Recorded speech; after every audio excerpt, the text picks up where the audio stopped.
네, 2022 한겨레 부산 국제 심포지엄에 참석해 주신 내빈 여러분께 잠시 안내 말씀드리겠습니다. 잠시 후 9시 30분부터 본 행사의 개회식이 시작될 예정입니다. 로비에 계신 참가자분들께서는 모두 행사장 안으로 입장하셔서 자리에 착석해 주시기 바랍니다. Can I have your attention, please? Starting at 9:30 and a little later, the opening ceremony will begin. Everyone in the lobby, please come inside and have a seat. 네, 다시 한번 말씀드리겠습니다. 잠시 후 개회식이 진행될 예정입니다. 모두 안으로 입장해 주시기 바랍니다. Once again, I'd like to inform you that the opening ceremony will begin in a little later. Please be seated.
한겨레 부산 국제 심포지엄에 참석해 주신 내빈 여러분께 잠시 안내 말씀드리겠습니다. 잠시 후 9시 30분부터 본 행사의 At 9:30. Starting with opening ceremony, I'd like to ask all the participants to enter the conference hall and be seated. Thank you very much. Your attention please. Starting at 9:30 in a little later, the opening ceremony will begin. Everyone in the lobby, please come inside and have a seat. 다시 한번 말씀드리겠습니다. 잠시 후 개회식이 진행될 예정입니다. 모두 입장해 주시기 바랍니다. Once again, I'd like to inform you that the opening ceremony will begin in a little later. 네, 원활한 행사 진행을 위해서 소지하고 계신 휴대전화는 진동 모드로 전환하시거나 전원을 꺼두시는 게 좋겠습니다. 휴식 시간을 제외하고는 행사 진행 시 자리를 지켜주시기 바랍니다. For the smooth running of the event, please put your cell phone in vibration mode or turn off the power. And also, please keep your seat during the event. 네, 또 모든 심포지엄 행사는 유튜브 한겨레TV로 생중계가 되고 있습니다. 추가로 참석자분들께서도 지인들에게 SNS를 통해 한겨레TV 유튜브 채널을 공유해 주시면 보다 많은 분들이 이 행사에 참여하실 수 있습니다. All symposium events will be broadcast live on YouTube channel 한겨레TV. If you share this channel through SNS, more people can participate in this event. 네, 한 가지 더 이 세션 중 Q&A 관련해서 안내 말씀드리겠습니다.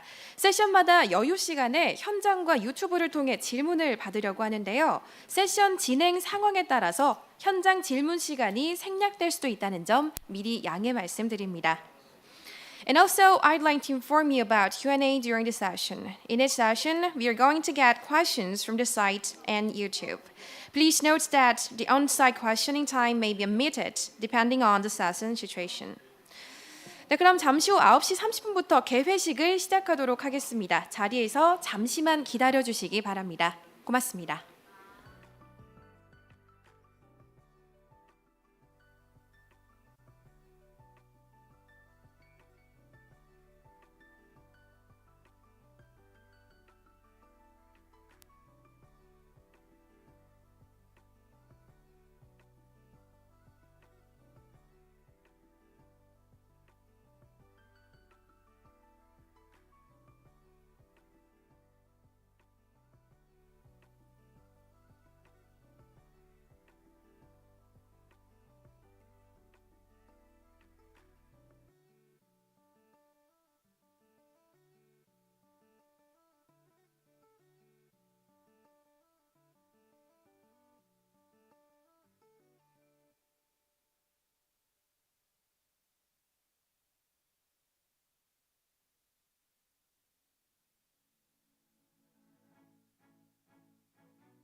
네, 여러분 안녕하십니까?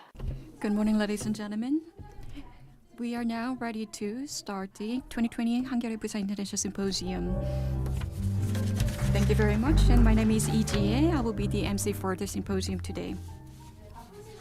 First of all, I'd like to express my great appreciation to everyone joining this conference out of your busy schedule. Okay, now we will start the 2022 Hankyoreh-Busan International Symposium under the theme of peace and reunification on the reconciliation of the Korean Peninsula beyond the new Cold War and hegemonic struggle. First of all, we will have the opening ceremony, starting with the opening remarks by Chung-in, chairman of Hankyoreh Foundation for Reunification and Culture. Please welcome him with a warm round of applause.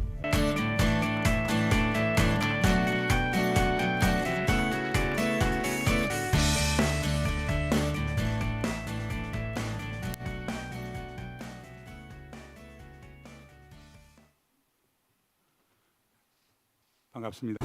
Good morning, ladies and gentlemen.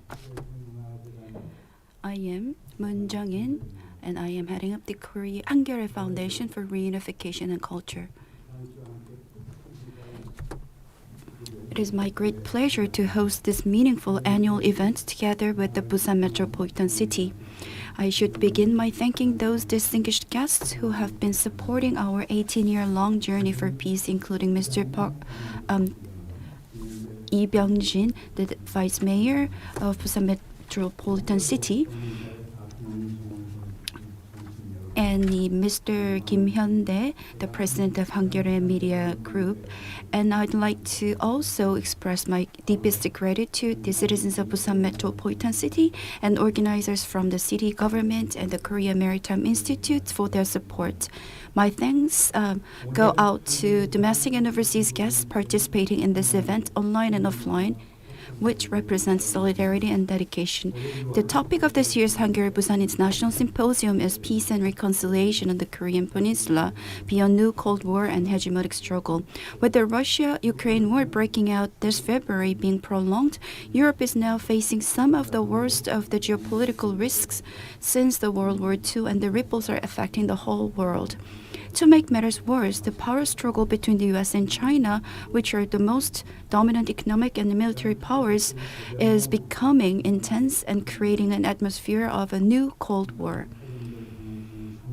And the Korean Peninsula is also facing challenges because of shifts in the global order. The 30-year-long effort for restoring peace on the Korean Peninsula is about to come to nothing.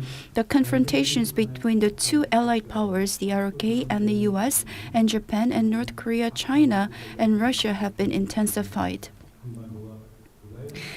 And an extended deterrence strategy and consultation group, which was organized to address immediate and overwhelming military action by North Korea, began its full operation. I'm afraid that these changes might lead to Korean Peninsula to an irreversible era of nuclear threats.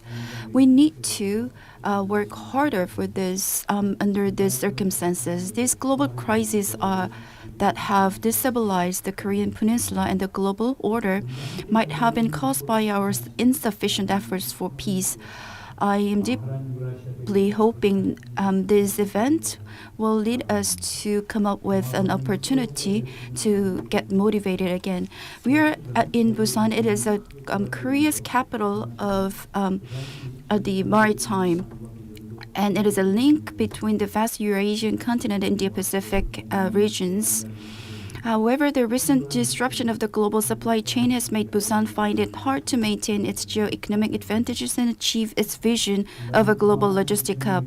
I believe the session introduced by the KMI is an appropriate topic against this backdrop.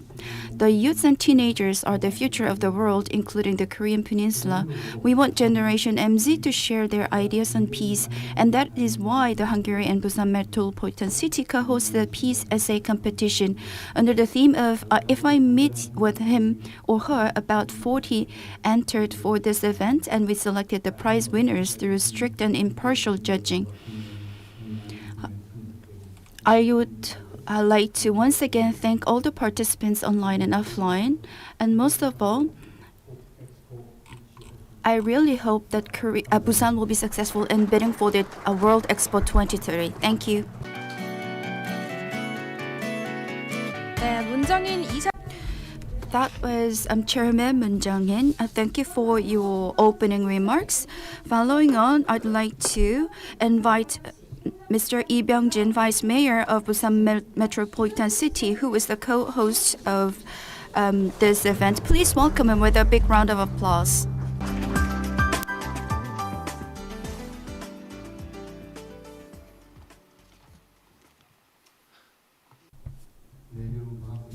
Good morning, ladies and gentlemen. Once again, my name is Byung-jin. I'm Vice Mayor for Administrative Affairs. First of all, I'd like to extend my apologies to you that because the city mayor Park Hyung-jin couldn't join us with us. So on behalf of him, I'm here to deliver his message. It is our great pleasure that the Hankyoreh-Busan International Symposium is attended by world-renowned scholars and intellectuals invited to the city of Busan, one of the 5 major ports in the world and the maritime city of Northeast Asia. And I'd like to give my appreciation to the people involved, including Chairman Chung-in of Hankyoreh Foundation for their enthusiasm and efforts in preparing for the symposium. The Hankyoreh-Busan International Symposium, which started in 2005 with the leaders of APEC countries seeking solidarity and integration, is now in its 18th year and has formally established itself as a venue for peace and coexistence in Northeast Asia and as exchange of opinions. This year, we need the insight of scholars and intellectuals in and out of Korea more than ever under the theme of peace and reconciliation on the Korean Peninsula beyond the new Cold War and hegemonic struggle, regarding issues like where we should mankind go and where should our world civilization be directed. In this new Cold War era, caused by the war between Russia and Ukraine and the strategic competition between the US and China, as well as in the situations where international relations have been blocked and face-to-face exchanges have become difficult due to COVID-19. The world can no longer be mired in the old conflict or wars, but it should open the way for a new era of civilization in coexistence and peace. This year's symposium will serve as an opportunity to let the world know that the value of our world's civilization can be well advised, hopefully by the symposium in Busan. I hope that the symposium will serve as a forum for discussion to derive a desirable response plan for peace and coexistence in East Asia. And it will also serve as an opportunity to raise the interest for many people in hosting the 2030 World Expo in Busan. Once again, together with the citizens of Busan, I'd like to welcome the experts from home and abroad who are visiting Busan and look forward to seeing you in Busan again in 2030 with World Expo. And I hope you have a wonderful time during your stay in Busan, enjoying colorful events. Thank you very much.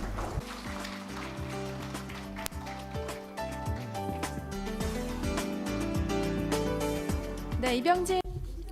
That was Vice Mayor Byung-jin of the Busan Metropolitan City. Last but not least, I'd like to invite the President Kim Hyun-dae of Hankyoreh Media Group for congratulatory remarks. Please welcome him with a big applause.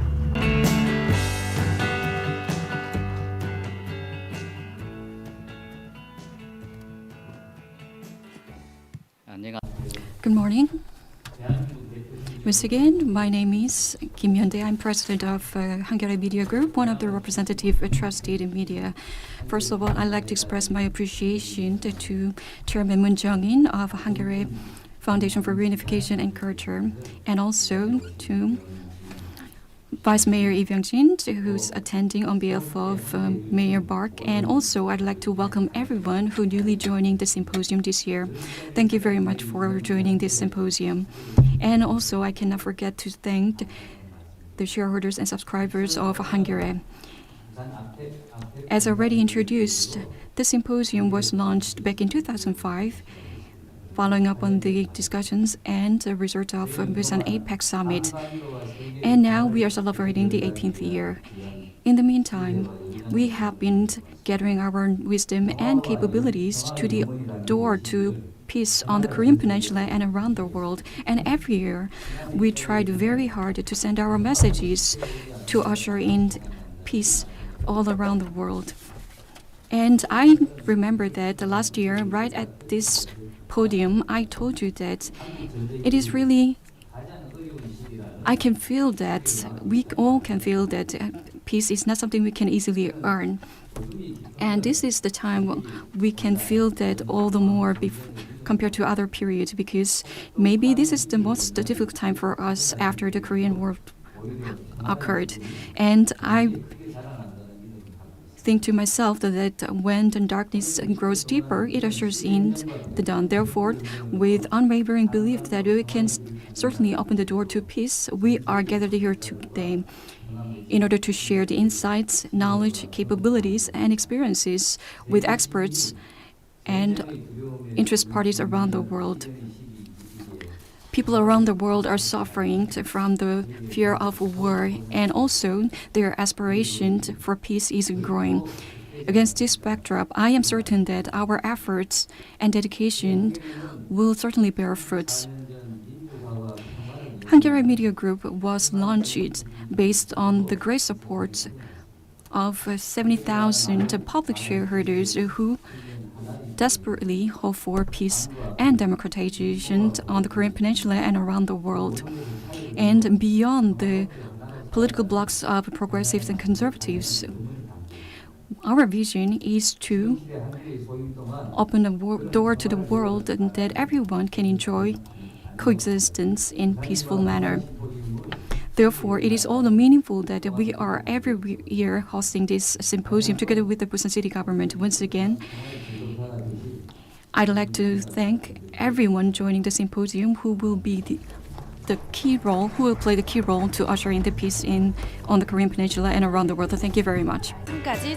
That was congratulatory remarks by President Kim Hyun-dae. Please give him another round of applause. And as the last thing for this opening ceremony, we will have a photo op of all the participants. The speakers and the participants or the moderators are kindly asked to come up to the stage for the group photo. 네, 앞줄에 계신 분들께서는 And the guests in the front row are kindly asked to go to the stage and for the group photo.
감사합니다. 스태프의 안내. Thank you very much. Please follow the guides of our staff to go back to your seat.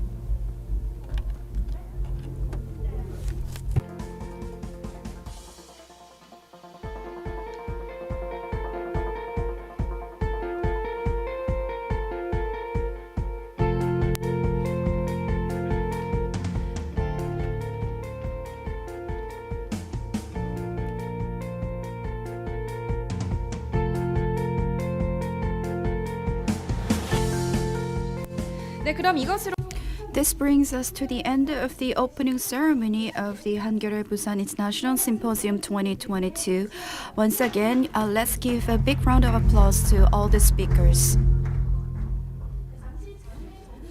After things are settled down, we're going to begin the first session right away without any break, and this event provides simultaneous interpretation for English and Korean. And you can use the receivers that are placed on the table. And please tune into channel 143, channel 3 for Korean, and 4 for English. And when you leave the room, please leave the receivers on the table. And all the events of the symposium is live streamed through HankyorehTV on YouTube. And the participants are kindly asked to let your friends know the link to the HankyorehTV YouTube channel so that many people can join us. And I'd like to make an announcement regarding the Q&A session.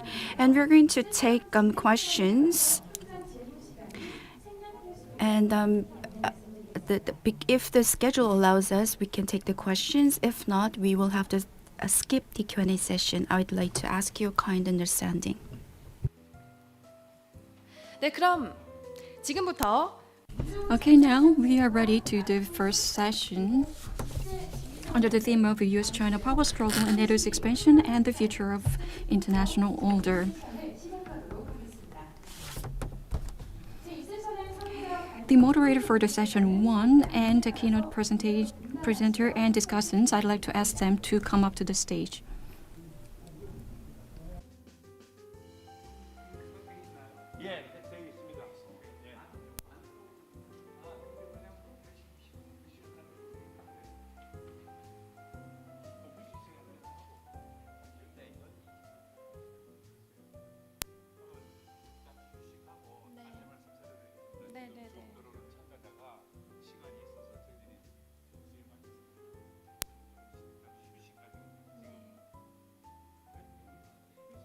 네, 잠시 안내 말씀 May I have your attention, please? Starting from now till 10:20. 들어오셔야 하기 때문에 잠시 10:20, we need some time to take for a break so that we can have the keynote presenter to join via Zoom. Thank you very much.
네, 잠시 안내 말씀드리겠습니다. 뒤쪽에 보시면 커피와 물이 준비가 되어 We have 있습니다. coffee 멋진 and 경치 water for 보시면서 you, so I hope you enjoy the beautiful view outside on the terrace. And once again, we will be back at 10:20 for the first session.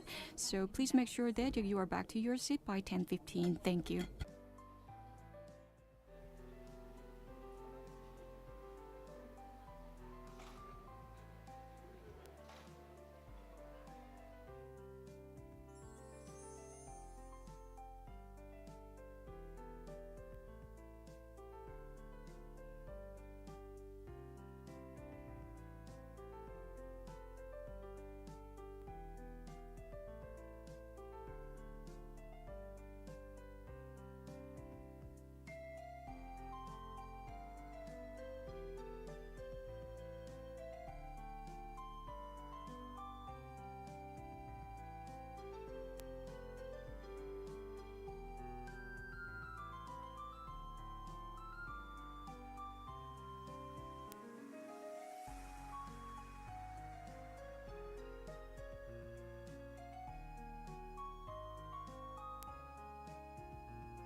소리를 근데 뭘로 이걸로 들어야겠구나. 소리는 여기로 나올 거예요. 나와요? 소리는 이렇게 바로 나오면 네네.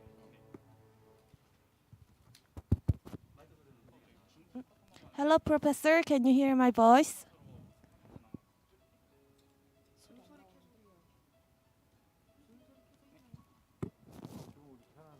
근데 저 이거 화면 전화만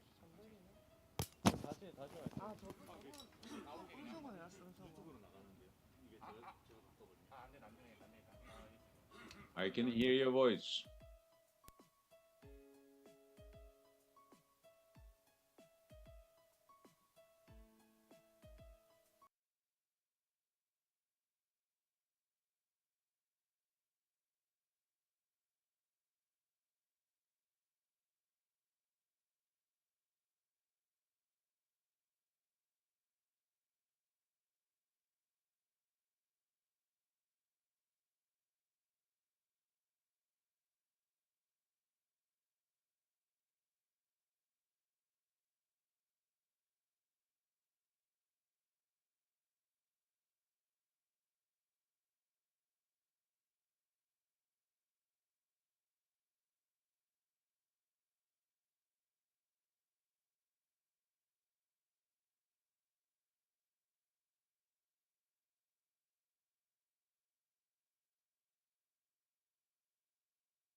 네, 잠시 후 10시 20분부터 May I have your attention, please?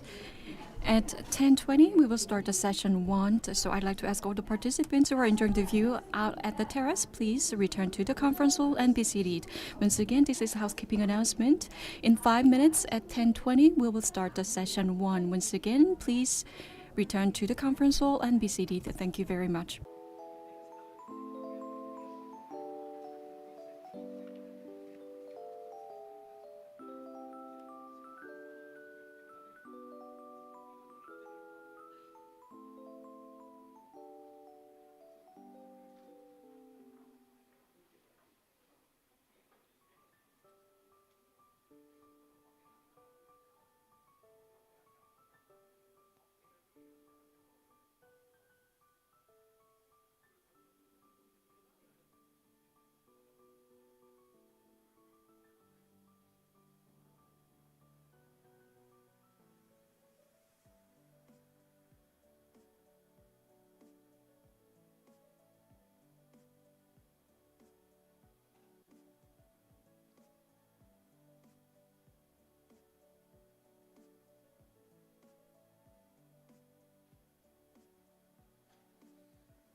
Professor Yinhong, nice to meet you, and thank you for participating.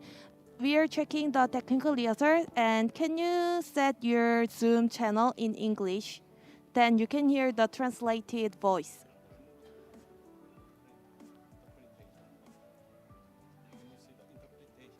Can you see the interpretation box?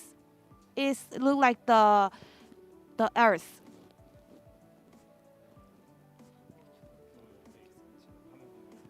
Is the next Professor Suino?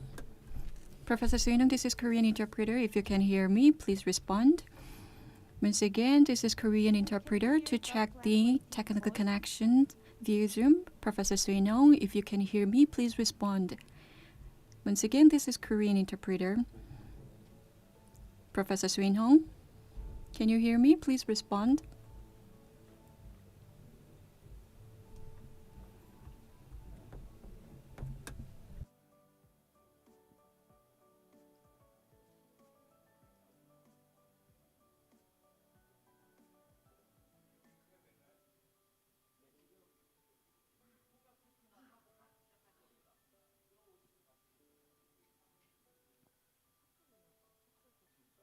Did you set your channel in English?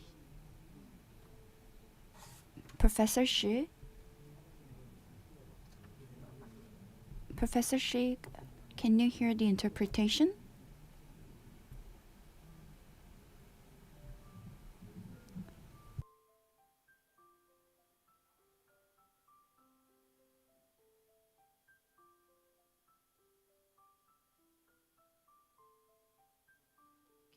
Can you hear the translated voice?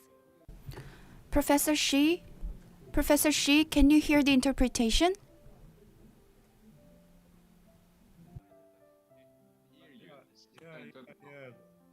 Professor Stein, and good pleasure to meet you. Nice to see you again. Yeah, okay. Professor Yinhong, can you hear the 그럼 translated 지금부터 voice? 본회의 시작하도록 하겠습니다. Professor Shi, can you hear the interpretation? Thank you. 미중 전략 경제 Thank you very much. Now we are ready to start the session 1 under the theme of the U.S.-China power struggle, NATO's expansion, and the future of international order.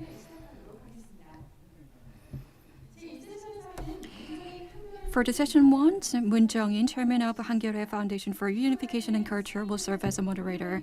And we have a keynote presentation Professor Stein Tønnesson, Research Professor Emeritus at the Peace Research Institute, Oslo. And we have two discussants, Kim Jong-hyung and Dr. Yinhong.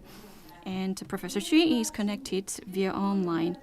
Since we have Zoom connections to Norway and China, we may have at some point some technical difficulties, so I'd like to ask for your understanding. I will hand over the microphone to Dr. Moon. Hello, everyone.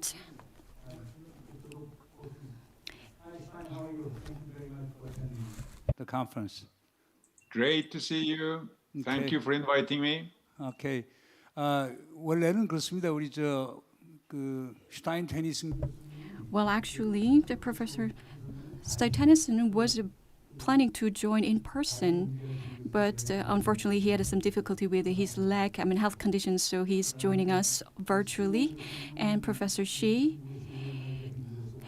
as you may can imagine, it's not easy to travel from China, so they are both joining via online.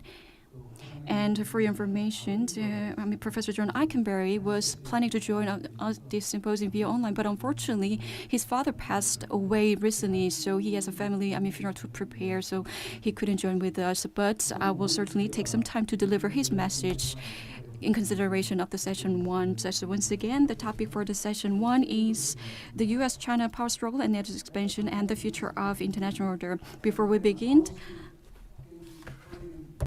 Up to the first session, the introductory part of the session, then I will get into the English mode later. 그 슈타인 테니슨 교수님은 well,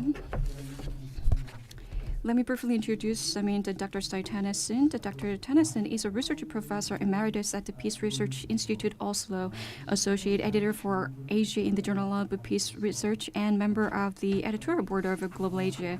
His areas of research are peace in East Asia, nation building in Southeast Asia, conflicts in the South China Sea, revolution and war in peace research. And actually, he is majored and specialized in the Southeast Asia. He is a really world-renowned expert, and we are really lucky to have him again for the symposium to share his insights. Once again, please give a big hand to Dr. Tønnesson. 그리고 우리 신홍 교수님은 인민대. And Professor Yinhong is a professor at Renmin University. He's most famous international policy theorist in China. And he is a now counselor at the political... And a position, and after the 10-year service. You created it. So, okay, good. Thank you very much for your correction. my title now is only Professor International Relations, Renmin University, Okay, 그러니까 and the director of the Center for American Studies at the same university. 그러니까 제가 So let me correct it. I was an advisor to the political committee, but he has retired after 10 years of service. Now he is only a professor at the Renmin University, and he is the chairman of the American Research Institute at the university. 그리고 And Professor Kim Joon-hyung of Handong University, I'm sure that you know him. And he was the chairman of the diplomatic graduate school of diplomacy in Korea.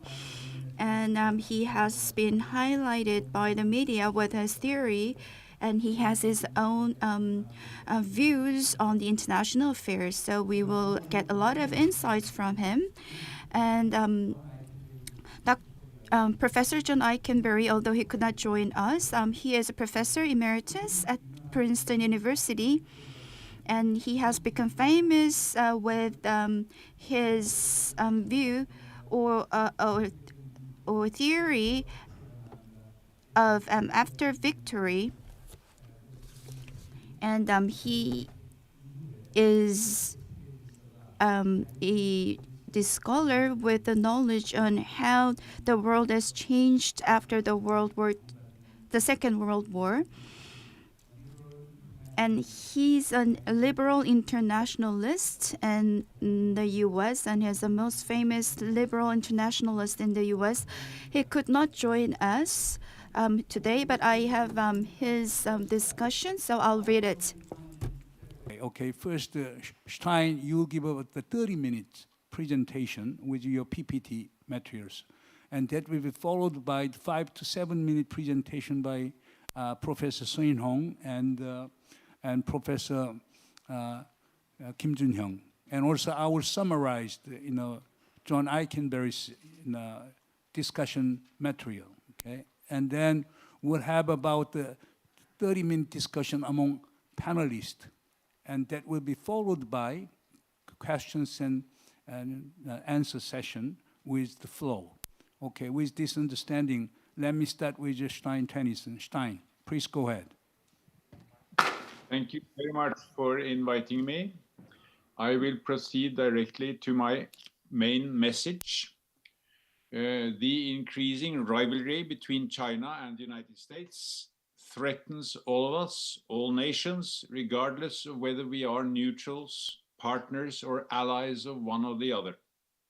All small and medium powers, all regional organizations should see it as a priority to contribute to turning around the downward spiral in Sino-US relations. An overriding challenge is to prevent the power struggle from undermining efforts to halt climate change and provide commercially viable technological solutions for green global growth. This requires an innovative combination of cooperation and healthy competition among companies and nations, not least between Chinese and US companies. That can only happen if peace is upheld, trade flows ensured, and investments can flow back and forth between the two great powers and the rest of us in a reasonably stable global order.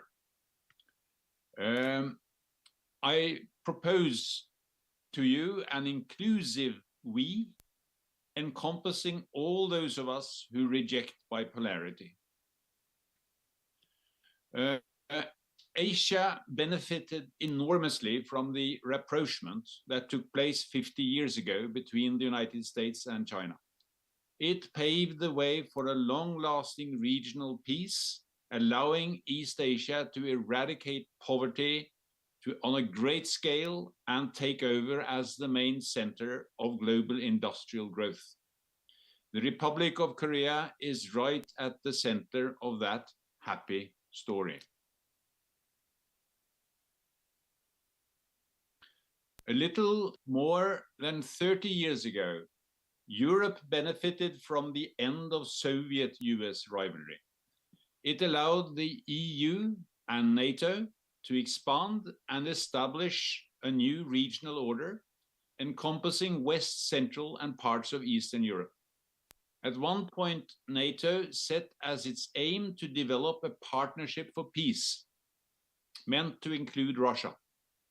This, alas, for many contested reasons and errors made on all sides, was not to be. Instead, Russia's leader from 1999, Vladimir Putin, would perceive NATO as a mortal threat. He developed an irredentist, strongly nationalist ideology aiming to re-establish as much as possible of the former Russo-Soviet Empire. This motivated Russia's brutal use of armed force in Chechnya, Georgia, and now Ukraine. It's essential to realize that NATO's expansion did not result from manipulative US agenda. If there was something that may be called a US empire in Europe, then it was an invited empire. In the same way that NATO was formed in 1949 by Western European nations inviting US protection, NATO's expansion from the 1990s was driven by a demand for national security among the former Soviet client states in Europe. The US allowed NATO's expansion to happen and saw it as an advantage to itself, probably, but Washington was not the driver of the process.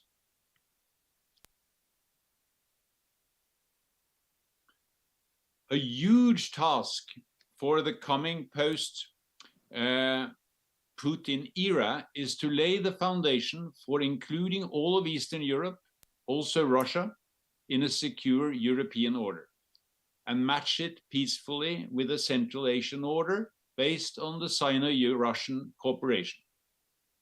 NATO could, in my view, be inspired by the success of the Shanghai Cooperation Organization.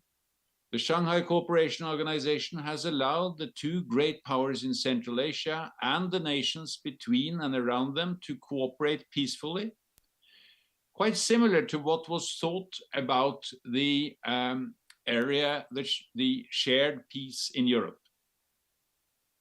And the Shanghai Cooperation Organization has done much to secure the long borders between China, Russia, and the Central Asian states, and remove some of the basis for irredentist attempts to rectify alleged injustices from the 19th century.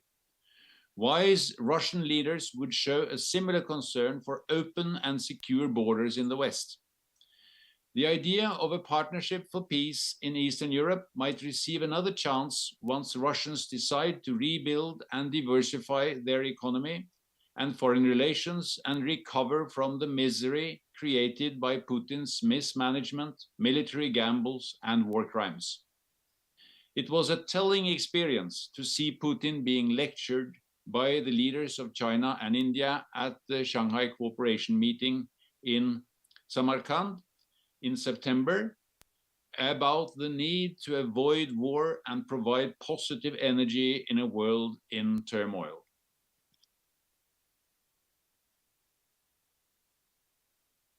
Underlying the rivalry between the two great powers is an actual power shift from the US to China, which has accelerated in the first 2 decades of this century. China has grown its economy far more rapidly than the US.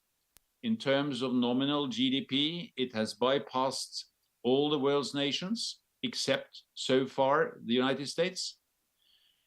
China's GDP has reached a size that is around 3/4 of the US GDP, and if measured in purchasing parity power, the Chinese economy is already by far the largest in the world.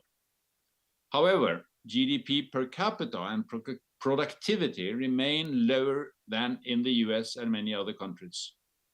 The foundation of US global power is further strengthened by the NATO alliance and a set of bilateral alliances in the Asia-Pacific, notably with Japan, South Korea, and Australia.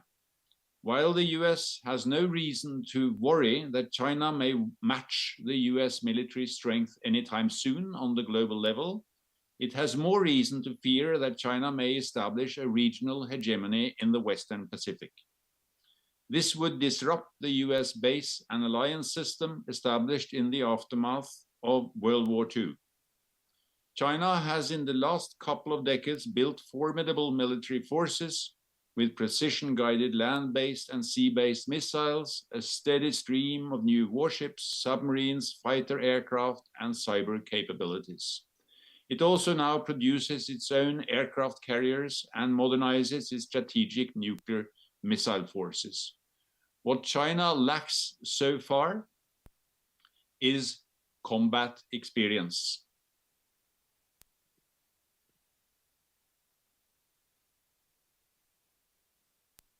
The changes in the balance of force are perceived differently, of course, within the United States and Chinese polities. Americans and Chinese see China as a growing threat to what it sees as a liberal international order, built on 2 equally important foundations: the rights of states and the rights of humans, human rights. China sees itself as upholding international order based on the rights of states, but sees human rights as being utilized by the US as a means to intervene in the internal affairs of other states. China sees itself as being prevented from playing its stabilizing, beneficial role internationally by hostile surrounding powers. They are seen as determined to prevent China's historical rejuvenation. And I'm thinking here principally of the United States and Japan.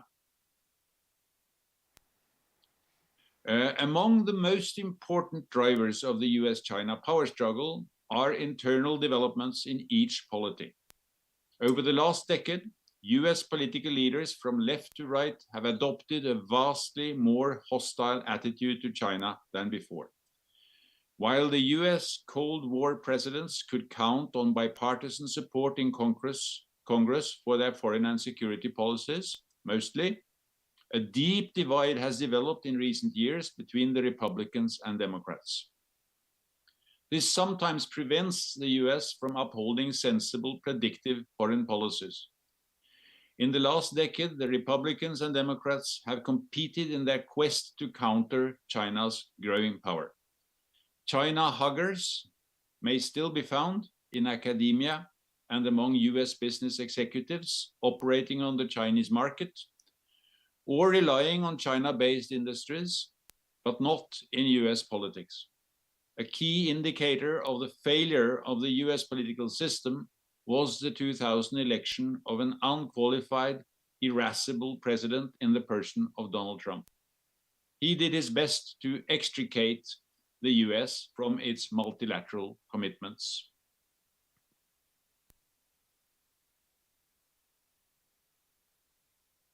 Internal political developments in the People's Republic of China are not more reassuring.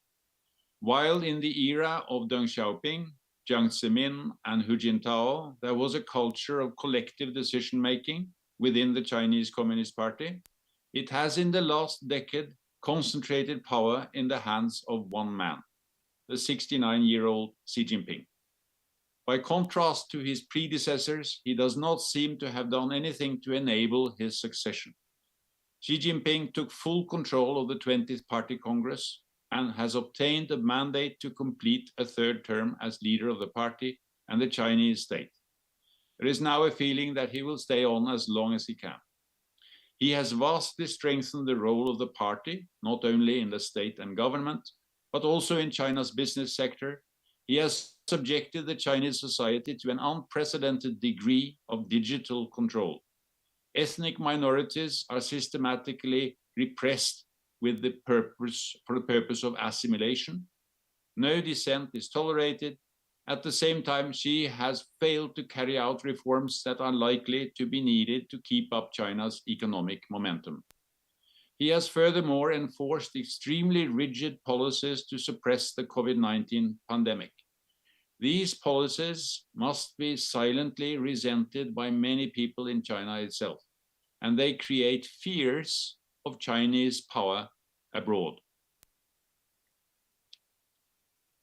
In the foreign policy domain, Xi Jinping has shelved or perhaps forgotten the good neighbor policy that informed China's foreign relations in the first decade of this century, and replaced it with an assertive policy aimed at strengthening China's military power, reclaiming islands or reefs that were allegedly lost in the age of China's humiliation, imposing harsh security laws on Hong Kong, and threatening Taiwan's advanced democracy.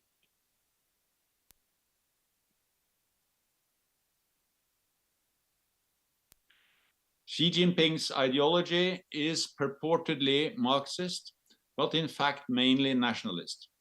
He and Putin share a dream of building a strong nations on the full territory of former empires. They also share the same threat perception of a US-led West that manipulatively sets up democratic opposition movements in Kiev, Hong Kong, and other places. Their historical narratives are key drivers of suspicion and hostility towards the US, Japan, and their allies. At the time of growing Sino-US rivalry, it is deeply worrisome that so many territorial disputes or flashpoints remain in East Asia. War could break out on the Korean Peninsula, as it did in 1950, with China and the US intervening once again on opposite sides. A confrontation might erupt more gradually in Myanmar, where I have spent much time, if its illegitimate but Russia-backed military regime is toppled by a US-supported and more legitimate national union government. The power is truly divided between the junta and the national union government in Myanmar today. China might feel compelled to intervene to protect its investments in mining, factories, and transportation. Then, in another place, a Sino-US naval battle could evolve from an incident in the South China Sea if China seeks to disrupt a US so-called freedom of navigation operation, or if China invades islands occupied by Taiwan, the Philippines, or Vietnam. A plausible scenario is one where China tests US resolve by invading the Taiwan-held Pratas Islands. They are strategically located near the main shipping lanes through the South China Sea.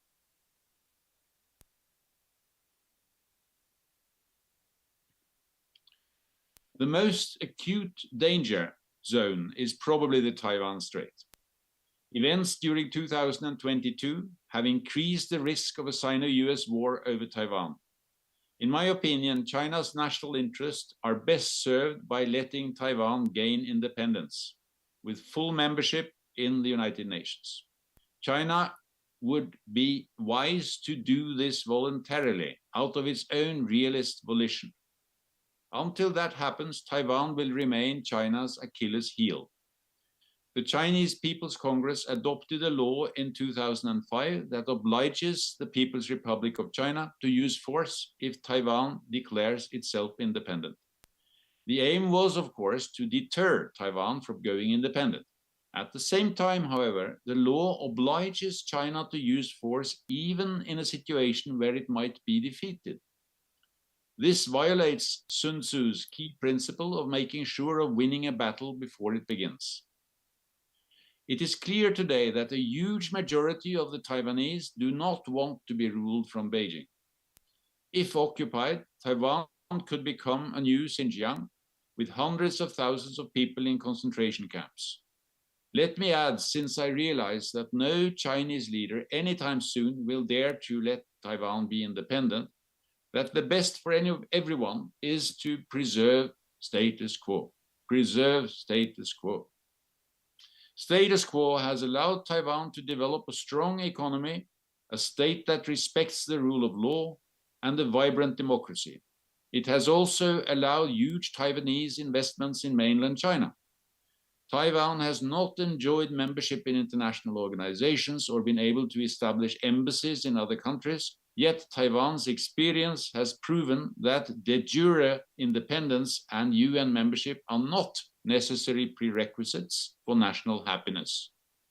Taiwan is an inspiring democratic island in a world where other states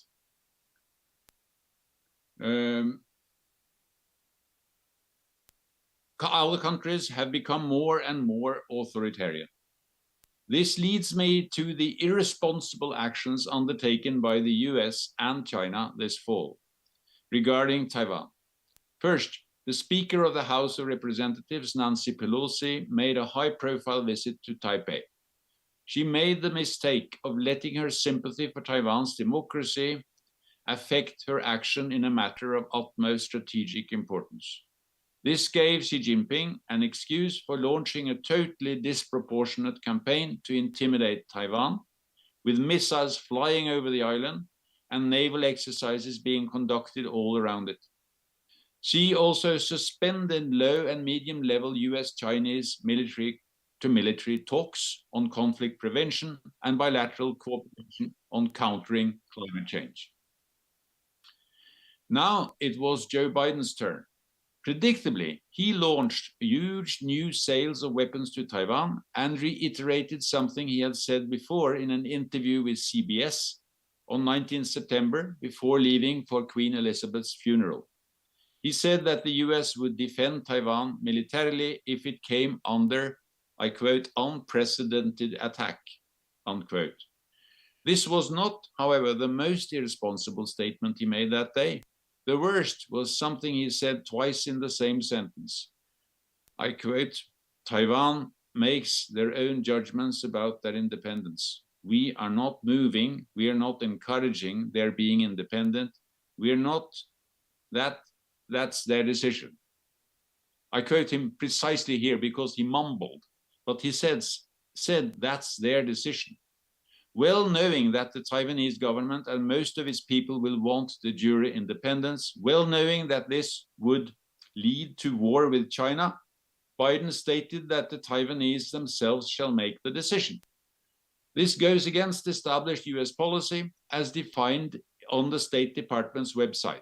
I quote, we oppose any unilateral changes to the status quo from either side. We do not support Taiwan independence, and we expect cross-strait differences to be resolved by peaceful means, unquote. This wise policy has served the US, China, and Taiwan well. The US has been obliged by the 1979 Taiwan's Relations Act to maintain a capability for defending Taiwan, but not to actually do it if Taipei breaks with the One China policy and declares itself independent. This is called strategic ambiguity. What Biden said in the CBS interview was tantamount to telling President Tsai Ing-wen that if she or her successor after the 2024 Taiwan elections decides to hold a referendum on independence, then the US will defend Taiwan against the attack the Chinese government is bound by law to undertake. US allies around the world should make clear that they remain committed to the One China policy and do not support President Biden's view that Taiwan can unilaterally decide to be independent. And they should ask the White House to confirm that the president stands by the established US policy to, I quote, oppose any unilateral changes to the status quo from either side and not support Taiwan independence. The US allies in Asia and Europe do not want to be drawn into a war over Taiwan. So just to summarize, I think China should let Taiwan go independent, but I don't think the United States should encourage it.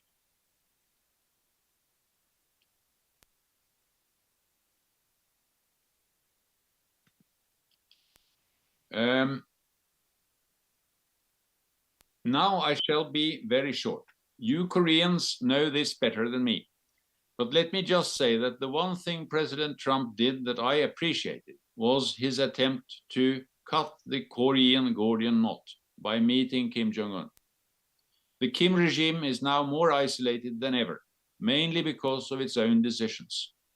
It once again draws attention to itself by firing lots of missiles, some of which pass, or at least one of which has passed over northern Japan. And it may be preparing for yet another nuclear test. I see no way to obtain the dismantling of North Korea's nuclear weapons or a long-term moratorium on any testing or further production of bombs, except through direct negotiations between the US and the DPRK president.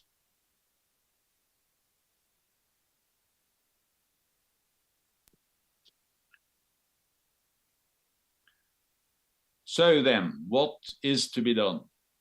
First, give priority to green growth. The main reason why East Asia became so peaceful from the 1980s onward was the priority given by the region's national leaders to economic development. When development holds top priority, it comes naturally to refrain from armed conflict simply because it's so costly and destructive. When concerns for security or for rectifying past humiliation takes over in the minds of national leaders, the danger alarms sound. I find some consolation in the fact that development is the word that Xi Jinping uses most often. The priority needed in the world today is one that combines economic growth and poverty reduction with policies to halt climate change. We see currently how the war in Ukraine has taken Russia out of the global effort to stop climate change. Environmental rules and regulations have been suspended in wartime, and the risk of methane gas leaks has increased.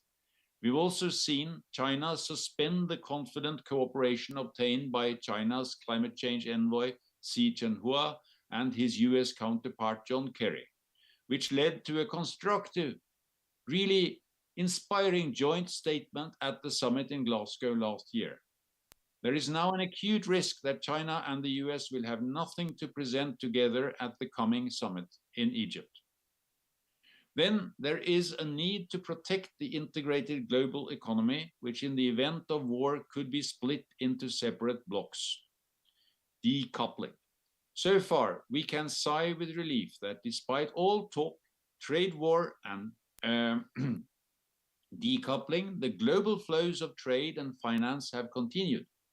China, Japan, the US, and EU trade with each other just as before and invest in each other's economies. The COVID-19 pandemic has done more damage to international production chains than the Sino-US power struggle. The value of US exports to China reached an all-time high in 2021 with 151 billion USD and is on a course to an even higher level in 2022. China's exports to the US were worth $505 billion in 2021. While this did not beat the record set in 2017 to 18, it was higher than in all other previous years. And so far in 2022, China's exports to the US have increased significantly relative to 2021.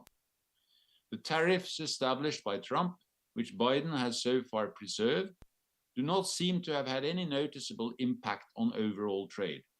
Both the pandemic and the trade war, so-called trade war, however, have taught us that nations cannot rely uniquely on market forces, but must keep reserves of essential products, diversify supply chains, and avoid total dependence on trade with potential adversaries. What can small and medium powers do? That's my last question. In East Asia, I think the nations that most fear Sino-US confrontation should cooperate in their attempts to dampen the rivalry between the two great powers, maintain status quo in the Taiwan Strait, protect an open global economy, and give top priority to fighting climate change. In Southeast Asia, the main candidates for driving such efforts are perhaps Singapore, Indonesia, Malaysia, and Vietnam. In Northeast Asia, the Republic of Korea and Japan should coordinate their policies. The most uplifting aspect I see in the new ROK president's policies is his willingness to depoliticize history struggles and cooperate with Japan. This cooperation must not, however, lead to support for ill-considered US policies. Japan and the Republic of Korea should persuade the US to respect its past engagements, including the One China principle and the call for maintaining status quo until peaceful change becomes possible. Thank you very much. Stein, thank you very much for your wonderful presentation. It's a very methodical presentation. Now, let me invite Professor Yinhong to make a comment. Please, Yinhong. Okay. And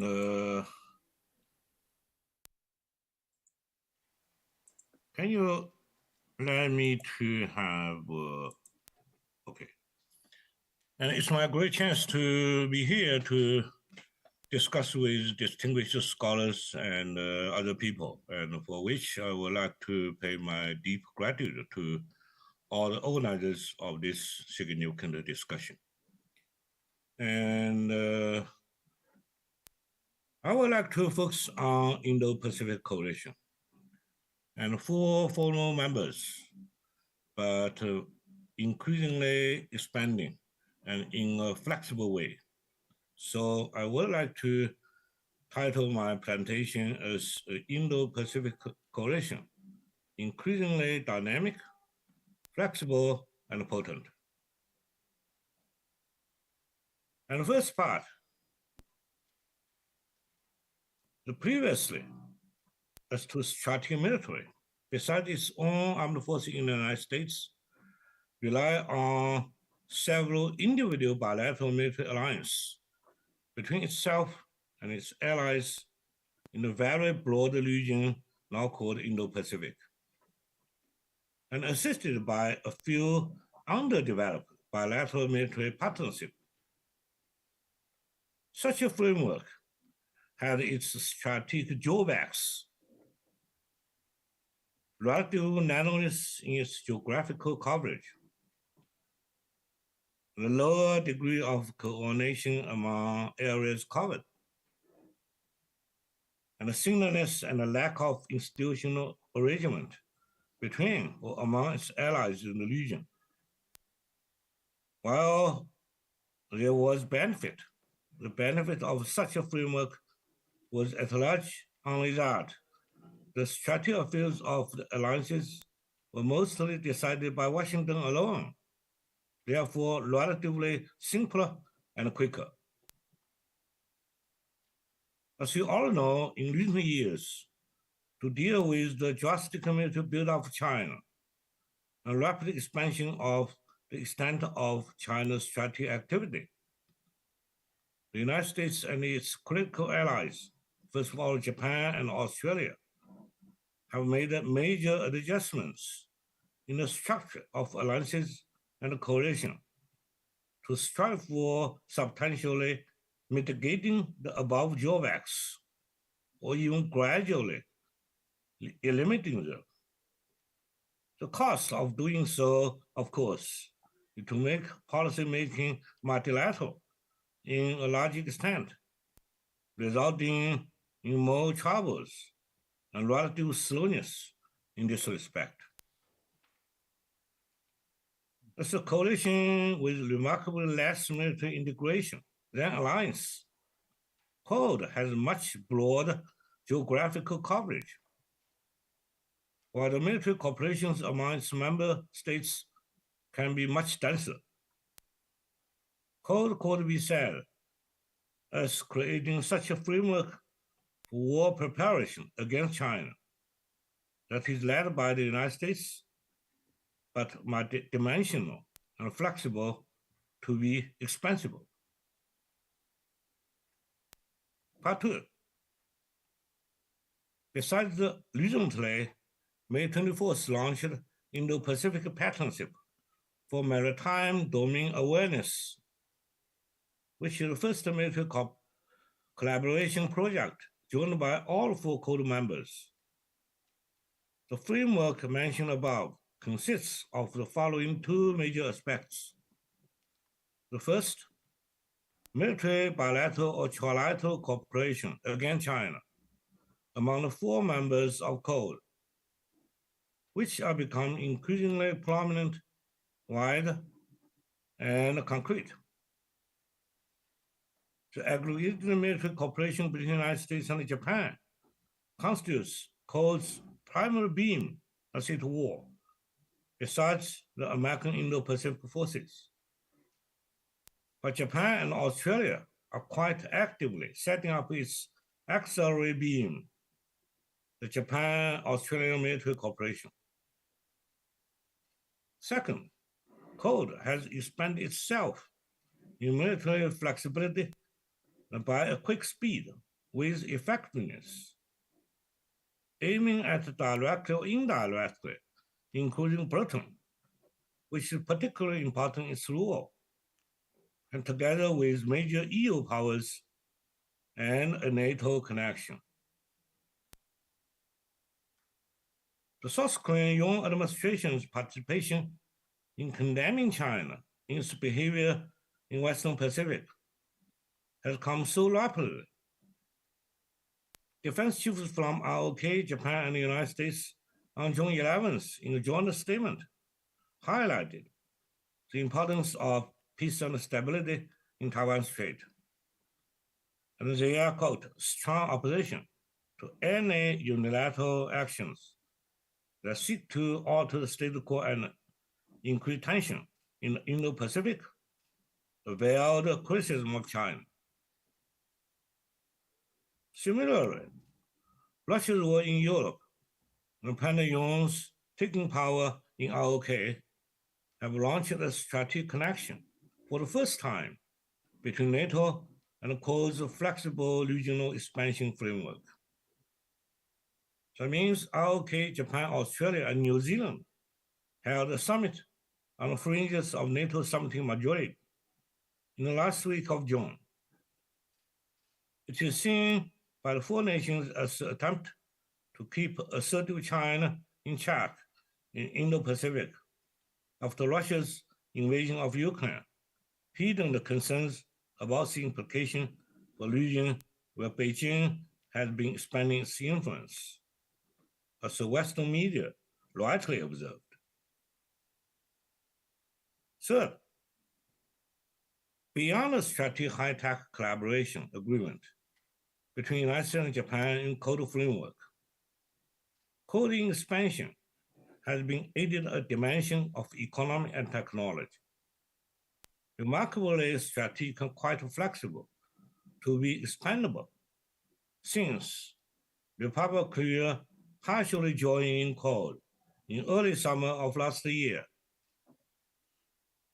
In later May this year, President Biden launched Indo-Pacific Economic Framework, IPEF, whose design functions include remarkably boosting the alignment of supply chains, particularly relating to national security and economic and technological advancement, thereby squeeze further China's space of strategic and economic operations. Economic security alliance just became a key word invented by Tae-gyun, with economic increasingly become a servant of strategy. It's most worthy to note that the overwhelming majority of ASEAN countries have joined IPEF, though ranking into its alignment of supply chain is optional and boosted by the polarization of the world political economy. Perhaps IPEF's the prospect over time shall not be underestimated. First, on Beijing's part, the Global Security Initiative is at a theoretical level. Nothing essential included is new, but only repeated of what China has advocated since later President Zhang and Hu, with difference mainly in much polarized, therefore more difficult situation and in China's own behavior. The basic fact is that all great powers is doing, and I believe will continue to do things incompatible with GSI. China's arms have forced everyone's limelight. First of all, on the hotspot Taiwan. The present situation over Taiwan are marked by two developments in opposite directions. On one hand, both sides, the United States and China, keep their respective high prudence in the severe confrontation.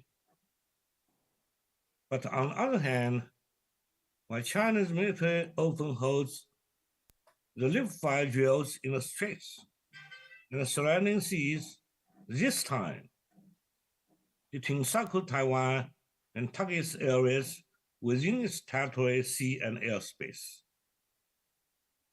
It also goes remarkably beyond the medium line of strait, which it has not done before. Moreover, the proximity of China's arms and liquefiers to some major ports of Taiwan, with orders for all aircraft and vessels to steer clear of the geo areas, amounts to a blockade in untested and even temporary. China's escalating military confrontation with the United States and its major Indo-Pacific allies will surely be aggravated even further in the long term through strategic interactions. Confrontation will go to a high gear while conflict is still unlikely. Even China's suspension of military communications have made the prevention of incidental clash somewhat more difficult,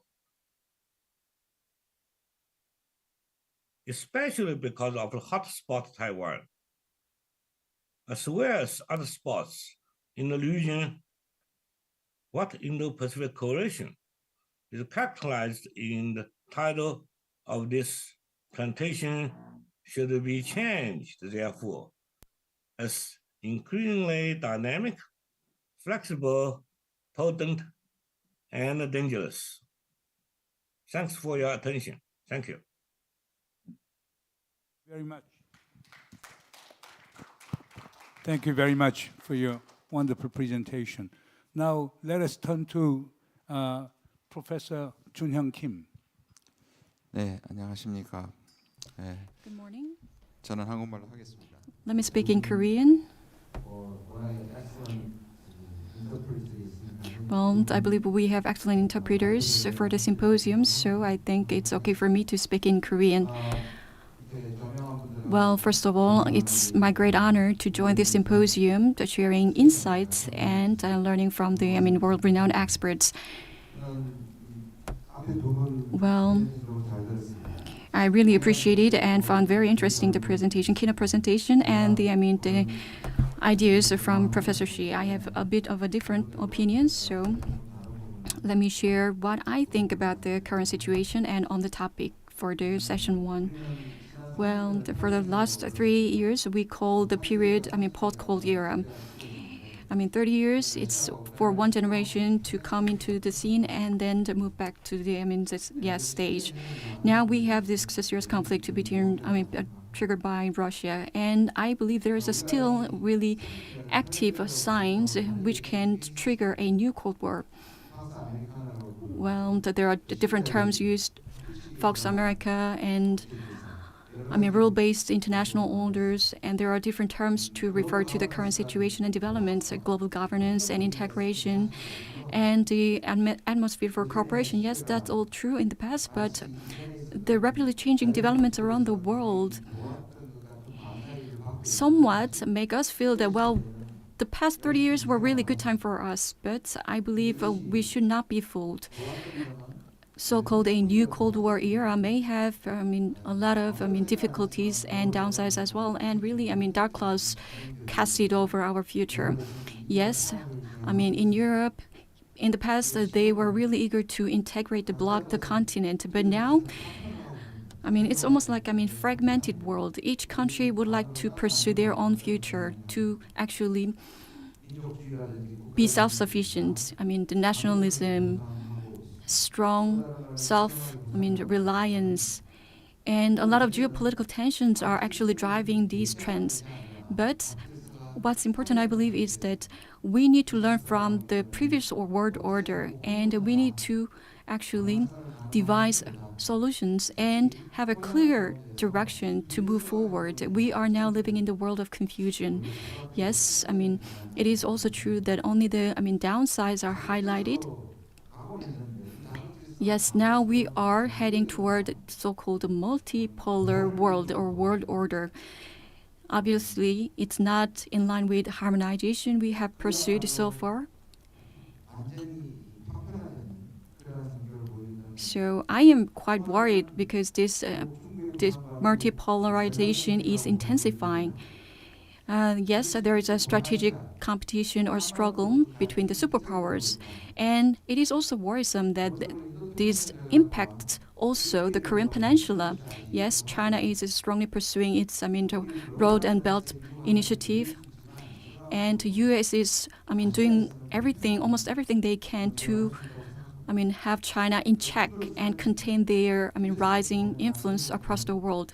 And this continued provocation and show force of China in the South China Sea and Taiwan Strait and surrounding regions. And all these are also impacting or bringing negative or adverse effects to the Korean Peninsula and surrounding areas as well. Yes, back in the Trump era, it was almost barbaric and really rough policies. But to some extent, the current President of the United States, Biden, is also on the same page. Maybe on the surface, he may look much smoother and more democratic, but I don't think that's all that.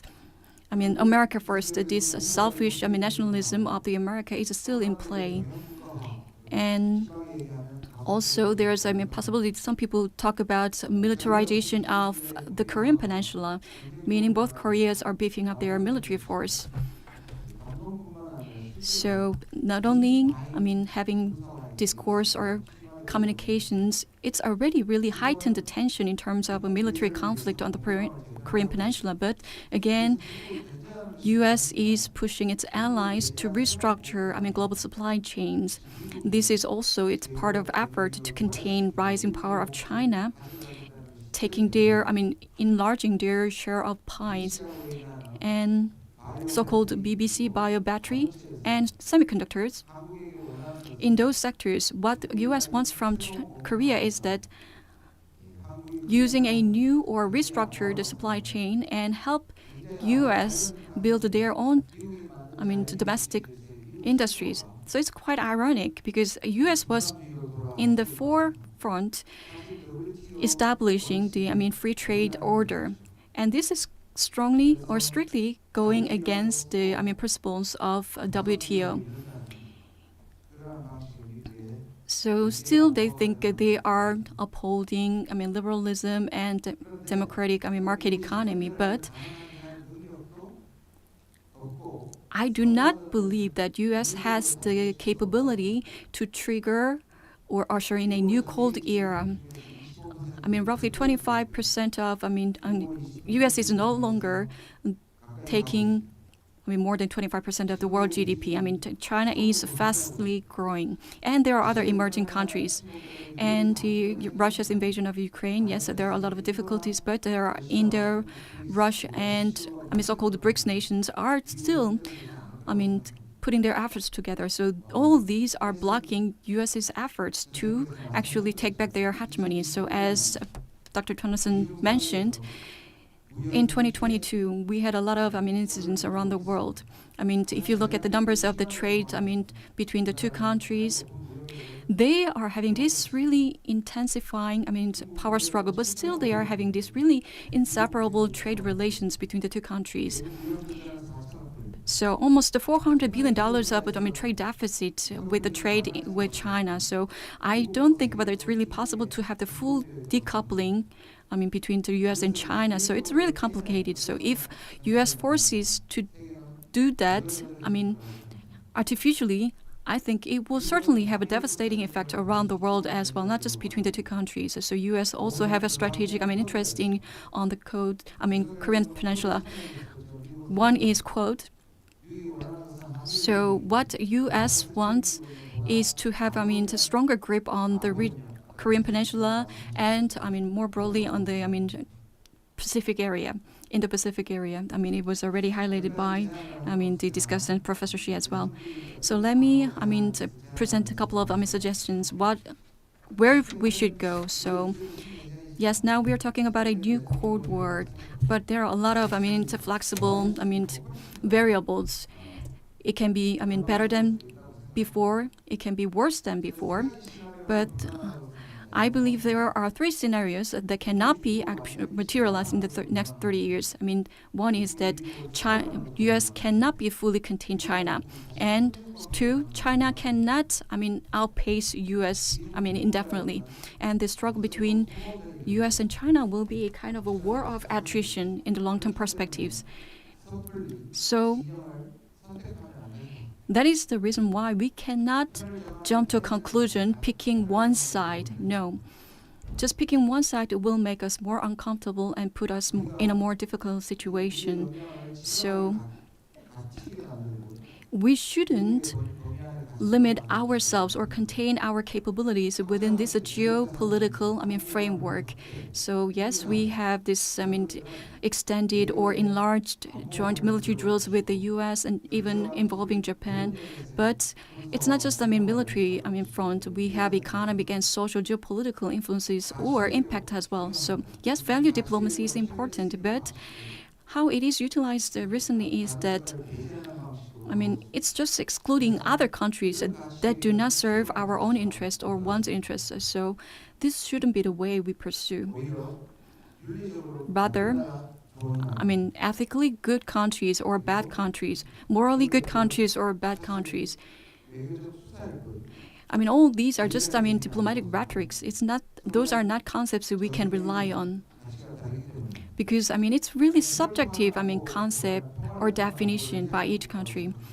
Korea should definitely pursue, not swayed by these geopolitical influences. We should focus on building peace and prosperity on the Korean Peninsula and in the Pacific region in a larger context.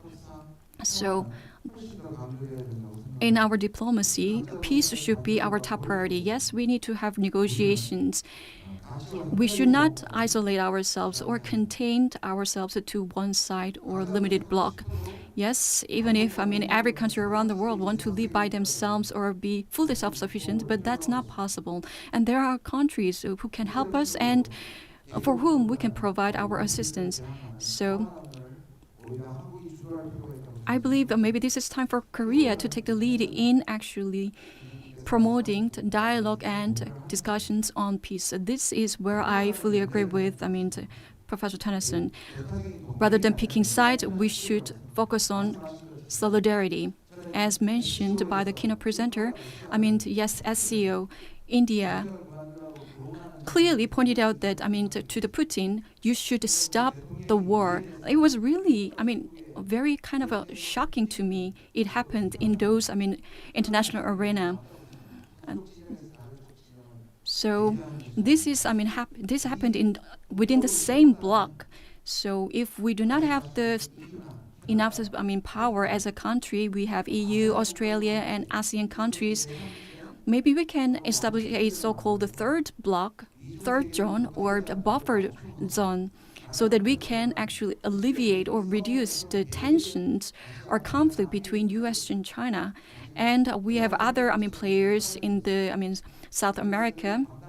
They are not fully participating in the world economy. Maybe we can actually look for ways to collaborate them or form solidarity with them. So there are three phases: conflict, competition, and confrontation. 3 C's. So among them, cooperation can be divided into 3. For climate change, to respond to pandemic, and for non-proliferation of nuclear weapons. So these 3 areas are now not making much progress due to the conflict, ongoing struggle between the U.S. and China. So if this situation worsens, as Dr. Tønnesson mentioned, this is really pressing. The most pressing, challenge for all of us, humankind, is climate change. We cannot afford to lose more time. Thank you very much. 감사합니다. 아주 명쾌하고. Thank you. That was a very clear and penetrating analysis. We will open the floor in a while. And if you have any question, please write the question down and pass the paper to our staff. So please ask your questions in writing.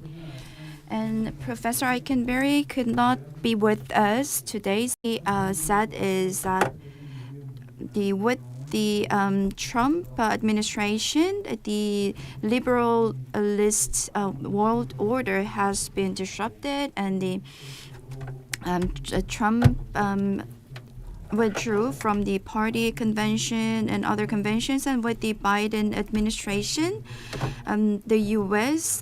Came back to the the Paris Convention and the WHO.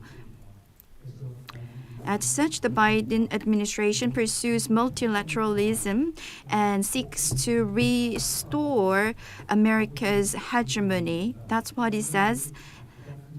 But the biggest stumbling block to this effort is its conflict with China. And it can be said in three C's. There are three areas of cooperation: climate change and pandemic, and the stopping weapons of mass destruction. But in the matter of values like human rights and the geopolitical issues, it will not avoid its conflict or confronting China. So the U.S. will have to work with partners and allies to form a larger or wider coalition with the liberalism to respond to China's expansion. And Professor Hyun-dae said the overall atmosphere is that the U.S. will have to try to avoid conflict with China. I think his idea is almost the same as Professor Kim's idea. And there are some points that are similar to or different from Professor Tønnesson's idea. And Stein, you have been very close observer of Ukrainian war. What is your assessment of future prospect of Ukrainian war? Is there any chance of escalation into nuclear confrontation? Because these days now, Ukraine as well as Russia are talking about dirty bombs. Dirty bombs is a kind of quasi form of nuclear bombs. Okay, therefore we are very much concerned about that kinds of development. Moreover, for example, in the United States, liberal coalition, particularly among the Democratic Party members, they are arguing that there got to be democratic solution, that diplomatic solution to the Ukrainian issue. In other words, there seems to be some kind of war fatigue in the U.S. and in Europe. What is your take on all those overall development in Ukraine?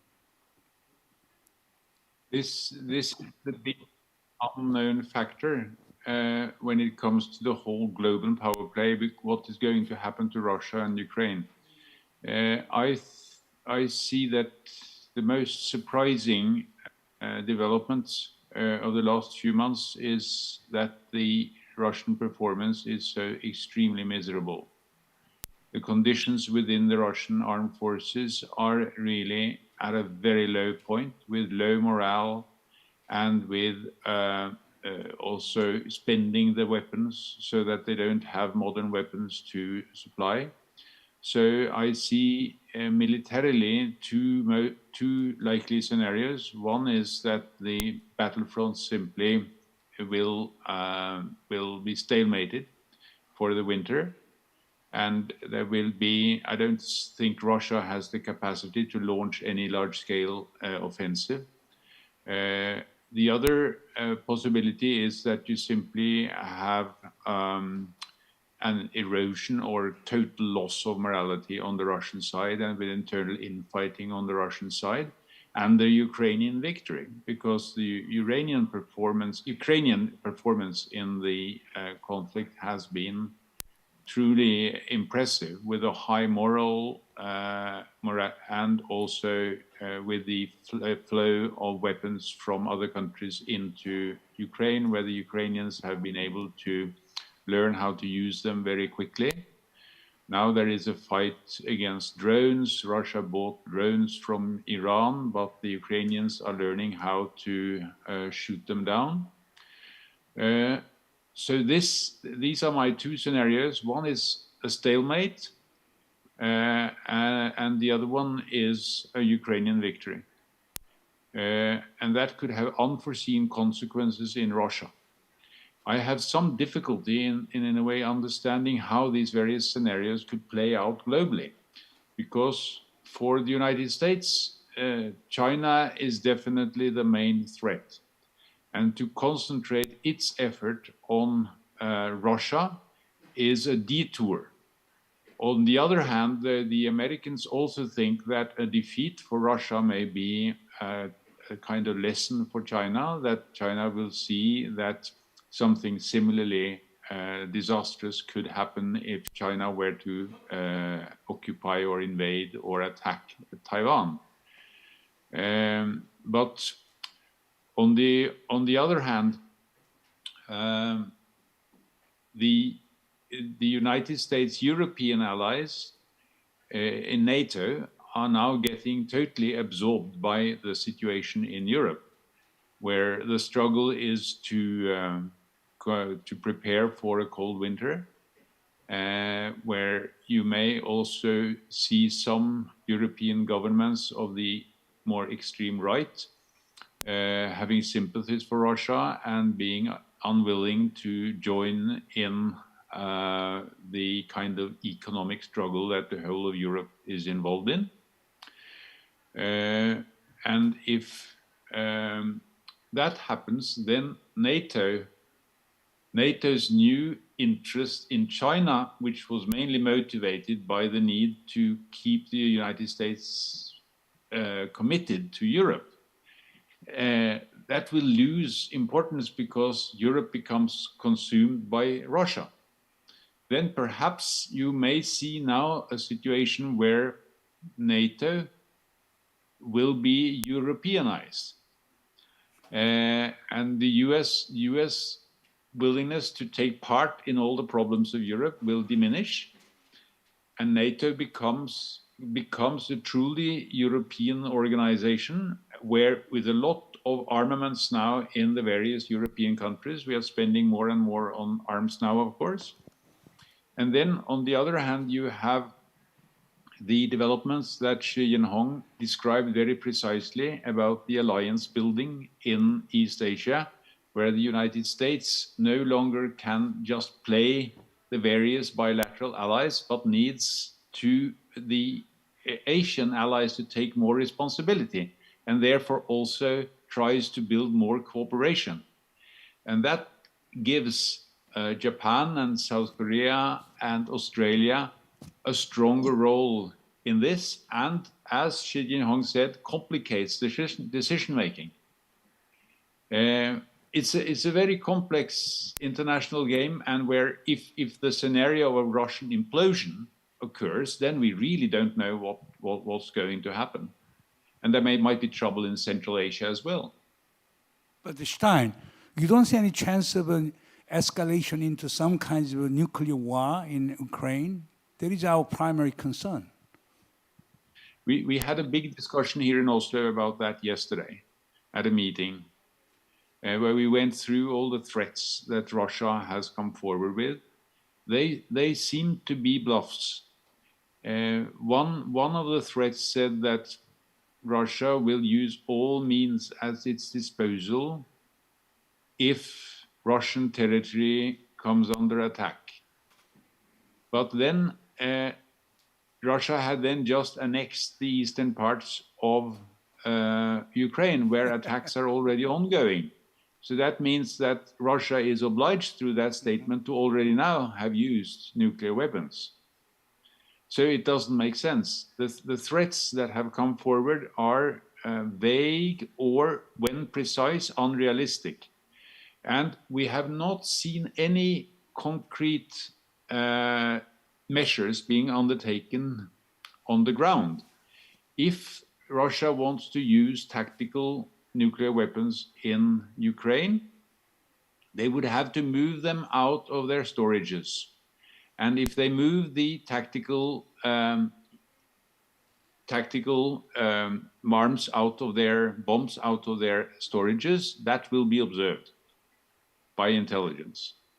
This has not happened. We will see what happens now during the annual exercise, which has not started yet, for the strategic weapons in Russia, and that's of course followed.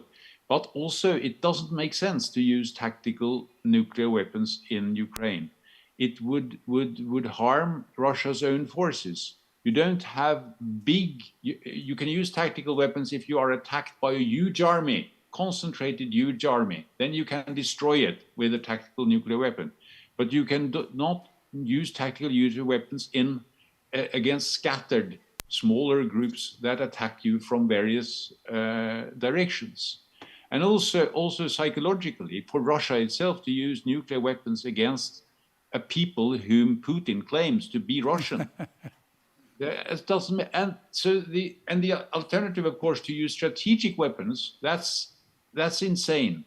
And we don't think that Putin is insane. I agree with President Biden that he is rational. So I'm not really, I don't really believe much in the nuclear scenario. I hope so. Professor Yinhong, what is your take on Ukrainian situation?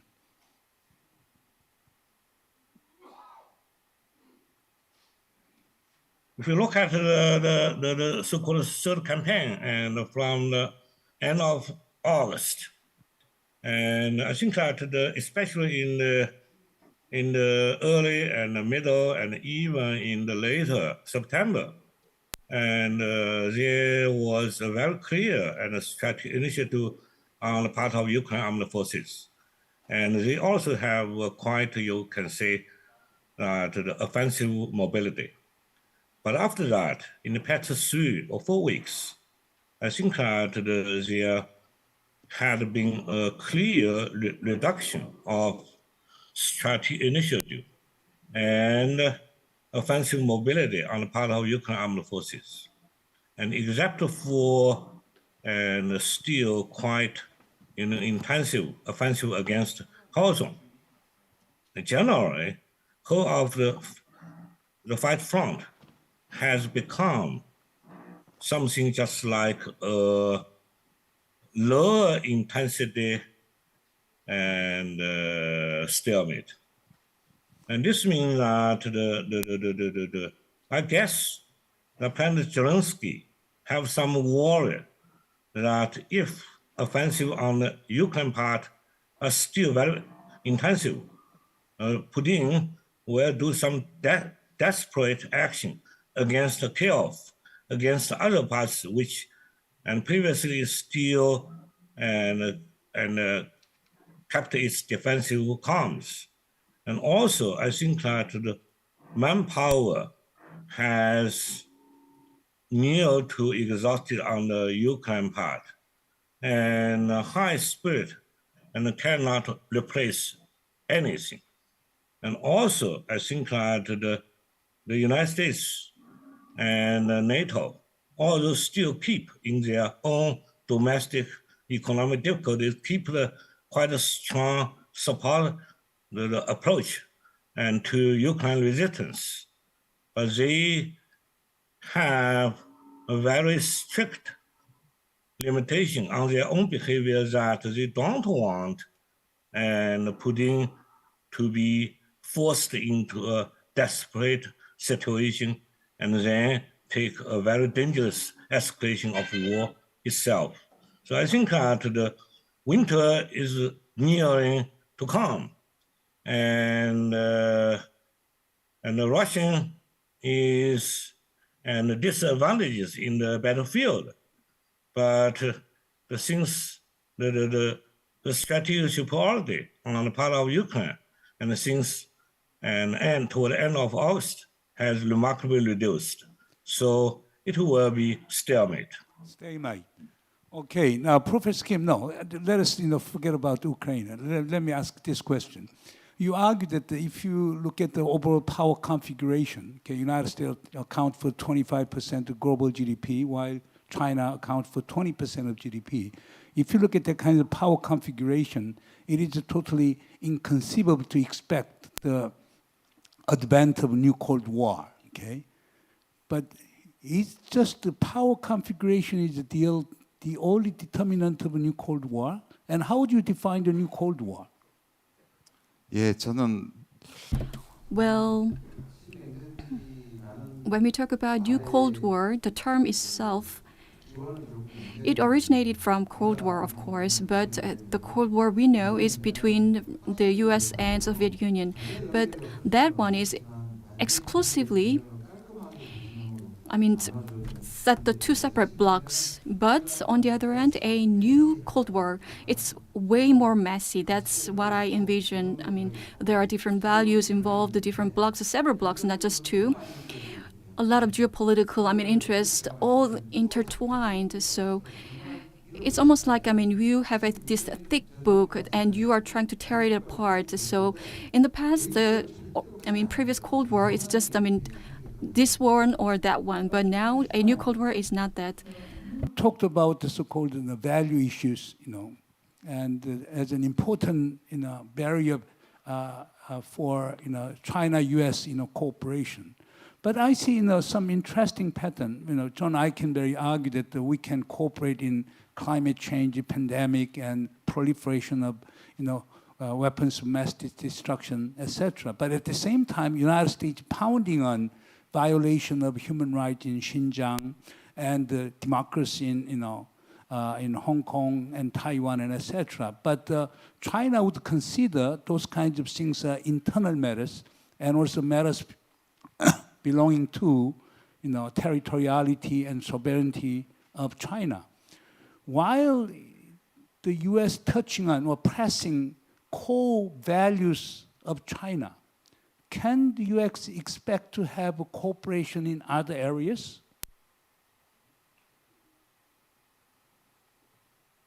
If I can take the floor, Mm-hmm. my answer is yes. That I think it's possible to criticize human rights abuse in other countries and still cooperate economically, technologically, and so on. But you must compartmentalize it. And I think one proof of this is that the climate change talks between China and the United States have continued and been productive even at a time with very great difficulties in other areas. The Cold War was a war between two parties that had little economic interaction at all. This is not something that can happen between the United States and China. I think it's impossible to decouple the economies because the costs will be so enormous to both sides unless you have war. If China attacks Taiwan, then there will be a decoupling. And we've seen an example of such decoupling now with Russia, because Russia invaded Ukraine, and that has led to an extremely harsh and tough decoupling. We have it even here in Norway, where fishing boats from Russia can no longer land the fish that they normally land in Norwegian ports. The pressure to decouple from Russia is so strong when there is wartime. So decoupling is linked to war, and then if there is war, it's not a Cold War, but a hot war. But I think there's oversimplification. For example, when Nancy Pelosi visited Taiwan in August, right? In August, what Chinese government did? Chinese government just terminate any kinds of dialogue, on the climate change, and also Chinese government really, terminated all channels of communication with, the United States. Now, Yinhong. Now, going back to Professor Yinhong, do you think that Chinese government, would the Chinese government, I have 3 points to argue in some degree and with Korean professors. The first is that I doubt that as a Chinese, and your point of view of China's economic future and in relation with the United States are little too optimistic. And you look at, and anything, especially in this era, are very dramatic and dynamic. In most recent years, China not only still keep its economy go down, the situation, but the revenue of the state, the debt of all the Chinese national government, local government, and corporations are dramatically, the dramatically increase. and the revenue remarkably decreased. And also, I think that in the face of all of the old and new economic and technological difficulties, I don't think that the central government have a major new tool to deal with the situation. The second point, I would argue against a little too optimistic situation of so-called emerging new Cold War. You compare with old Cold War between Soviet Union and United States, you see that the main competition field, Europe, especially since the Second Berlin crisis, are highly stabilized. And the structure was very simple, and even stupid people in Moscow and in Washington could deal with it. But look now, in East Asia, Western Pacific, and they are so dynamic, several hotspots, and any one of them could have a chance to break out. Not only Taiwan Strait, Peninsula, and especially compared with Taiwan Strait, between China and the United States, there are a lot of experience to stabilize the Taiwan situation to prevent the direct conflict between Washington and Beijing. But over Peninsula, there's almost no, direct, indirect, governmental or non-governmental the discussion of what's the scenario if it happen. They only talk about in the past and on the supposition that if North Korean regime collapses, then China will do something. But nothing else really discussed even, let alone policy plan. South China Sea is, relatively speaking, a most stable hotspot. And East China Sea situation are much more dangerous than those in Southeast Asia. And all of these dynamic and shifting hotspots, and also if you consider there is no any arms control dialogue, let alone negotiation between Washington and Beijing. If you consider that there is no recognized basic rule to deal with the rivalry between two great powers, if you look at these, and I don't think that you could have a lot of reason to be optimistic and of the planet situation and compare with the old Cold War. Lastly, I was short, very short. Yeah. I think that the great powers always have a priority to deal with different functional area problems. Great powers, especially now, Washington, Beijing, and Tokyo, and Moscow, and even in less degree EU power capital, they not part climate change addressing.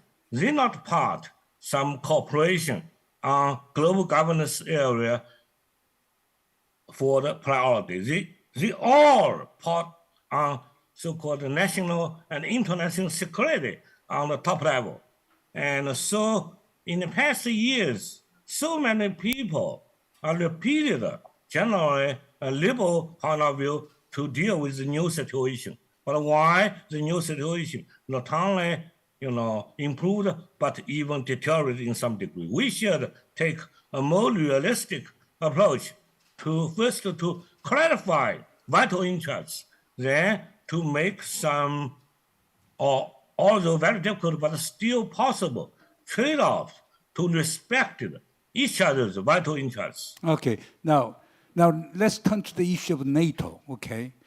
President Yoon attended the NATO summit in Madrid in late June, and also our government is planning to set up its representatives in Brussels and at the NATO headquarters. Professor Kim, what did you take on that kind of move? 예, 저는 일단 Well, the U.S., in order to check the Soviet Union reconciled with China so that China can move away from the Soviet Union. I think that was more efficient and cost-effective and efficient. And that was a strategy that the U.S. pursued back in the Kissinger days. And they had to decouple the Soviet Union and Russia back then. But the people in the U.S., if you look at the opinions of the people in the U.S., that was actually gone during the presidential election campaign.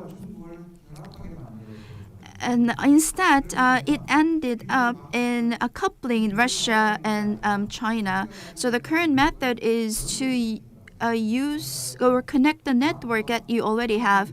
So NATO, Korea, US, and Japan. If we link these two, for the China issue, you engage NATO, and for Russia, you engage Asia. That's the US strategy. So that is actually part of the big picture that the U.S. has to link NATO with Asia. You have been arguing that there will be a Europeanization of NATO, okay? But now Professor Kim as well as Professor Yinhong have been arguing there is just the signals that the NATO will be stretching its reach into Asia-Pacific or Indo-Pacific. What is your take on that one? I see the difference between Professor Kim and your view. Are you asking me now? Mm-hmm. Yes. This is kind of paradoxical because of Trump's policy towards NATO, where there was a real threat that the United States would withdraw from NATO. NATO initiated studies of the threats from China.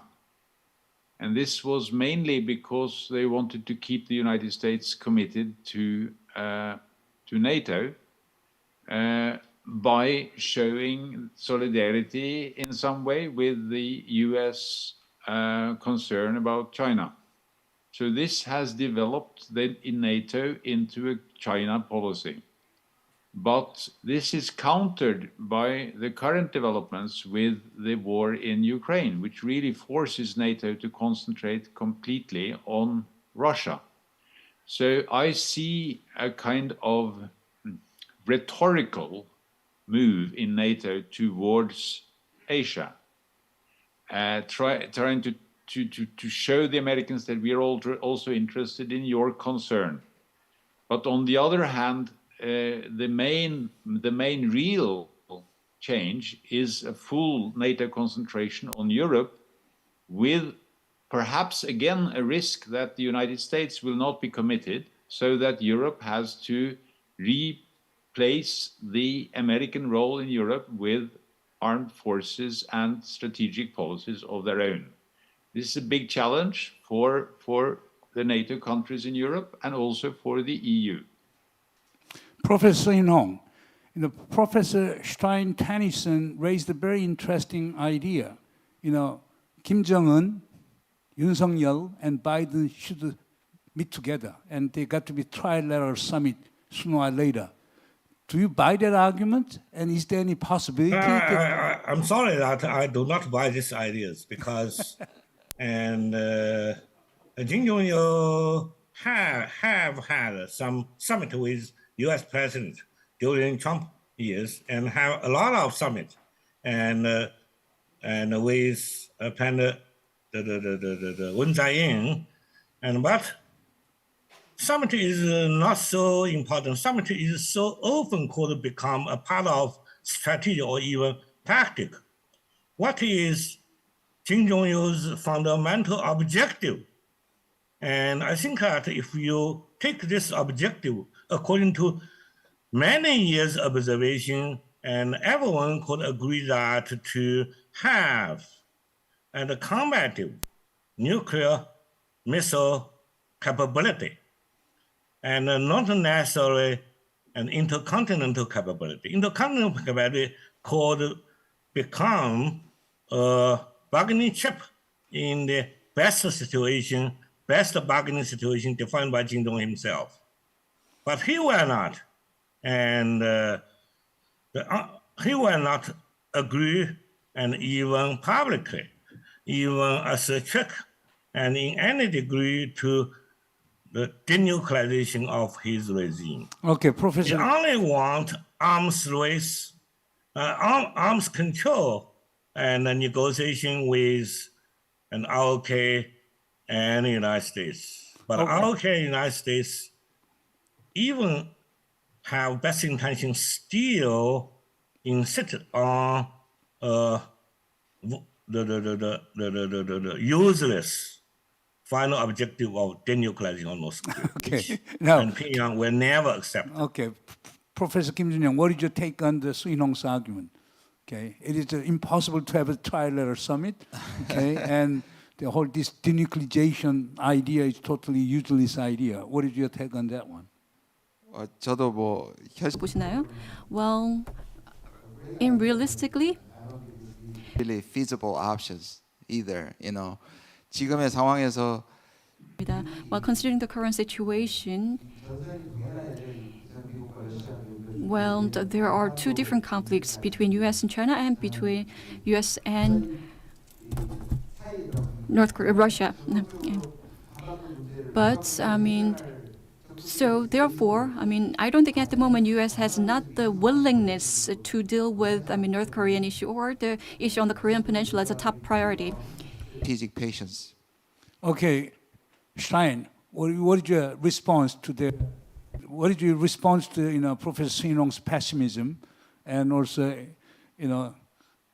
Professor Kim Joon-hyung's guarded pessimism? First, I must confess that I see no prospects in this trilateral summit happening anytime soon.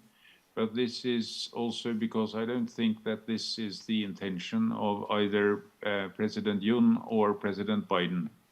They are simply not keen on this. Trump was a very special personality, and he wanted this man-to-man meeting in a kind of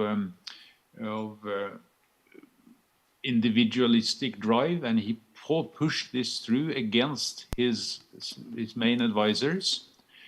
But I think that Yinhong's arguments were underpinning the need for such summits, because I agree completely that North Korea is not going to give up its nuclear arms totally, but North Korea behaved very well in a way relative to previous times during the period from 2018 until 2020, with no nuclear tests and no missile exercises. And there was also a halt in the combined exercises between South Korea and the United States. Now we are in a situation that is similar to 2017 again. With provocations from North Korea, and they completely predictable, because when Kim Jong-un is isolated, he must draw attention to himself and show his nuclear power and his military power, and he's going to force us into new crisis situations, and there is nothing sensible that the United Nations or other countries can do to counter it with new sanctions, because North Korea has been sanctioning itself during the pandemic into an extreme isolation. So it's contact that is needed, and contact on the top is what could lead to new moratoriums on testing and calming the waters, preventing the kind of incidents that we are now going to see. Okay, now with our stopped the discussion among panelists, now we have several questions from the floor as well as online. Okay, let me ask questions from online. Okay, now I was impressed by the presentation. I learned a lot, but I have the two sets of questions. One question is this: United States is now pursuing decoupling strategy. And U.S. has been putting pressure on South Korea to decouple China in its supply chain networks. But South Korea is too dependent on China for international trade. Okay, now what kinds of supply chain strategy we should pursue in this kind of sandwich situation? That is one question, and maybe Professor Yinhong can answer to this question. And the second question is this: now, U.S.-China strategic competition is the deepening, and now Professor Kim and Professor Tønnesson suggest the possibility of South Korea taking the lead in setting up the new peace discourse, okay, to avoid the U.S.-China confrontation and conflict. What kinds of strategies can you give to us? Okay, now, Professor Yinhong, what kinds of advice would you give to South Korea? Thanks for the question. I never see the U.S. demands and to itself or to its allies and partners of decoupling from China is out across range matter. And the Biden administration and before that, Trump administration only asked other countries to strictly regulate and almost to the degree of the exhibition of high tech and high semiconductor and high end chips to China. And I don't think that at present even South Korea have exported this kind of high tech and high end chip to China. And the United States, of course, want other countries, especially Japan, New Zealand, and South Korea, to squeeze even a little more on chip export to China. But it's not, U.S. vital interest to still let them to export some, chips or semiconductor or technology below the level of the high technology, high-end chip defined by, for example, Commerce Department of the United States. Thank you. So there will be never all across decoupling. Decoupling is only touched on those which China desperately desired, but still for a relatively long time cannot produce for strategic and other high-end use. Now, time is running out. Stein, how would you respond to this peace strategy? How the so-called mediating role of South Korea in U.S.-China confrontation and competition? The two questions that you asked are related because one important task is to keep up economic integration and trade with China and investments in China against ideas of harming China through any kind of radical decoupling policy.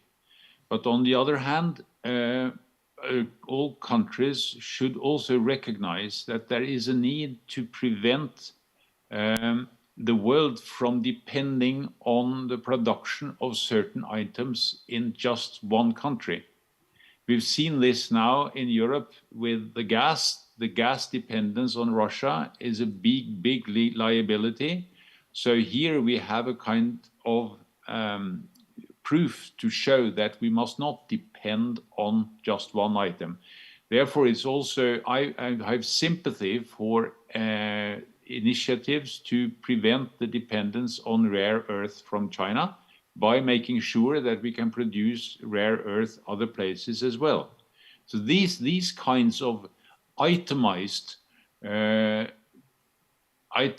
measures are legitimate and should not be seen as part of a strategy to decouple, but simply as a strategy to ensure the flow of essential goods on the global market. Thank you.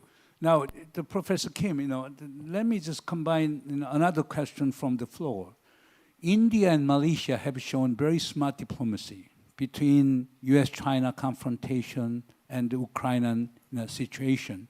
What is your take on what is your assessment of the diplomatic behavior of India and Malaysia, and what kinds of lessons can we learn from those two countries? 예, 이 두 나라뿐만 Yes, not just these two countries and including Indonesia.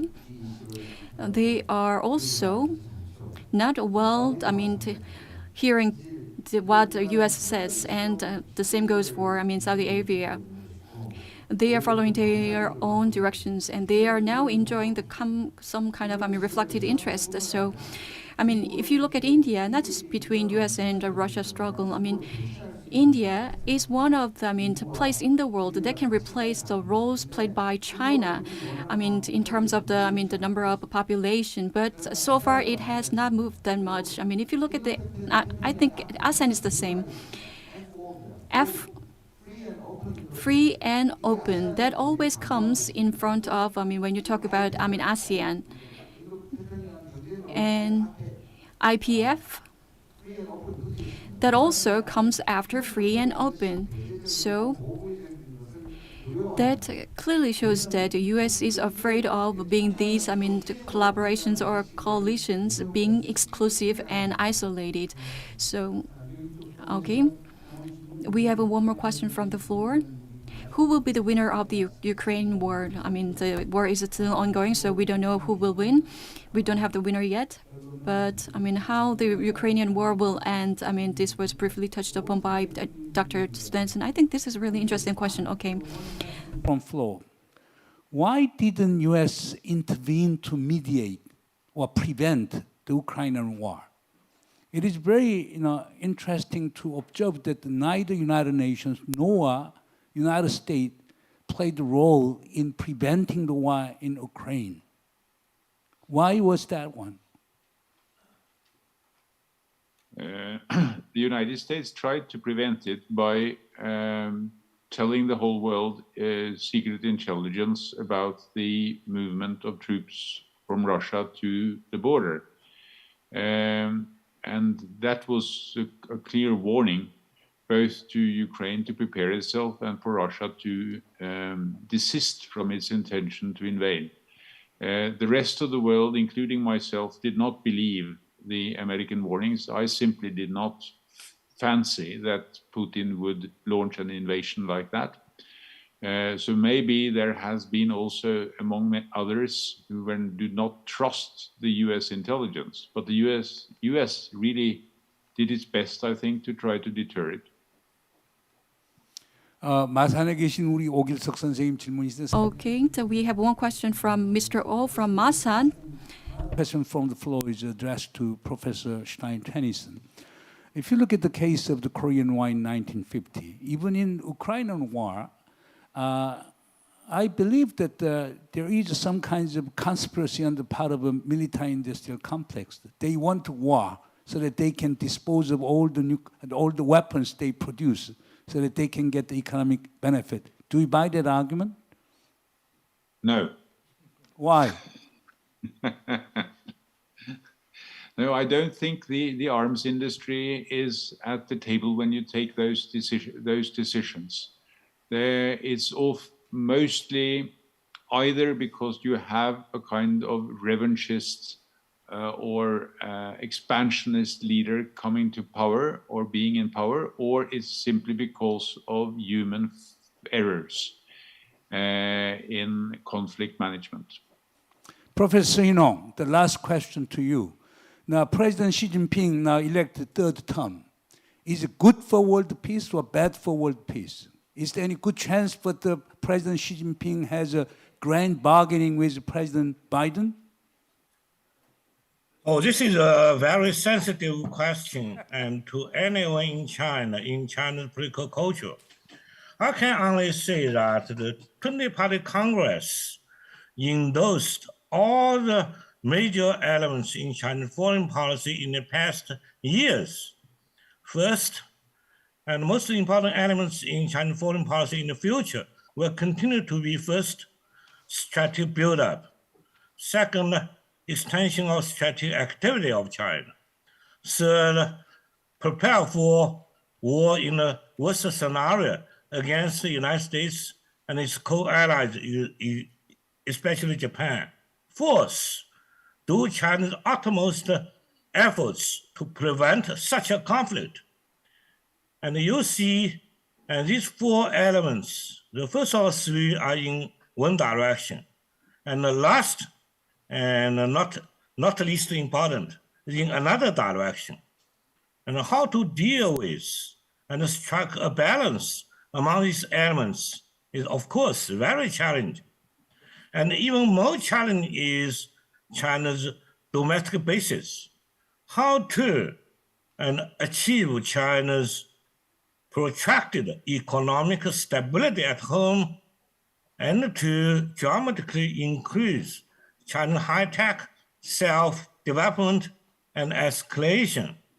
And these two domestic challenges, and combined with, of course, international environment, is most, testing. And the prospect, I personally believe, is still uncertain. Stein, what is your take on that? What is your guess? The concentration of power in one man, which I resent, also makes it very clear who you can negotiate with. So I must say that I have taken I have gained some little hope from seeing a basic difference between Putin and Xi Jinping, in that Putin has shown a willingness to take enormous risk, while I think that Xi Jinping has throughout his career been a rational, calculating game player or power player. So he can be counted on not to behave irrationally in the way that Putin has done with Ukraine. Okay, Professor Kim Joon-hyung, what is your take on that? 예, 저는 지난 작년에 This is what came from the a secret meeting participated Court Campbell. And after the third term of President Xi, because of the he will focus on domestic economic issues, and if it fails in 2-3 years or for 5 years, he will focus on conflict on the U.S. to consolidate the internal affairs of China. We talked quite a few things, and one thing for sure is that we have to prevent a new Cold War era, and in order to do so, the strategic confrontation between the U.S. and China should mitigate, and in terms of geopolitical confrontation between the two countries must be resolved. To this end, Korea and other countries will have to form an international solidarity to help these two countries get out of the confrontation through diplomatic efforts. I think the three discussants, the three people share the same that the security is very important, but security achieved through peaceful discourses is very important. And Professor Tønnesson came up with this East Asia theory.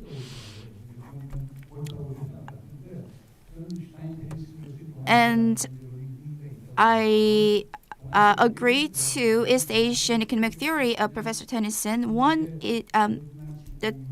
And after it, in Asia, and after the Vietnamese War, there was no war that wreaked havoc on the lives of the people in East Asia, and that is unique to Asia. And East Asia focused on developing economy instead of building security. So that is capitalist peace, and the second is democratic peace theory. And I think that is the path that the history have to take. Commended him very highly, but you deserve that kind of commendation. 그래서 그런 점에서 본다. In that sense, the direction that we have to take is surprisingly that the liberalist order that was made by the U.S. has been a bliss to us, and China is trying to break the liberalist order that was built by the U.S. and that's why we have to have global discourses to deter this. I believe the three professors had a good discussion, although we didn't have Professor Eikenberry here, but he made a very meaningful contribution. We have to overcome the new Cold War and hegemonic struggle to build peace on the Korean Peninsula and East Asia. That is our mandate. This brings us to the end of the session. And Professor Tønnesson is joining us at 4 a.m. in Oslo. So let's give him a big hand to him for helping with us. And another big hand to Professor Yinhong. I know he's a very busy person, and thank you for joining us at this early hour in the morning. A big hand to you. And of course, to Professor Joon-hyung Kim, he's been always a good friend to our symposium discussion. I mean, he is a really good expert to join us. Once again, please give him a big hand. Always welcome you and appreciate your insights. With this, we will wrap up the session one. Thank you all very much.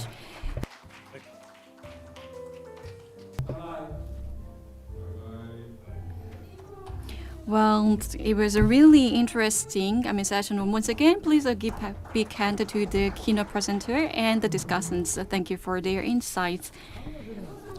Okay, as already announced, with this we will wrap up the morning session, and we will now take a lunch break.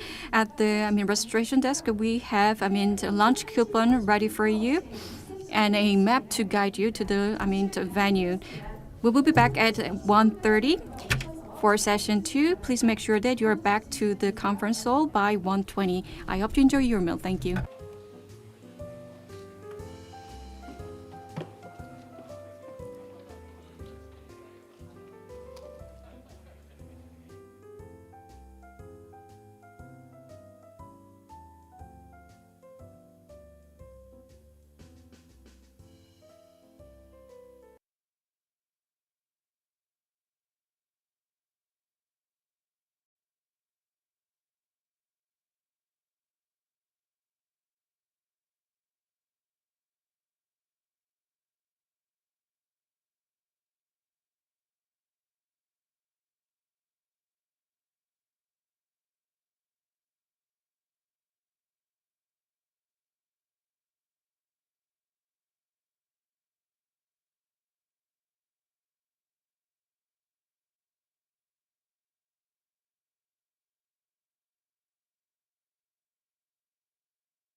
하나 둘 셋.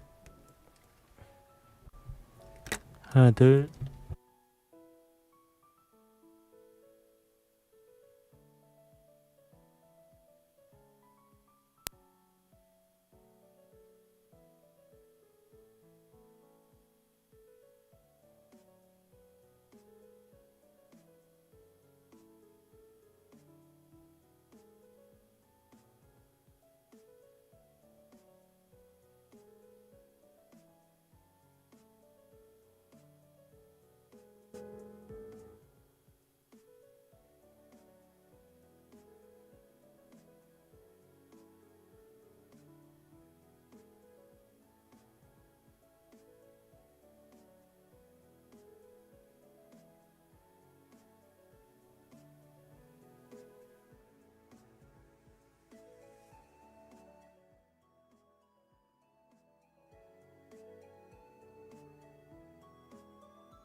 네, 잠시 후인 오후 1시 30분부터 제2세션을 시작하도록 하겠습니다.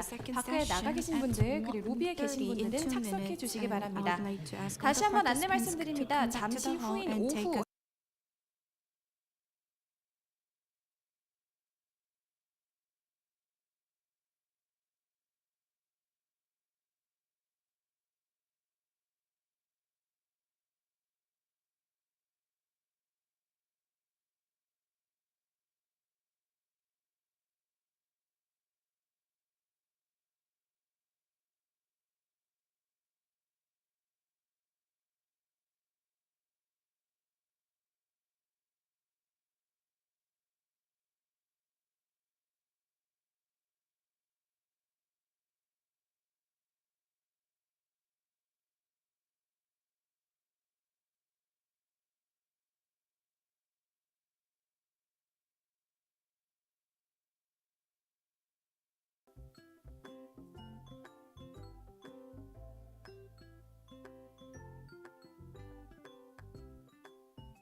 네, 그럼 지금부터 We are now going to get started with the second session under the theme of East Asian crisis and its solutions.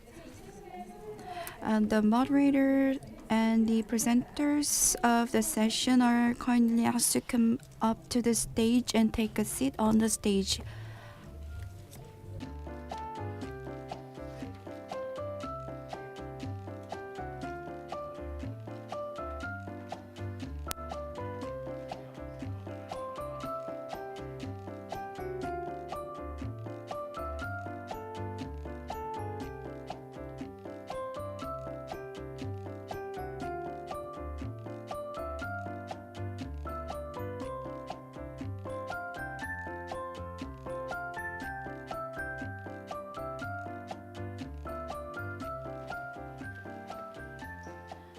네, 이번 세션은 한국해양수산입니다. 신냉전 시대의 글로벌 공급망의 해법이라는 주제로 발제와 토론을 해주실 예정입니다. So this session is themed with the East Asian crisis and its solutions.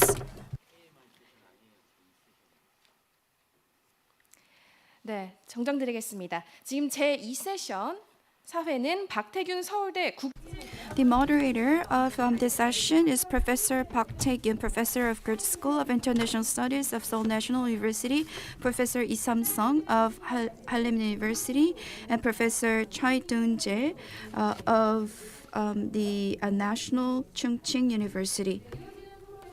And the discussants will be Professor Jang-young-hee, Research Professor at Sungkyunkwan University, and Ms. Jung Da-hoon, a researcher at the Sogang University, and Professor Nishino Jr. from Keio University. I would like to pass the microphone to Professor Park. Good afternoon. It is nice to meet you, and I'd like to thank everyone for participating despite your busy schedule. And I'd like to also thank the presenters and the discussants. Currently, I am a professor of Graduate School of International Studies at Seoul National University. About 2 years ago, I was a presenter. I was supposed to be here, but because I had a knee surgery, I had to join you online, and now I'm well, so I can be here with my own legs, and I'm so proud of it. And we have presenters that I've always respected. And it is my honor to have all the distinguished professors as our presenters and discussants. So without further ado, I'd like to proceed with the session. And the presenters of the session are Professor Lee and Professor Chai Dong-jae, and each presenter has 20 minutes for presentation. First, we have Professor Lee Sam-sung of Professor Emeritus of Hallym University. And he was a professor at Catholic University, and he was a visiting professor at Ritsumeikan University of Japan. And he wrote books on American foreign policy perspectives and the Vietnam. And other books are being used in my lectures and have been cited a lot. So I have always respected him, and I'm looking forward to his presentation.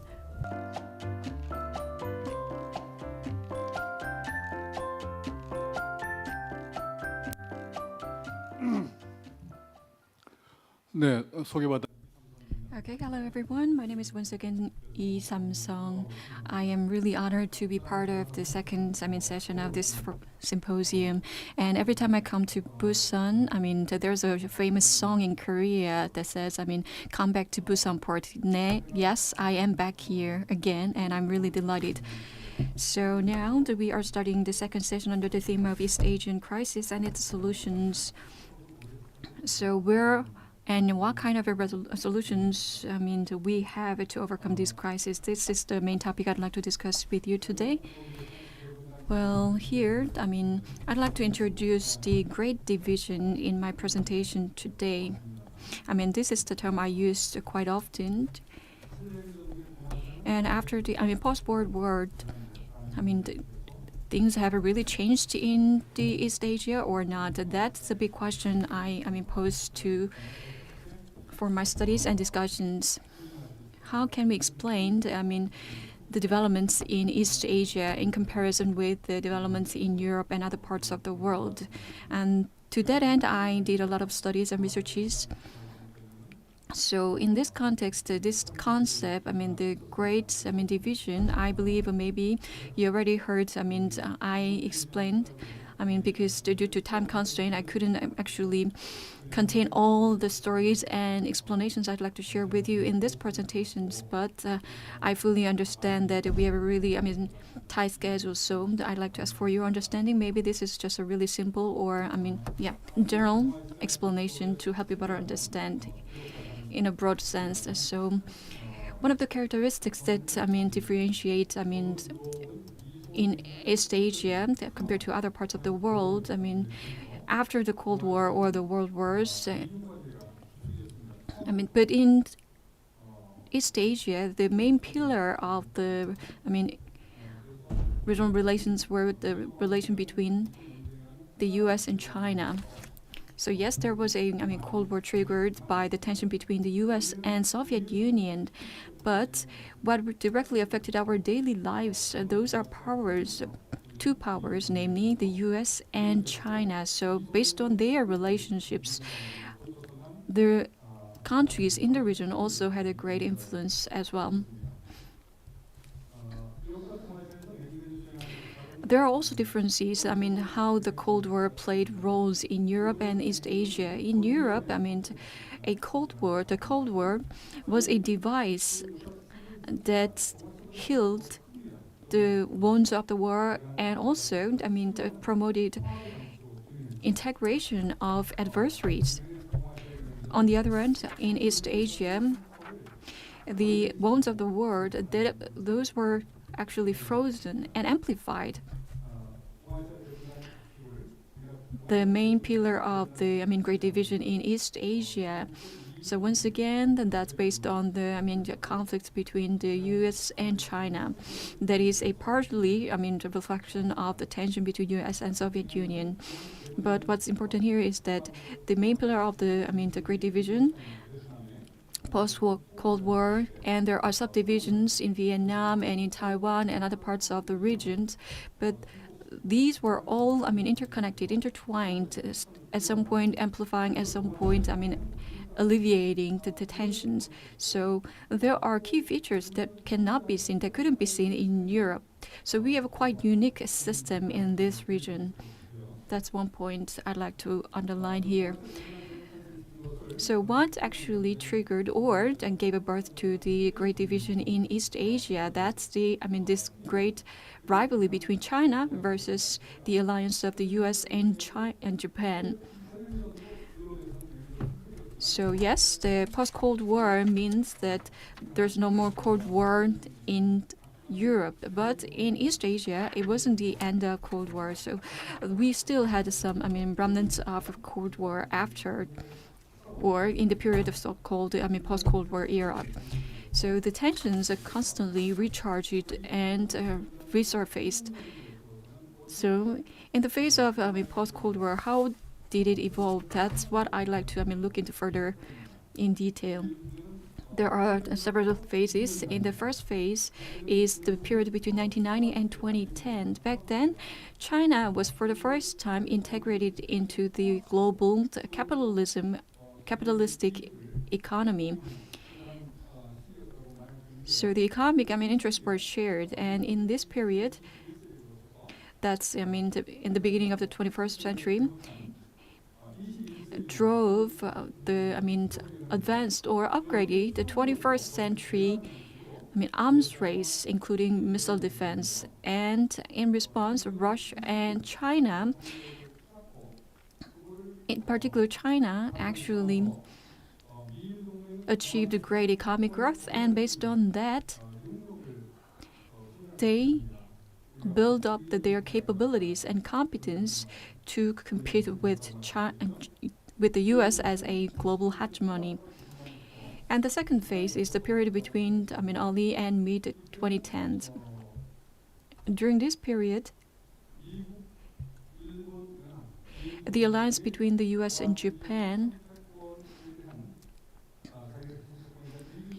was recognized by China as the realistic threat for them to actually retake the maritime hegemony in the region. And actually, the alliance between the U.S. and Japan, they publicly declared that they would try to achieve the rebalance in Asia and also militarily have China in check.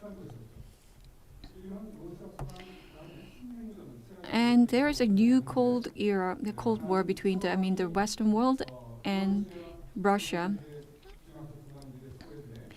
There are several key features we need to keep in mind that there are countries or regions in between, and there are conflicts of nationalism of Russia. And the second level, under the regime power of Putin, once again, the geopolitically, the middle ground countries, they are now in confusion and affected by this, power struggle between the Western world and the new Cold War in Europe. And that, to some extent, promoted or strengthened the pro-Western, movement or willingness of these countries. And the third element is that the Great Division in East Asia, as I mentioned earlier, from a military perspective, the Western world's containment or efforts to contain China is in play. If we compare the two periods during the Cold War and after the Cold War, if you look at the Western world, in the previous period,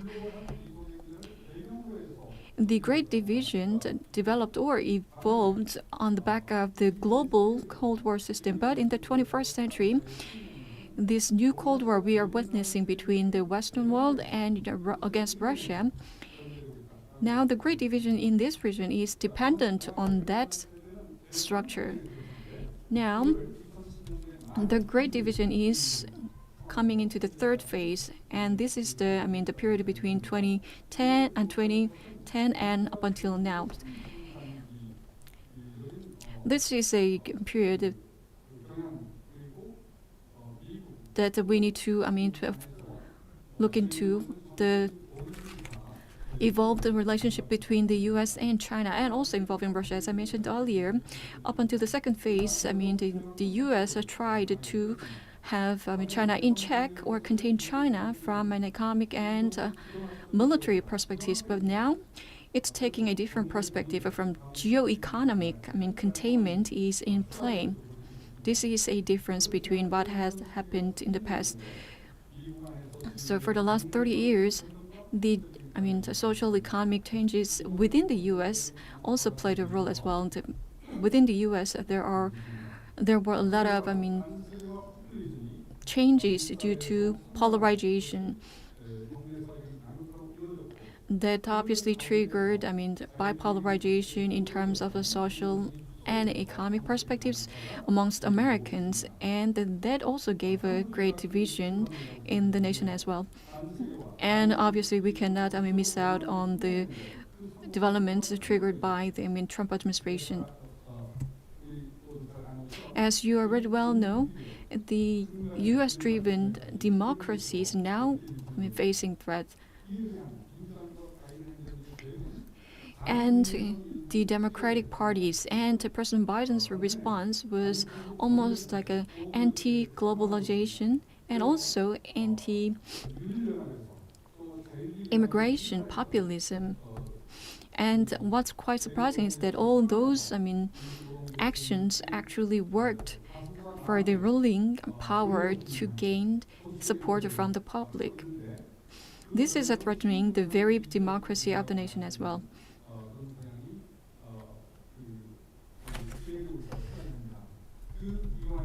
As part of that, a good example is that so-called G4 alliance. So this is a neo-mercantilism.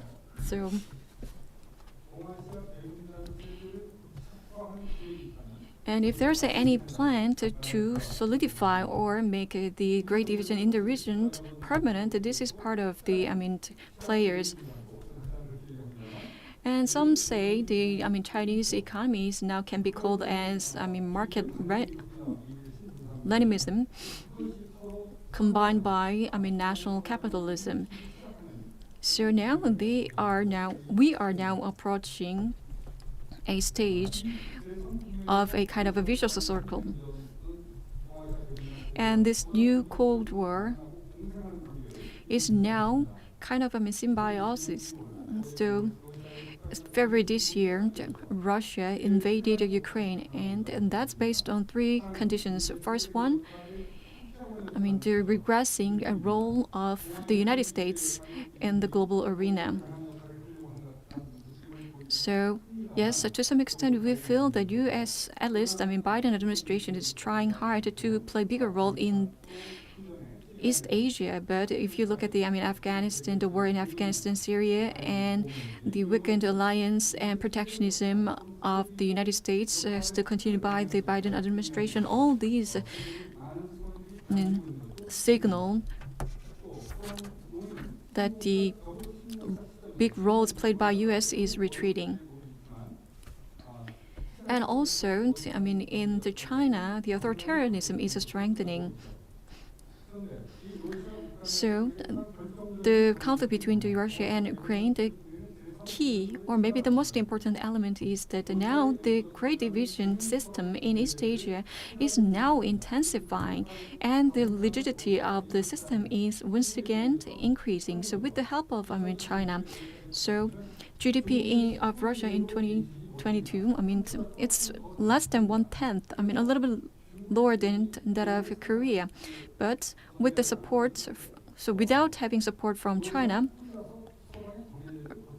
Russia wasn't in the past able to actually stand sanctions posed by the Western world.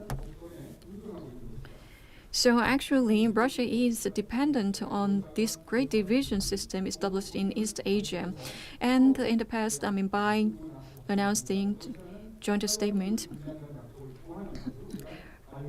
there were, exchanges of the alliance that NATO should not be expanded and etc. So all these developments, can be seen both as an opportunity and a crisis to the United States. So once again, Russia's invasion of Ukraine in this year, and also its annexation of, the Crimea. Russia is obviously maintaining close economic relations with Russia, with China. So there are another three elements that again lead to the decreasing role of the U.S. So there are once again the three. There are three key objectives of the Russia's invasion of Ukraine. So first of all, to actually block the energy support or provision between Europe and Russia, and also to raise the level of economic containment of China, and then also to satisfy the political motive 위기에 to rise 착해 있고 of the U.S.'s anti-globalism. 첫째는 물론 We know the peace crisis in East Asia is in the third phase of Grand Division, and the Korean Peninsula is under crisis with the incumbent government, and they said they will do the preemptive strike or decapitation strike. And if you watch the show from the ground wave TV stations, we even demonstrated how the decapitation strike will be done. So the joint drill between the U.S. and China was done on the land, sea, and air. And to cope with this, North Korea launched IRBM and SLBM. It also legalized the 5 conditions of preemptive nuclear strike. And the tension in the Taiwan Strait is escalating as well. And if you go one step further, this year, if you look at East Asia in 2022, there are some similarities in the situation of Europe right before the First World War. And that is the continent is rigidly polarized in terms of military system. And right before World War I, the UK and France worked hard to isolate Germany, just like US-Japan alliance is trying to isolate the rising China. And the surrounding countries of the power centers in the local order are there, like the Balkan states in the case of Europe, and Korea and Taiwan in the case of East Asia. And the globalization and deepening of economic interdependence is growing. However, they gradually try to abandon free trade and the protectionism is rising. And they are preoccupied with the bipolar military alliance system and arms race, while the notion that economic interdependence preserves peace remains. They're still optimistic that the peace will still be maintained even right before the arms race and military conflict. So there is no sign of any disruption in the peace, even in the stock market. Then what are the options that East Asian countries can take? We can think of 3 options. First choice is to take advantage of the existing polarized military alliance system, focus on the arms race and individual economic neo-mercantilism. And the vicious cycle of tension in the large division system will continue, and the tension in the Taiwan Strait and the Korean Peninsula will continue, and the increasing risk. The assumption is that the alliance with the United States can provide long-term military security and the benefits of economic security supply chains. And the second option is to maintain the current alliance with the US while seeking to expand their qualitative armament, including their own nuclear armament. So what's left with us is third option. I think that's the option that we have to take. That is in East Asia, including Japan, Korea, Taiwan, and the Philippines and Vietnam. We think of the alternative East Asia to a dream of a vision with its visibility. East Asian allies of the United States, including Japan and Korea, should maintain a constant military alliance with the US. And they should reconcile it with the efforts to pursue common security mechanisms consistent with the overriding universal value of peace in East Asia.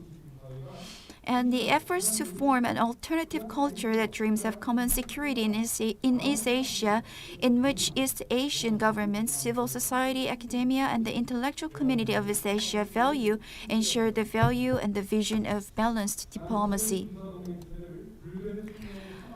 We shouldn't be buried in the notion that polarized military alliance system is unchangeable.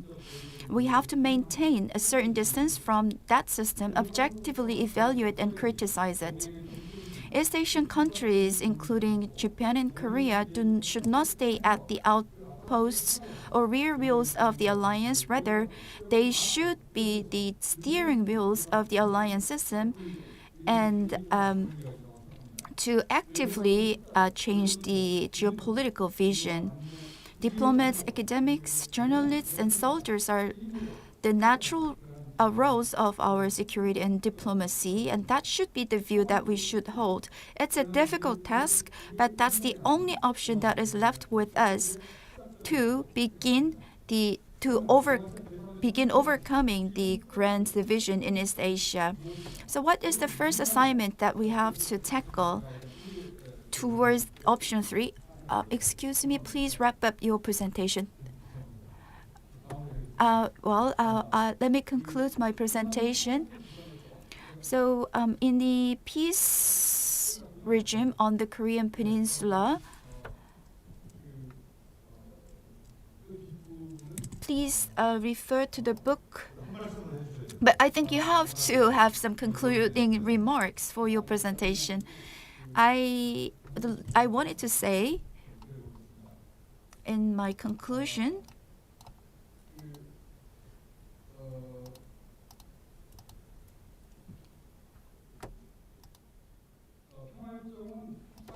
the peace regime or peace treaty is difficult to negotiate, and the U.S. opposes it anyway. So we have to denuclearize North Korea in a different way. Then,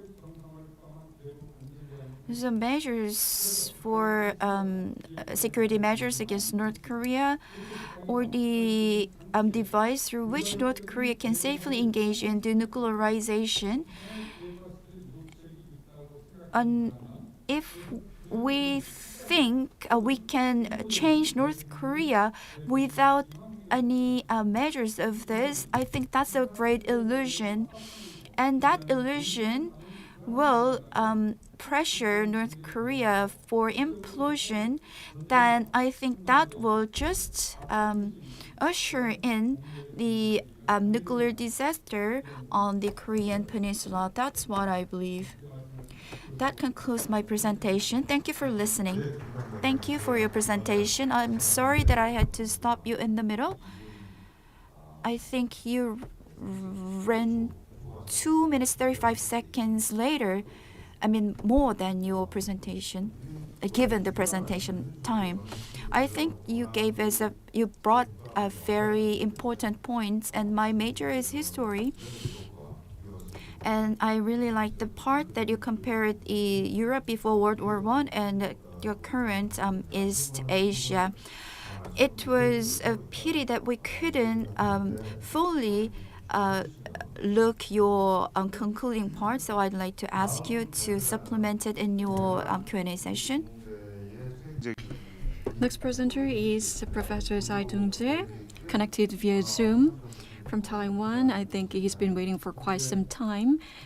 Okay, let me briefly introduce him. Dr. Tsai is now the Director of Advanced Research Center for Humanities and Social Science, Distinguished Professor of Institute of International Politics.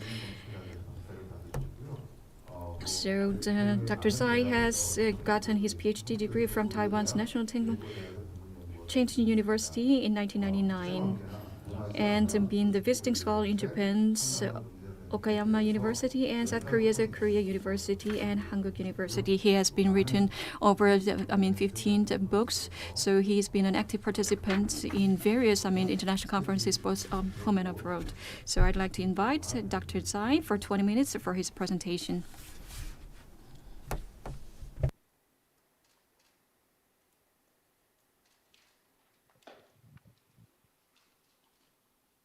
Okay, Professor Tae-gyun, would you please start your presentation? Okay,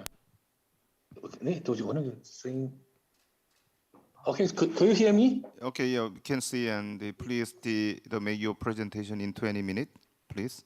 Okay, so everyone can see my slide, maybe? Yes, we can see. Yeah, very good.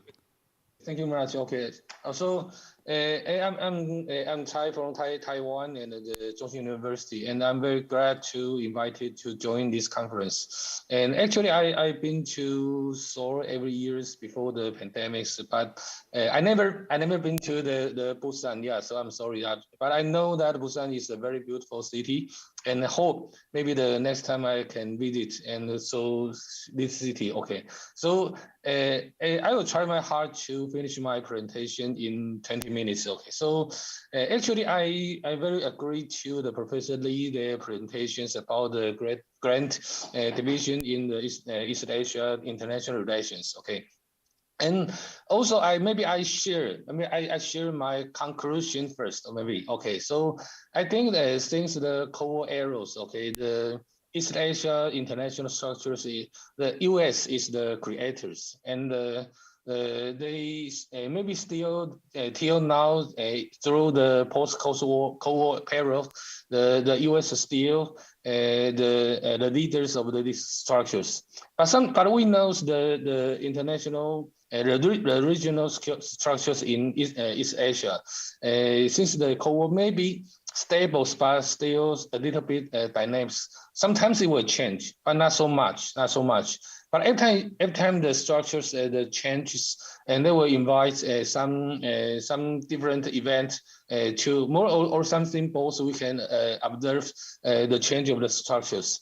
And and in my presentations, I will take the Taiwan Strait the crisis to be an example or the symbol to observe the transformation of the structures. Okay, so and we know that Taiwan and maybe the Taiwan and China, the cultural relations is the same with the two Korea relations, both the legacy of the Cold Wars. Okay, so because the structures is the U.S. created a regional structure in East Asia, and so the lot of the development in the regional affairs follows the U.S. structures. Okay, strategy.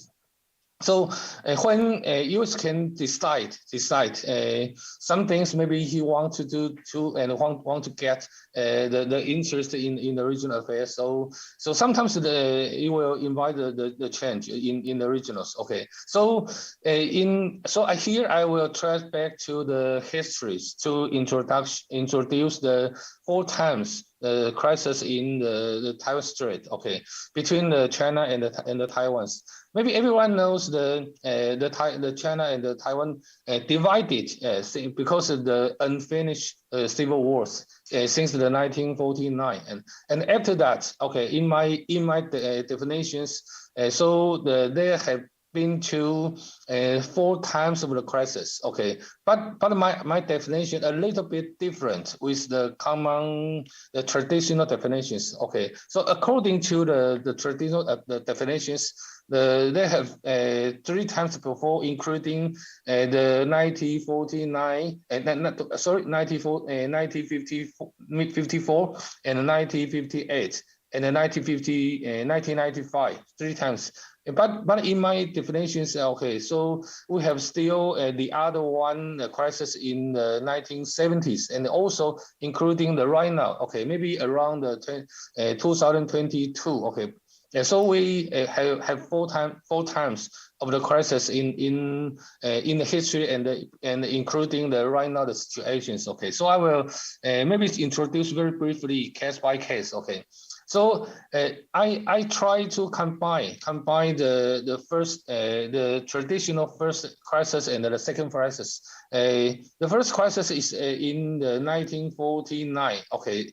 But because the times is very close to the 1948, so and the background is very similar, so I combined it, become one crisis, okay. So in that times it's in the beginning of the Cold Wars, okay. So but still in that times the China is under unfinished civil wars, but we know according to U.S. strategy. Maybe including the global or the regional strategy, actually the U.S. tried to have a Cold War with the Soviets, but in East Asia, I think in that times the U.S. not just decided how to deal with the China affairs, and maybe one of the options or the choice is to ally with the China, I mean the Beijing's, okay. So in 1949, then U.S. released white papers about the China affairs. Actually, we know that U.S. prepared, to have an official relation with the Beijing's, but in that times, the surprise is the Korea Wars, okay. So in 1950s, okay, the Korea War is a surprise to U.S. strategy, okay, especially because the Beijing joined these wars, okay. So because the Beijing joined this war and they become the enemy in the battlefield with the U.S. So it means the U.S.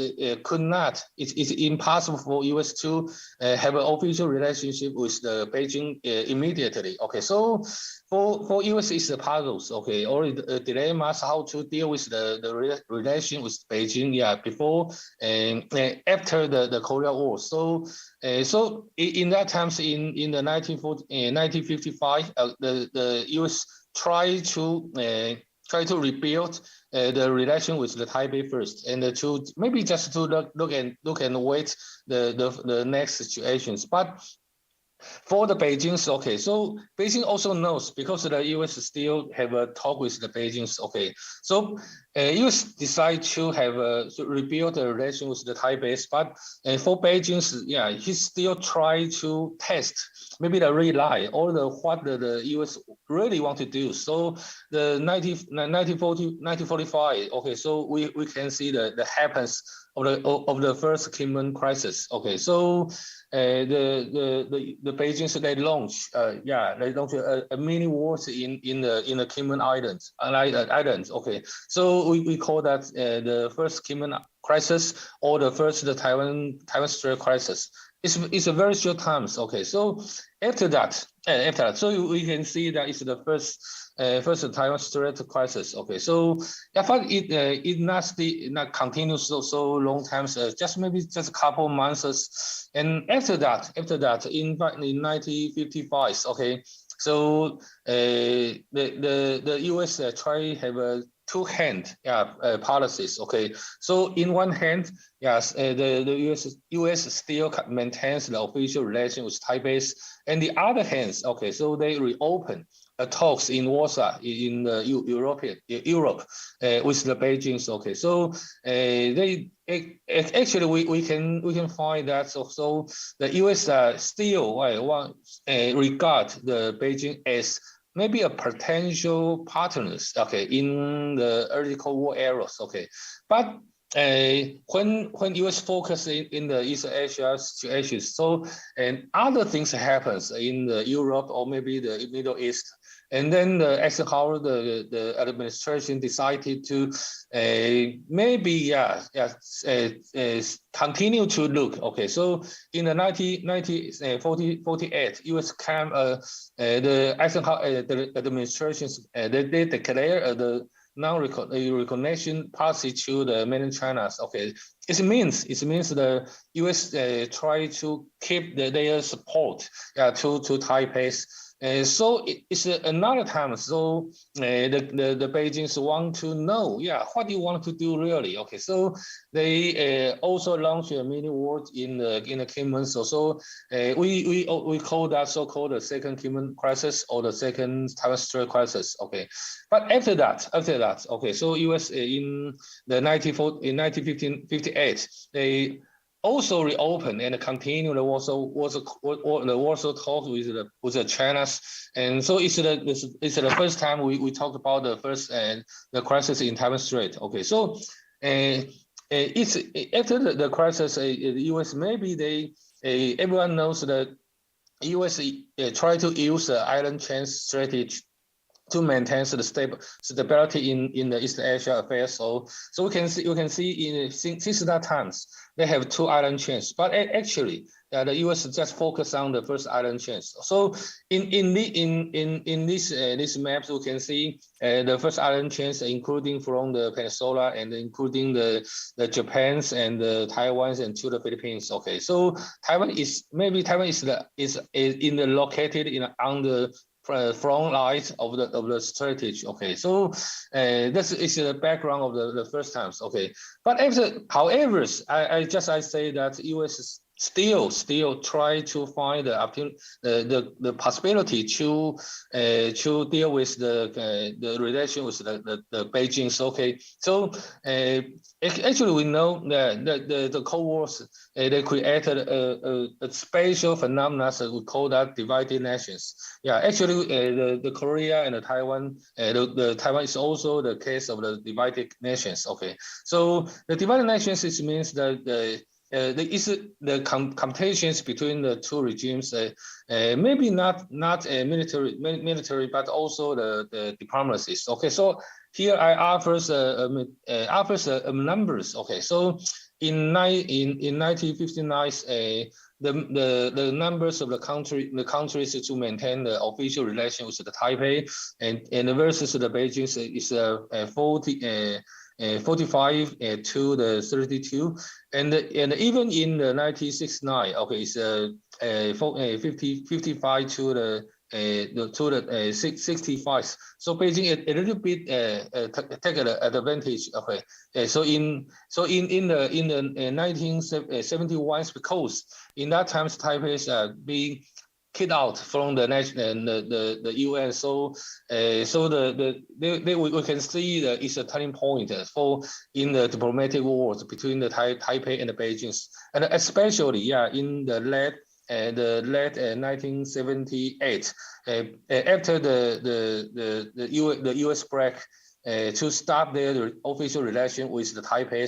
So we find a totally failure. Okay, so for Taipei in the 1979, the Taiwan only keep the 22 countries with the official relations with Taipei. Okay, and the countries with have a relation with the Beijing is over 100. Okay, now but the more important is the backgrounds. Okay, so in that times we know that the Cold War is a little bit changed. Okay, so U.S. and the Soviet they begin to have arms control talks since 1969. Okay, so they have a SALT 1 and a SALT 2. We know that. Okay, so because the U.S. try to change, okay, or to adjust their strategy with the Soviet, and then they maybe just as we know is called the Nixon doctrines. Okay, they want to use the negotiations replace to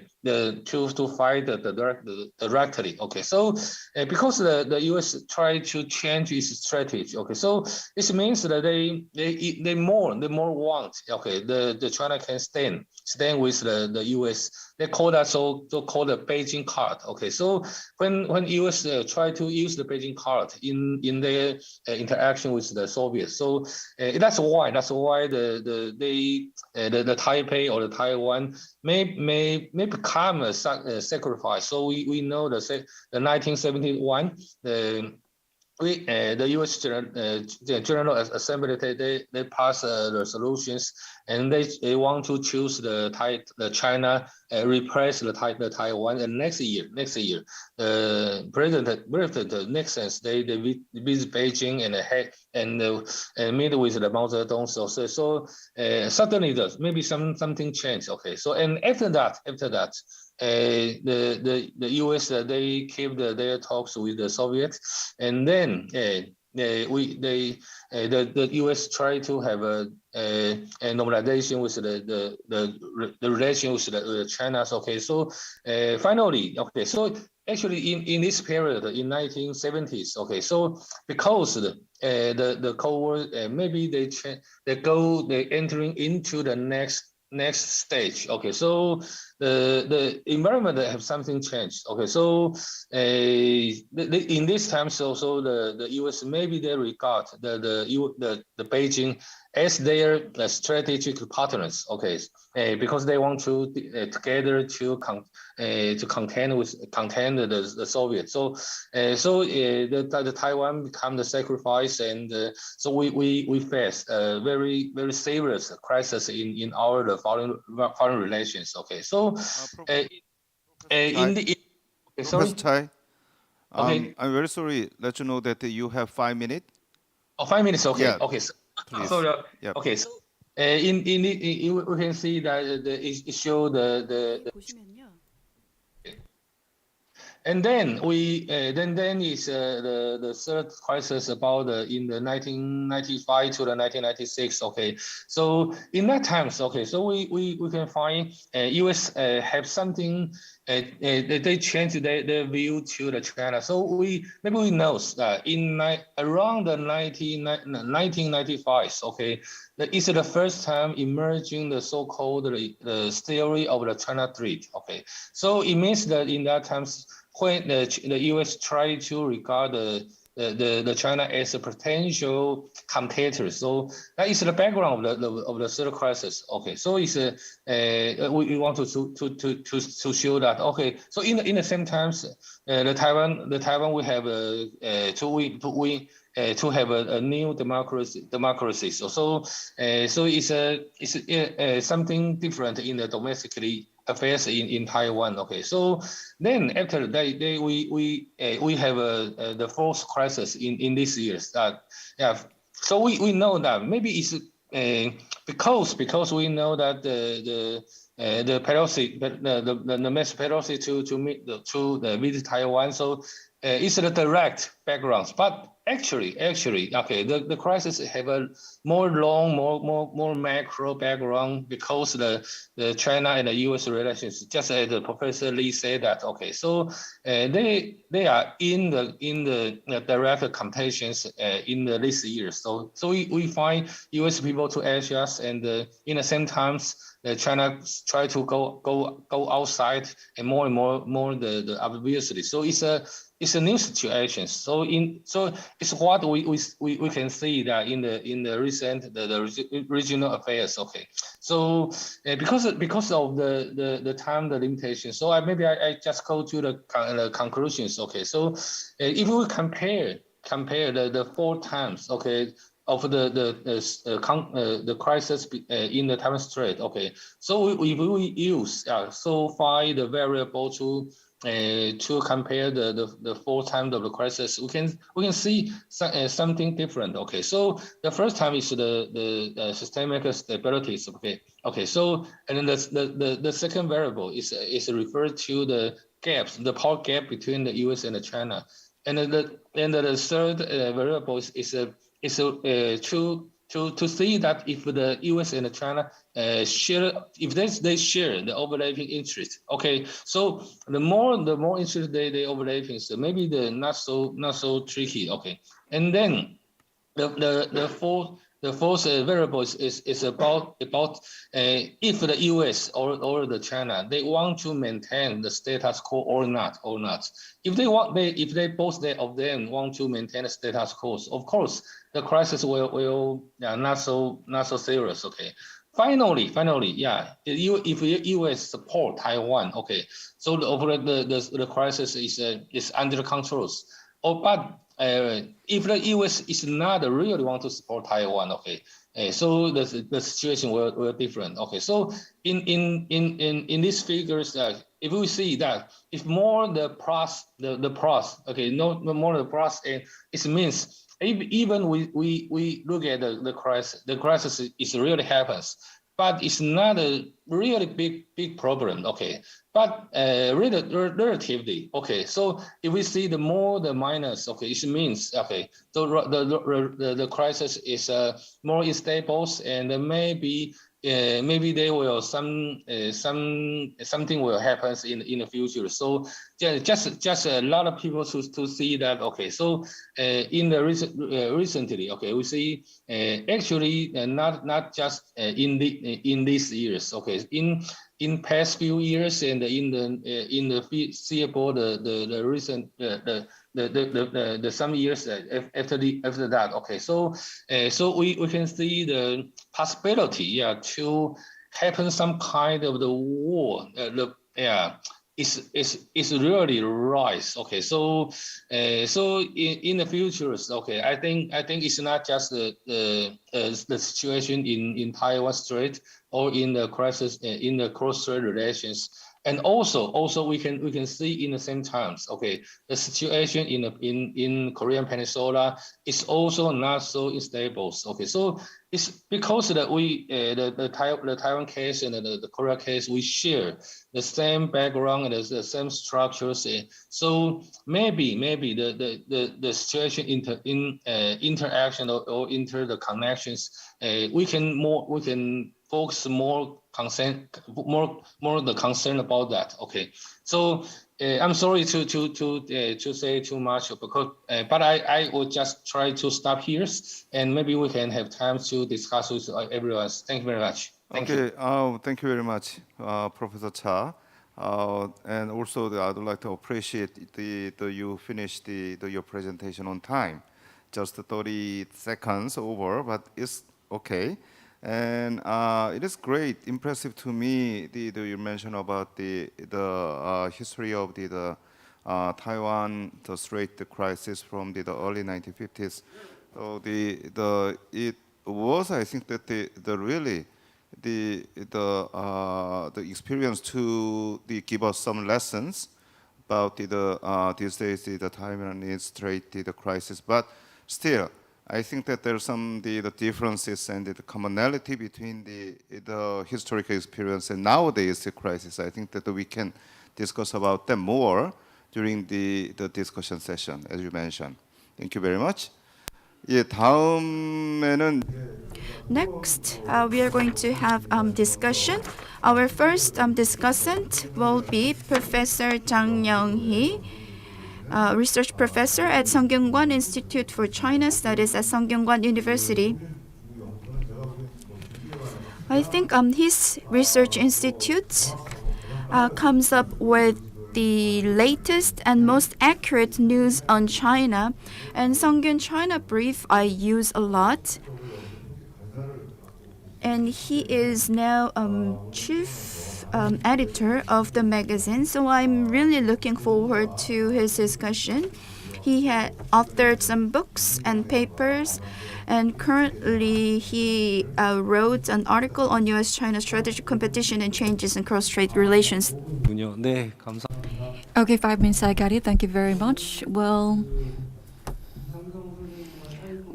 I really appreciate the interesting presentation by Lee Sam-sung and Professor Chai Dong-jae. So let me briefly share my opinions on those issues. Well, regarding the Taiwan Strait and the Korean Peninsula, the current situation, what are the commonalities? I believe that both lost the channel for communication or dialogue. So the loss of communication, that is the commonality. And yes, those are mainly because of the authoritarian structure in play. For example, the China is not willing to have talks or discuss with the current Taiwan government. And first of all, Professor Samsung Lee said it that yes, he highlighted the importance of peace treaty or peace agreement. But it's by no means easy. That's what he mentioned. So yes, because it is difficult. That doesn't mean that we should give up. It's difficult, but still we need to work on achieving peace agreement in the near future. And this is once again common challenge, and yes, kind of a homework for both regions, for Korean Peninsula and the Taiwan Strait issues. So obviously there's researcher Richard Bush, one of the the renowned researchers around the world, one for me as well. So and he wrote a book last year, Difficult Choices. Maybe you already know. So he is a kind of an expert, studying this Taiwan issue for over 3 and 4 decades. He gave a lot of recommendations and insights, and in that book, what he recommended is that the U.S. is obviously working for their own interest. That's the cruel reality. We should acknowledge it.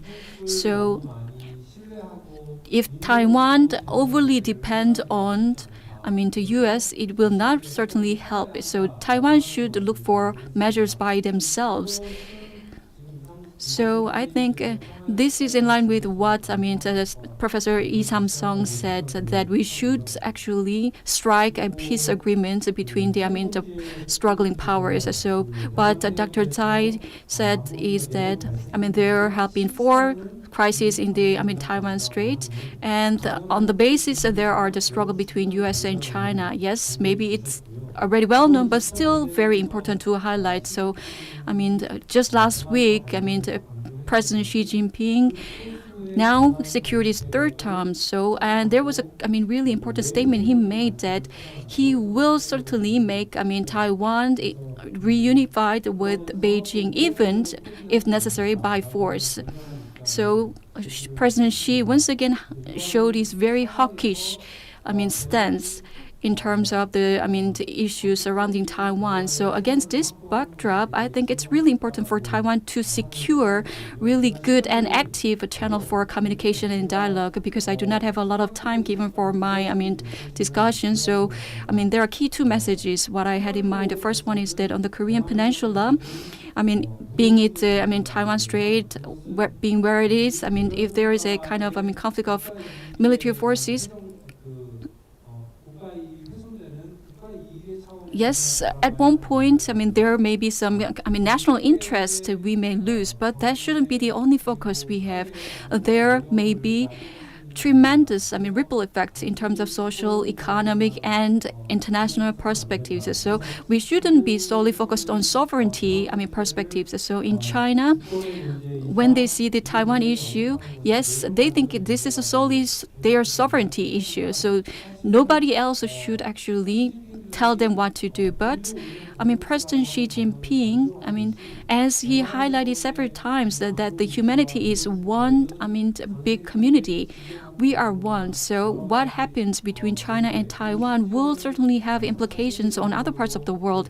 And this may lead to also the 3rd World War, even a nuclear war. So nobody wants to that happen. So just keeping that in mind, we should actually look for the future direction. Thank you. Okay. Thank you for keeping your time of 5 minutes. So you made some comments as well as some questions to the 2 presenters. And And Professor Lee Samsung said it may sound idealistic, but that's the only option that we have. Although it may be difficult, but that's the path that we have to take. And I included that similar thing in my column that's going to be published tomorrow. So that was our dilemma. And I'd like to invite our second discussant, and she is a research fellow at the Institute of Social Science at Sogang University. She is well known for her books, international. She wrote many books on China and many interesting books.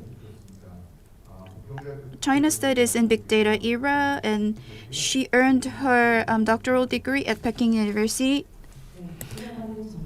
I am Jung Da-hoon. It is very nice to meet you all. I really enjoyed the two presentations. I believe the summary will be done by our moderator. I would like to ask the question. There were three questions that I had in the Professor Lee's presentation. In the absence the 2000s, maybe we blindly trust in the geo-economic theory that is that is disturbing the East Asian security. But if you compare World War I and the current status, when the economy and the trade has been universalized, I think there are fundamental structural differences between these two times or situations. And the level of economic interdependence is much, much stronger now than before. So how should we take this point? And the second question is, that was also a wonderful insight. And Russia's invasion on Ukraine is an opportunity as well as a crisis. That's what you said, and I think that carries a lot of meanings in predicting the future. So do you still think this war is still an opportunity for U.S. to have the global hegemony? Or what are the things that will make this war a crisis to the U.S.? And my third question is, if you read the paper and the footnotes of your paper, and the third key to East Asia, you emphasize the meaning of the peace on the Korean Peninsula and the I agree to the idea that peace treaty is very important. And in your footnote, you said a denuclearized zone. You talked about denuclearized zone that is separate from the arms race, and you didn't specify it further. But if we separate this denuclearized zone in the military actions, then this having a denuclearized zone that may not have any meaning. So I would like to know what you think about this.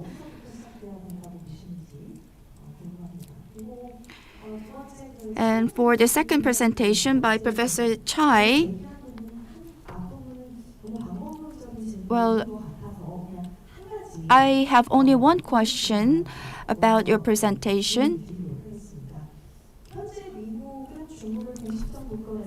And the U.S.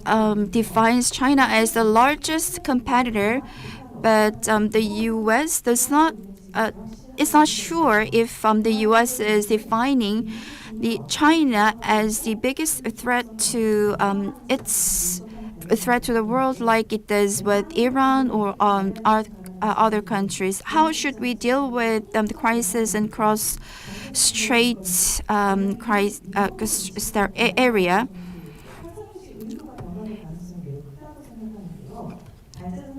And my question is, so do you still think the U.S. is looking at China as a competitor or a party that will threaten the U.S.? Is that the reason why you put a minus in that factor? Thank you for keeping your time. those questions coincide with the questions that I had. We keep talking about security, and I tell my students the international relations is about money, and economic factor is the largest one. But if you just talk about money, you look cheap. That's why you have to relate this international relations with security and policy. In order to talk about this, we have to talk about SOC and other alliances that all are related to the financial issues. And we also have to think about BRI, Belt and Road Initiative. And as the China is physically linking other countries with this initiative, the U.S. feels threatened by the expansion of China, physical expansion of China. Well, in the next section, we will talk about global supply chain, but I think we can lightly touch upon this issue in this session. And my question to Professor Chai is, how should we understand the relationship between the U.S. and China? Thank you. Last but not least, we have a Professor Nishino Jr. I personally really fond of him. I learned a lot from him. And Professor Nishino is, back in 1960s and 70s, his PhD paper, I think, the historical relationship between Korea and China is really, significant and very, excellent, research paper. And he has also served as the head of the Center on, studies on the Korean Peninsula. And he has visited, Korea several times, studied in South Korea as well. So I really appreciate that he joins us. Once again, you have 5 minutes. Thank you very much. Well, I'd like to just briefly discuss the 3 points. First of all, regarding Professor Lee's paper and presentation. First of all, it was a great honor for me to have a chance to actually read, his paper. This is an excellent work. Yes, the interactions in terms of, the Cold War and the differences between Europe and East Asia. Yeah, from my perspectives, yes, I've been, studying this area for several years. But most interesting in this regard, or maybe most meaningful, is that the subdivisions are now, have been actually impacting a lot for the Great Division. So in particular on the Korean Peninsula, in Vietnam, Ho Chi Minh was the epicenter. So these, the subdivisions in East Asia, these served as something that actually rattled the great powers, namely the U.S. and China, and sometimes in Russia as well. So from that perspective, when I read, Professor Lee's paper, so I think maybe it's also helpful to keep something in mind. For example, those small countries are no longer small countries. Maybe you already, know that Korea is no longer a small country. Not small power country. And Taiwan as well is now recognized as a really mature democracy. Vietnam is not seen as they are before. They are also growing very fast. So those stances are now changed compared to, past. So maybe in the past they were considered as really small countries in the region, but now they are no longer small countries. They are now big parties, actors. So maybe keeping that in mind, you can have different perspectives. That's one point. The first point I'd like to share with you. And the second one is that, if you look at the current political, developments, maybe this is a common at the same time a question. So yes, you mentioned, 3 scenarios. The first one is that,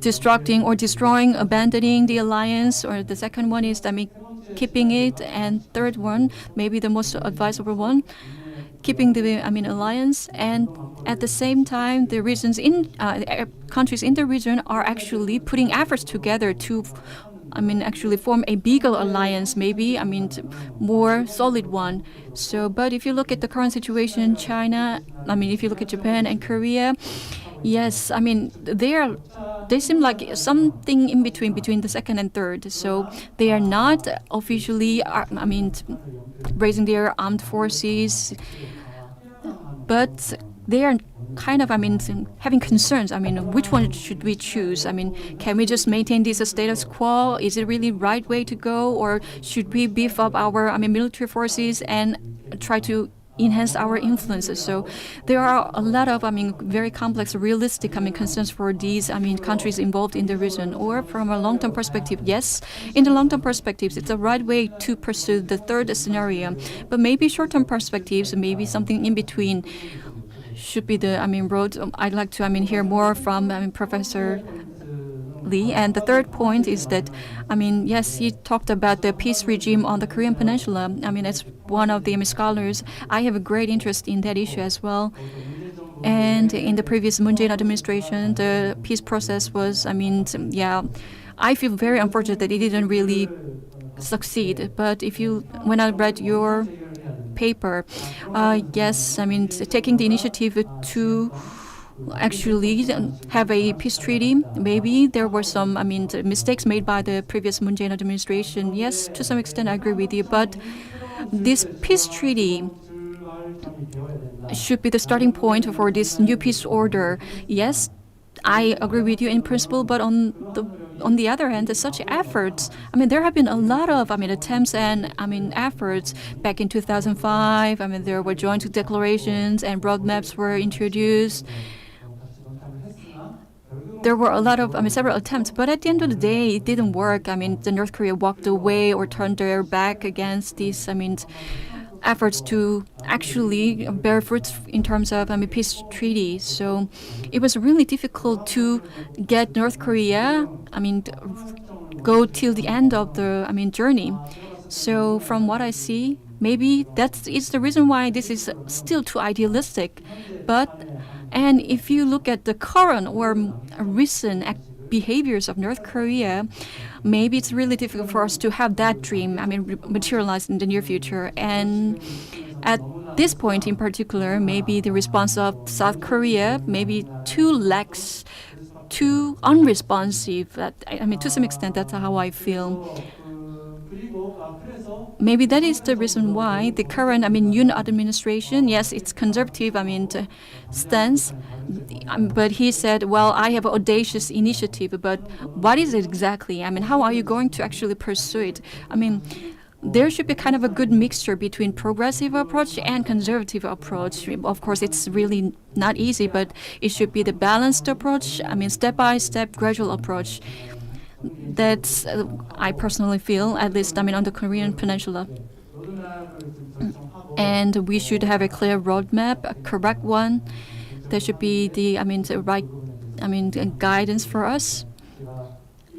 Okay, I think I used 1 minute and 10 minutes more than given. Sorry about that. 중에 혹시 선생님 Do we have any questions from the floor? If you have questions, we have papers ready for you. Please write them down and hand it over to our staff. We will collect them.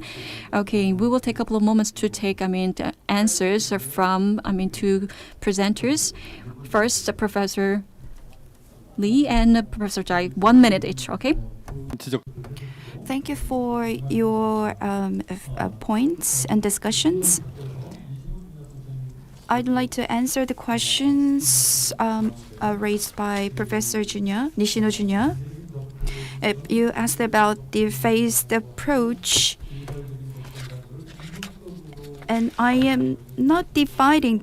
I'm against the idea of dividing the approaches into phased approaches or all at once approach, but we have to develop a methodology that takes a dual track. And when the six-partite joint declaration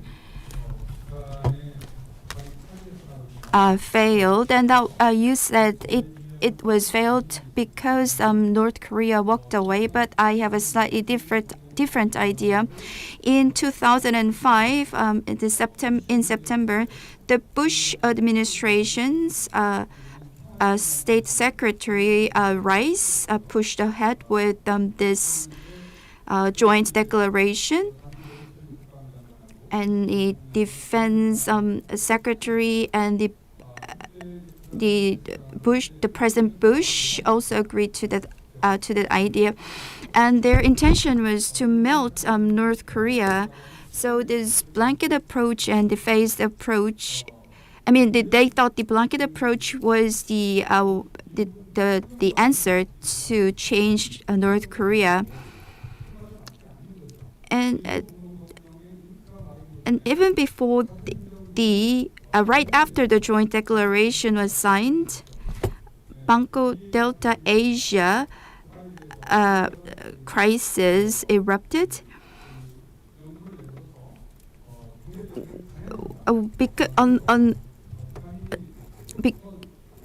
Citing that as a reason, the U.S. launched a sanction against North Korea. And in 2001, Colin Powell said in the U.S. document, there is no clear evidence that the North Korea walked away from the Geneva Agreement. And right after that, the U.S. said the Geneva Agreement still holds a meaning. And then right after that, it was officially discarded. So there was inconsistency in the Bush administration. So I'd like to ask Professor Chai to answer, and then I will get back to you later. Okay. I will thanks so much for everyone to share the opinions. Okay, so maybe I could not answer directly, but I just want to share my personal some ideas. Okay, so I'm a little bit pessimistic for the future situations, because we know that though the U.S. government regard officially the China as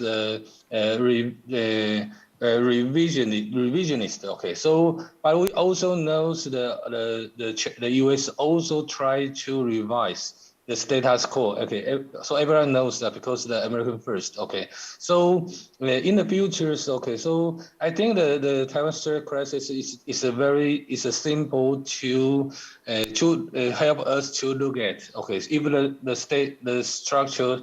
If we can maintain very stable or not. Okay, so in the near future, I think so. Okay, so in my tables, in the recent crisis, the only place I give them a positive marks is I think the U.S. and China still have a little overlapping interests. It's because of economic relations. Okay, they still have maintained some economics. Okay, connections. Okay, but because if the U.S. continue to decoupling their economic connection with China, okay, they will break the overlapping interest. Okay, so in that times when US and China share nothing, the common interest. Okay, so maybe it's very, very serious. Okay, so it's not. I think it's not just will influence the next step of the US and China relations. It's also will spill over, to influence the regional affairs, also including the peninsula and the Taiwan. Okay, so I think okay. So maybe I suggest everyone we need to just keep attention very seriously and actually, of course, we hope maybe if someone can sit down to talk, but we just can look and see. Okay, thank you very much. Okay, thank you, Professor Cha. Actually, after checking the whether any question from the audience or not, I will give you another chance to give us answer, if possible. 혹시 뭐 청중에서 들어온 질문. Once again, I'd like to ask any questions from the floor. No? Okay then. Okay, to Professor Lee, I'd like to give a couple of more minutes to him. Professor Nishino Jr. said, and maybe you can also combine your comments with, Professor Dr. Jung's, the questions as well. Thank you. Please make it short. Okay, I will try. Okay, first of all, to Dr. Jung. Yes, it was a really good question posed. Well, first of all, in the First World War, the level of globalization back then and now, there are differences. Yes. And what I think is that back then, during the First World War, the level of globalization and interdependence in terms of economy, I think it was quite significant. Back then, UK and Germany, they were in conflict, but still they were, the biggest and the second biggest, trade partners to each other. And as already, highlighted before, the gold packing system, the globalization of the financial system, actually growth quite a lot. So from various perspectives, there can be different opinions, but that's what I think. There are a lot of similarities in terms of the level of globalization back then and now. And one more thing, the nuclear weapon free zone. Are we going to have one in East Asia or not? We have current, military alliance. Can it be compatible? Can they exist at the same time? Yes, this is a really important question. For example, the pacifist law in Japan. Maybe some say in Japan and the U.S. is. It's really difficult to have that kind of, the nuclear weapons free zone in East Asia. In the past, to some extent, yes, I agreed. The military alliance and nuclear umbrella, defense. Can we do it at the same time? Okay, nuclear weapons free zone as part of, protocol. That protocol, maybe we can include it. But I think it's possible, at least in my time or our time. So in the Central Asia, maybe 5 major powers. They did not all of them signed it, but there are already agreed. Nuclear weapons free zone, like Kazakhstan. But actually, for example, they are maintaining a military alliance or the agreement with Russia. So, for example, if China or Russia strikes, either Japan or Korea, let's assume that, then such a treaty, it's, no longer valid. Then, to the, to nuclear-free zone, U.S. will be certainly one of the signatories because this is an international, treaty, but either Russia or China attacks, the Korean Peninsula or Japan with a nuclear weapon. Hypothetically, if it happens, it's not a counter, attack to, Korean Peninsula or Japan. So, the nuclear umbrella defense system by the U.S. will be targeting either Russia or China. So I believe it's compatible. It can be coexistent, having the military alliance and nuclear weapons free zone in East Asia. And one more thing. Well, once again, we are running out of time, Professor. I'm sorry to interrupt you in the middle. You have 10 seconds. Thank you. Okay, one more thing I'd like to add is that, Dr. Byung-jin said, this is related to that. The peace treaty I mentioned, there are 2 types of it in the human history. In the 1951 San Francisco Treaty or the 73 in Vietnam Paris Agreement, Paris Peace Agreement, and 1919. Wrapping up the first the World War Versailles Peace Treaty Agreement. So all these were after a war, kind of result of the war. It's a kind of payment receipt we get after the war. And at the same time, today, if you look at it, now it's a kind of document we are going to create. We want to create to prevent future war, potential war for our future, not just for Korean Peninsula. So once again, that means that these, signing or reaching a peace treaty or peace agreement is not something that comes at the end of our activity. It's something that should come in the beginning of our discussions. So, the previous Moon-jae administration, unfortunately, wasn't really successful to have it actually concluded. Thank you very much. Your time's up. I'm sorry. 그 토론자 선생님들한테도 딱 30초씩 드리겠습니다.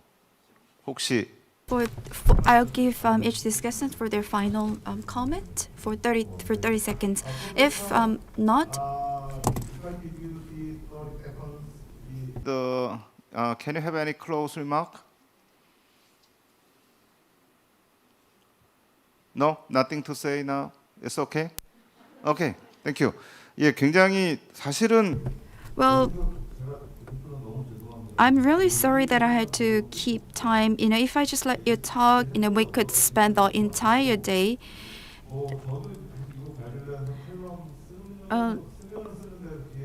Every time I write a column about the current situation, I get harsh comments. Why are you writing on this or having this kind of view? So we're living in these difficult times.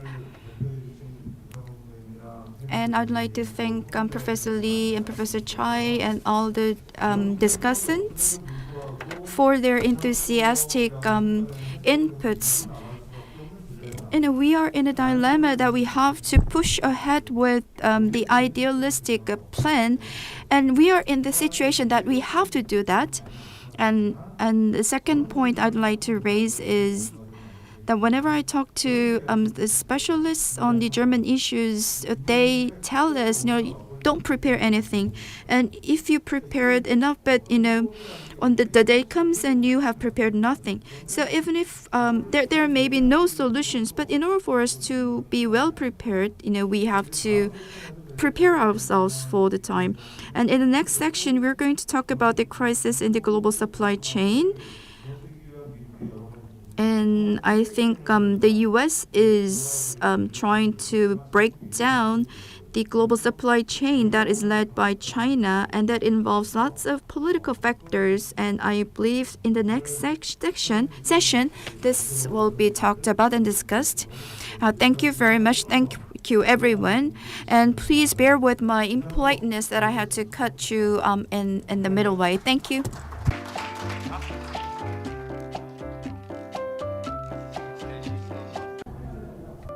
네, 토론. Thank you for the discussions. It was really, interesting, heated discussion. Once again, please give a big hand to the presenters and discussants.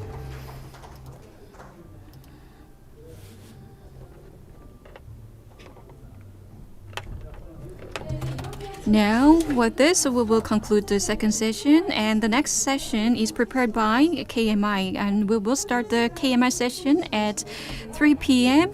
So we will take just 5-minute break. So once again, in 5 minutes, the next session, KMI session, will begin. Thank you.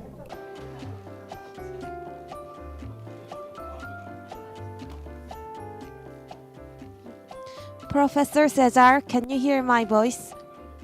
Yes. Oh,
오후 3시부터는 다음 세션인 KMI 세션이 진행될 예정입니다. 밖에 나가 계신 분들 안쪽으로 다시 입장해 주시고요. 로비에 계신 분들도 들어와 주시기 바랍니다.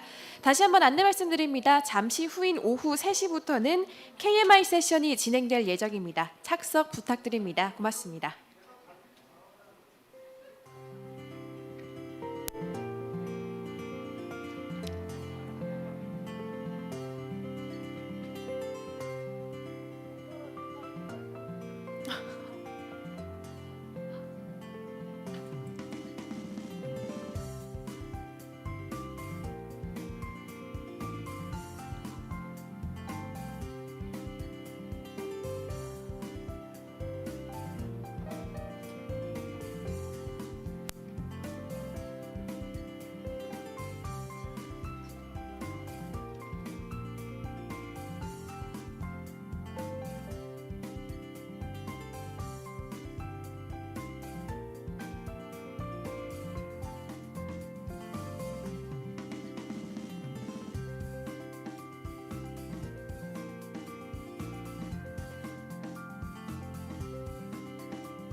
네, 이제 It's time for the KMI session.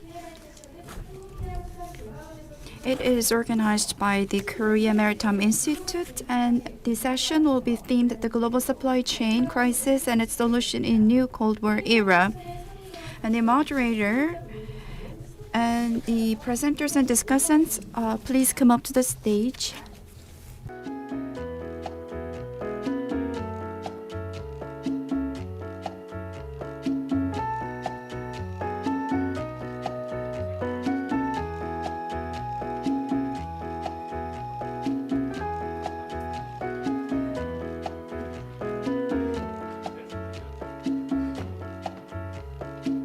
네, KMI 세션 The moderator of the session is Professor Kim Hong-soo of Busan National University, and our presenters will be Professor Lee Seung-ju of Chung-in University and Dr. Cesar Ducuye, a senior researcher at CNRS. And Mr. Ducuye will be joining us online.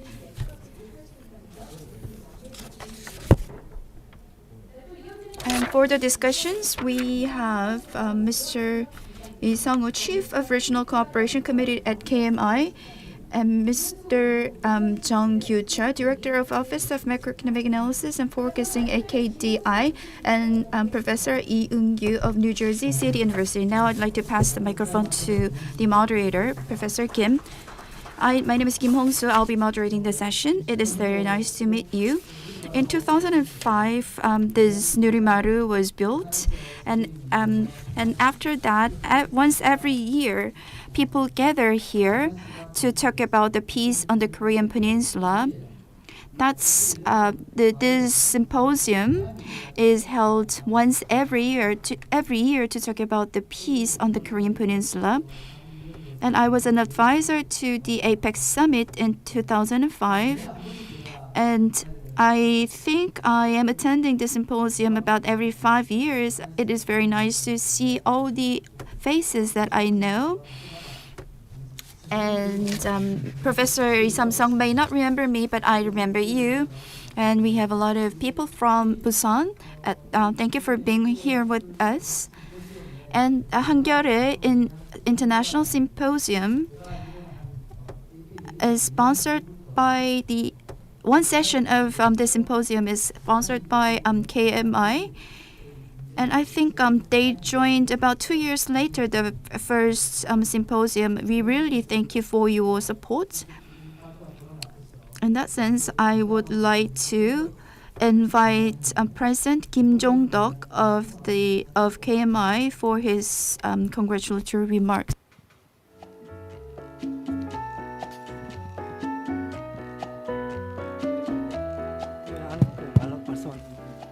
네, 안녕하십니까. 지금 Good afternoon. I am Kim Jong-duk, president of the KMI.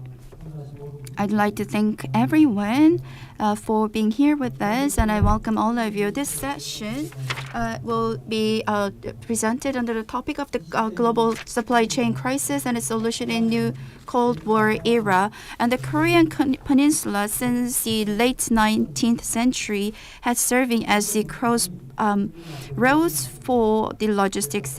At this crossroads, lots of exchanges and logistics will take place. So Busan is the 7th largest port in the world and the 2nd largest transshipment port in the world. And this Korean peninsula, the Korean peninsula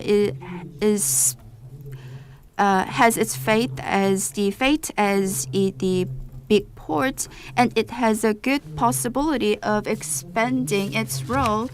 And in that sense, I am really looking forward to the presentations and discussions that our presenters and discussants will have regarding the global supply chain crisis and its solutions. And I look forward to your presentations and discussions. Thank you.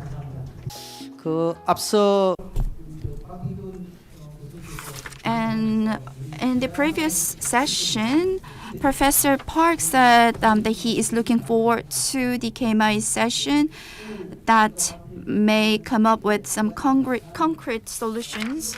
The topics that we are going to look at today here are the U.S.-China hegemony struggle and the new Cold War era. In the previous sessions, we looked at the expansion of NATO, and in the second session, we talked about the East Asian crisis, and now we are going to talk about the global supply chain crisis in the new Cold War era.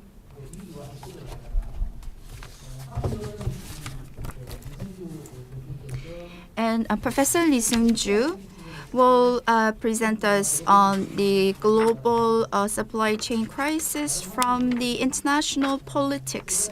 And on the other hand, Dr. Duy Curie from France, and he visits Korea often, and he does lots of researches with the KMI. And he will give us the implications that the new Cold War era will have the global supply chain and the ports of Busan. Let me first introduce Professor Lee Seung-ju. Please refer to the book where his profile is written, and he is a professor of political science and international relations at Chung-in University. He also served as a professor of National University of Singapore. And Professor Lee, you have 20 minutes for presentations, and each discussant will be given 6 minutes. And during the presentations and discussions, if you have any questions, please write down the questions and give us the question paper to us so that we can have the Q&A session. Without further ado, I'd like to invite Professor Lee for the presentation.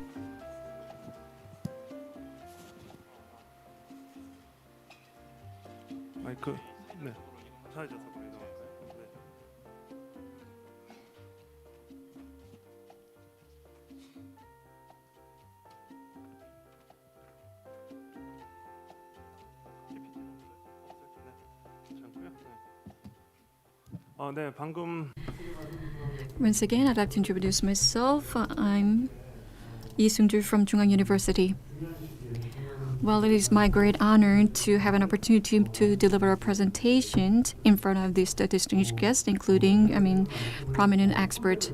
So I hope my presentation will serve as a really good stepping stone to have a further heated discussions with fruitful, ideas. What I'd like to tell you today is actually 3 things. Yes, we've been talked a lot about the global supply chains, but what kind of changes we have seen, and what are the characteristics of such changes, and in the middle of such changes, how South Korea should respond, I think it's maybe the right time for us to do that. The first thing I'd like to tell you is that the restructuring of the supply chain, yes, maybe recently it's, coming to the spotlight, but it's not something that happens just overnight.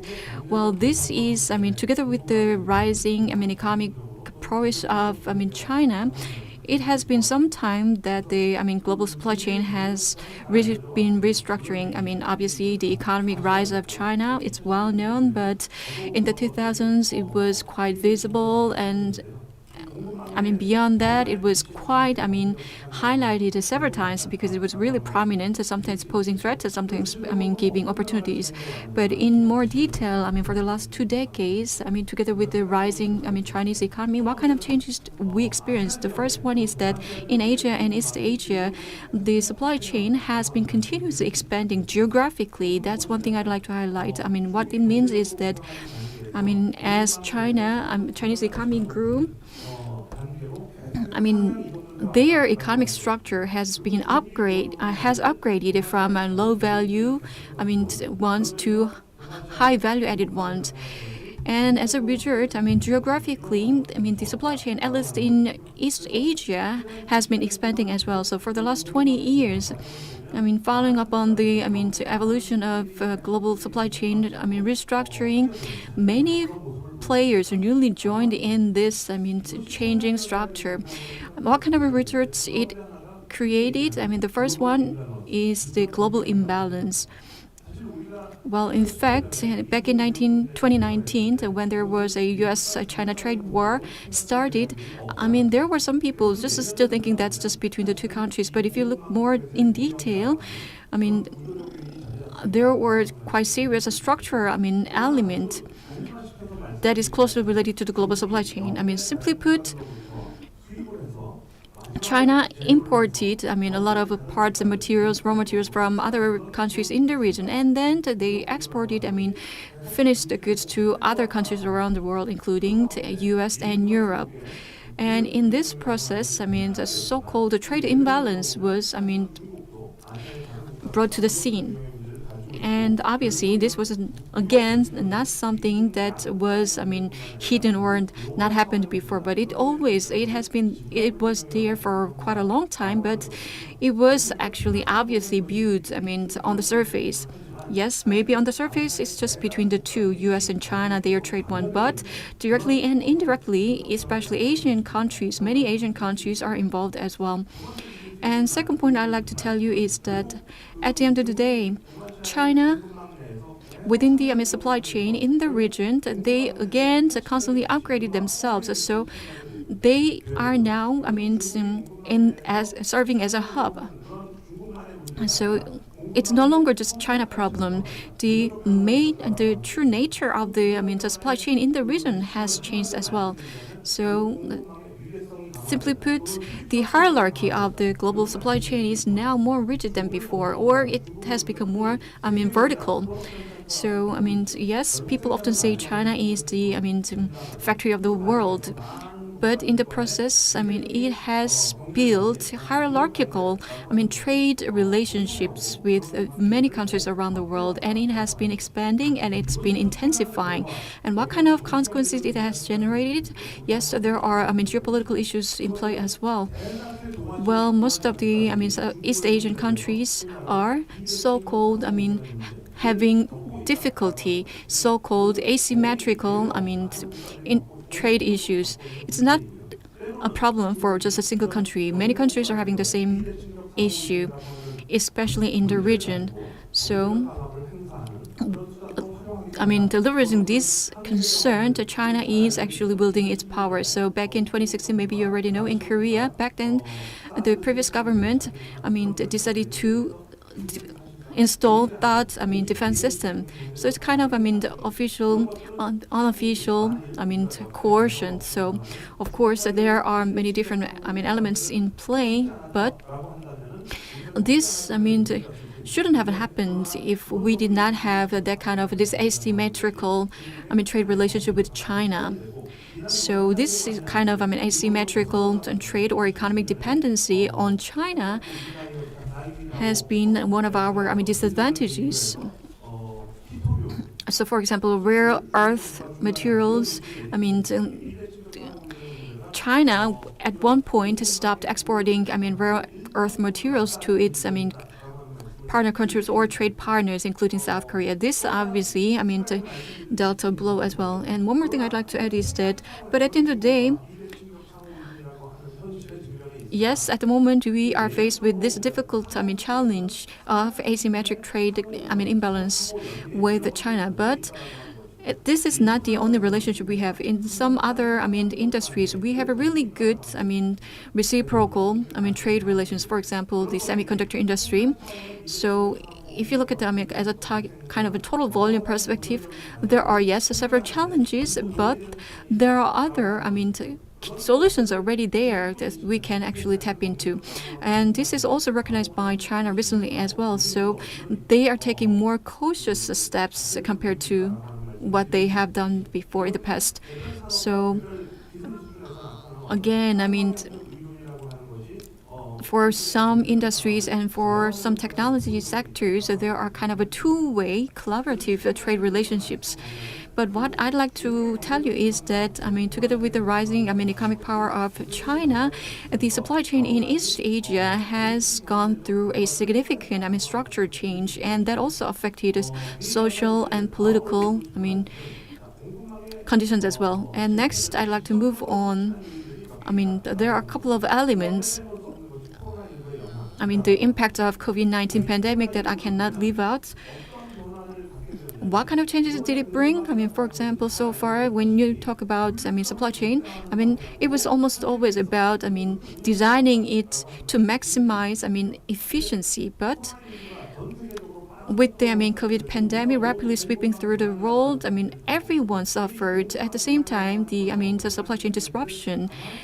But if you look deeper inside of it, at some point, certain problems, actually triggered the entire disruption of the supply chain across the world. So those kind of issues or points we call bottlenecks or bottleneck points. So with bottleneck points, it was really hard for us to avoid a disruption in the supply chain. So we came to realize that, we always focused in the past that how to maximize, efficiency. But actually, the global supply chain was way more vulnerable than we thought it would be. So not just on the global or national level, even on the individual level. Therefore, nations, companies, and regions, everyone tried to find how to actually reduce this, or enhance the vulnerability of the, global supply chain. And as you already know, several, corporations and many countries around the world now try to diversify their supply chains.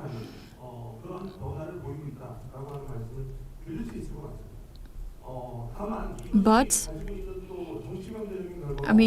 there are also the geopolitical consequences as well. One of them is, in fact, for ordinary people, in our daily lives, they do not pay much attention on the the global supply chain. But now, many people are showing great interest in the supply chain, and some are actually directly, indirectly experienced the impact of the disruption of the global supply chain. That is the reason why in Korea, the ordinary consumers, the damages they suffered were relatively small. But in other countries like in U.S. and other advanced nations, the disruption in the supply chain, it actually generated a significant adverse impact on the daily lives of ordinary people, in particular for daily necessities. And when COVID-19 was fast spreading, we did not have the pharmaceuticals, medical products and others. We definitely need to overcome or to win our fight against this pandemic. Therefore, it actually intensified growing interest on how to secure and diversify the global supply chain and our dependency on disproportionate source of our supplies. So in the beginning of the COVID pandemic, when it spread across the world, China actually decided to block the exports sanctions. for example, face masks and other medical equipment and products. China decided not to export it to other countries, and that gave a great impact. It was almost shocking to the U.S. and other, advanced, countries. For example, like 3M, that's a kind of, U.S. company, and for ordinary people, it was really hard to understand. It's an American company. They produce these face masks and others, but we cannot purchase it on this, American soil. At the end of the day, it's made in China. That's the reason why. So they come to realize this, the disruption or distortion of the global supply chain. Their disproportionate, dependency on China or existing supply chain. And such changes in the perception of the public served as the background for the political circles to change the supply chain. Let me go to my third point. And with the global supply chain restructuring and the military confrontation or strategic confrontation between the U.S. and China cannot be severed from, the global supply chain and the strategic confrontation between the U.S. and China cannot be separated. And this U.S.-China confrontation, well, in the past there was hegemony struggle, but how is it different from the current hegemonic struggle? And the Cold War era, if you look at the competition between the U.S. and Soviet Union, and how West described the Soviet Union was an iron wall. That means the West and the East was separated.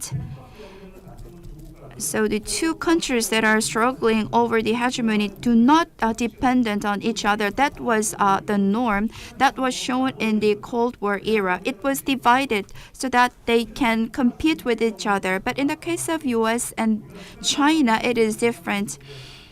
If we use the term again, it's the bamboo wall. There is still a wall, but in between the U.S. and China, they engage in trade and some economic.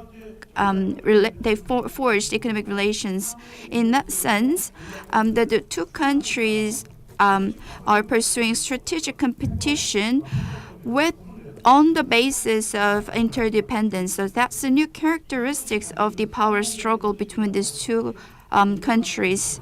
And this interdependence is also affecting the realignment of the supply chain. U.S. and China, as they are highly interdependent on each other, although they are competing, having a lot of difficulties in their competition.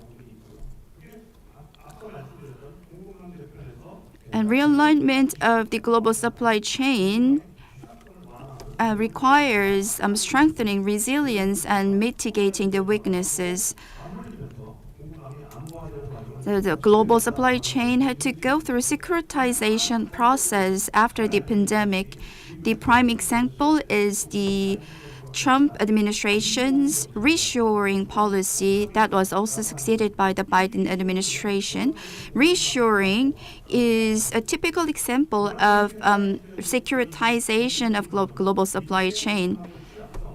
But the weakness of the U.S. Supply chain is dependence on the China, so it wants to weaken such dependence on China in their supply chain. But U.S. strategy towards China does not stop at just mitigating the weaknesses, but they also strengthen its capability as well as strengthen its international competitiveness. But the first point is to mitigate the weaknesses. So the global supply chain has been realigned towards that end. And one thing I'd like to add is that should we just neglect the current status of interdependence? Well, we cannot really neglect it. The U.S. is making lots of effort to gain the upper hand in the competition against China, but it cannot really give up China as a market. So that's this dark reality. So that's the two sides of the competition between the two countries. And Korea cannot be free from such dual sides or double sides. Korea seeks to lower its dependence on China. So one of the tasks that Korea has to pursue is to lower its dependence on China.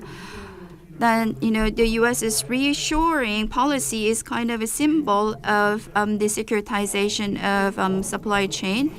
And reshoring is not enough for any country to secure economic security. And U.S. knows it, and any other countries know it.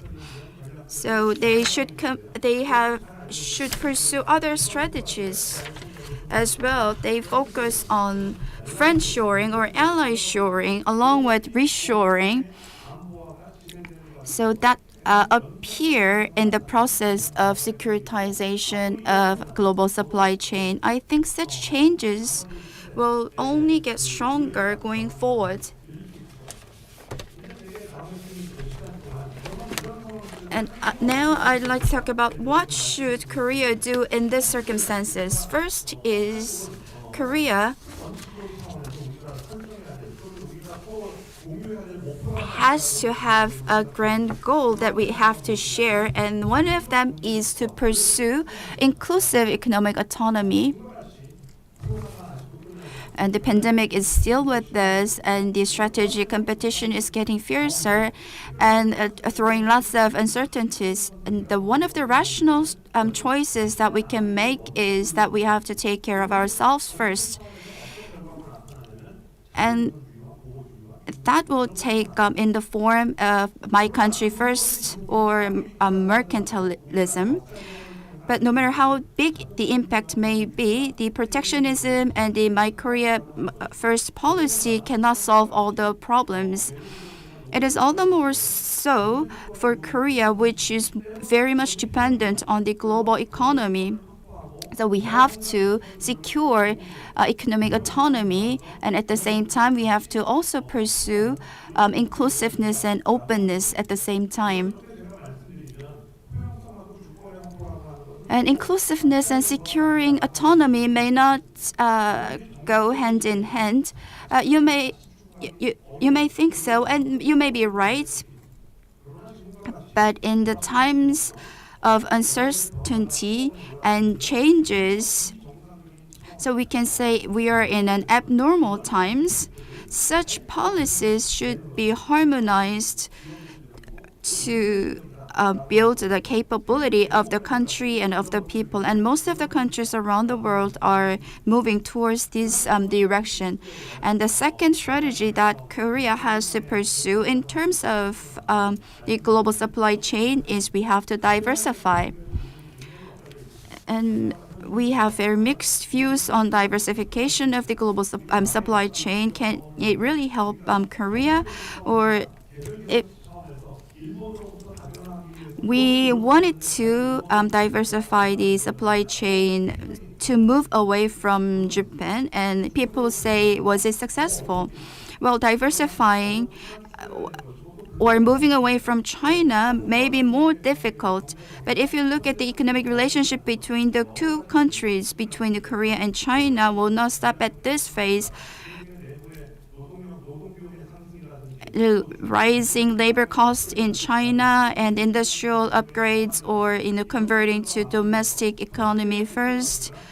Well, with these changes, the current status may not be maintained. We cannot be sure the status quo will be maintained over the next 1 decade.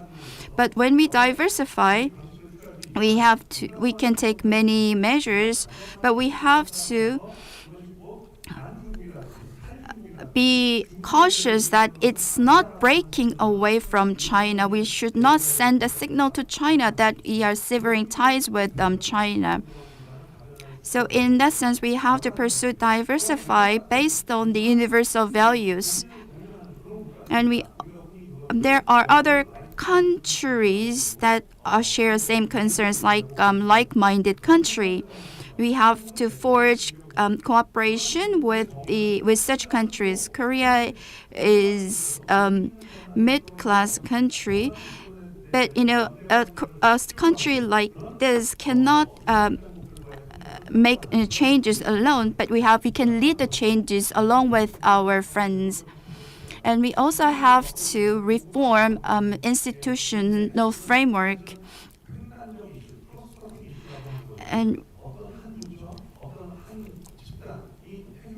so the issues are cross-cutting issues, so that one department or one sector cannot solve the issues alone.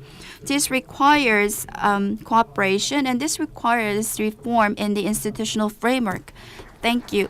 예, 이승주 교수님 감사합니다. 특히 Professor Lee, thank you for your presentation. Busan has support, and we pay more attention to the realignment of the supply chain. What Professor Lee presented is that with the rise of China, the global supply chain is taking hierarchies, and because of the pandemic, the U.S. policy is disrupting this global supply chain. Under the circumstances, Korea has to pursue inclusive economic autonomy, diversification, and international cooperation, and reform of institutional framework. And in the past, when the President Trump is gone, we can enjoy the peace in the world. And after the pandemic is over, we also thought that the peace in the world will come. But the truth is not so. And if you look at the U.S. Strategy 22, what they say is, if we don't stop China now, it will harm the world economy and the U.S. So that was more, so that the U.S. will have to cope with China in a more sophisticated way. So these are the four things that Korea has to pursue in line with the changes in the world. We have to think more, and we're going to have our second presenter. He's connected with via Zoom, from France. That's the second presenter is Dr. Cesar Decree. Please refer to the booklet for his detailed biography. But looking at the biography, he is certainly a real expert in terms of logistics and ports, including Busan ports. Combining or utilizing big data. He's actually exploring the very insightful measures. So I am very excited to have him hear what he has to say. So once again, Dr. Decree, you have 20 minutes for your presentation. Thank you very much. Can you hear me well? Yes. So I am very happy to be with you today. Although I would be more happy to be with you physically in Korea. I like very much your country, and I have been working in South Korea as a researcher in the past, and I have very good memories of my work with KMI colleagues, especially Lee Sung-woo, and who is my big brother. So I am happy to present you some elements about the global supply chain disruption and some effects on South Korean ports. My presentation will look at some recent evolution of South Korean ports and logistics, and I will try to pick up some aspects of current US-China tensions to check how they impact South Korean port operations and development. And I will also propose to focus on the specific case of North Korea as a possible solution for the future for inter-Korean cooperation.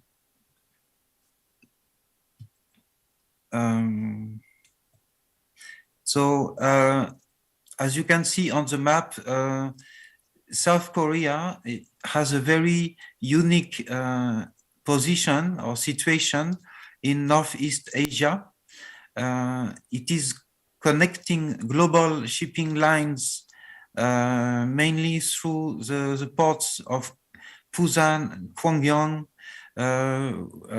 with deep sea container carriers. This is actually where the global supply chain is located. The major carriers are calling at these ports to for not only for Korean trade but also for transshipment at these ports to connect China and Japan with the rest of the world.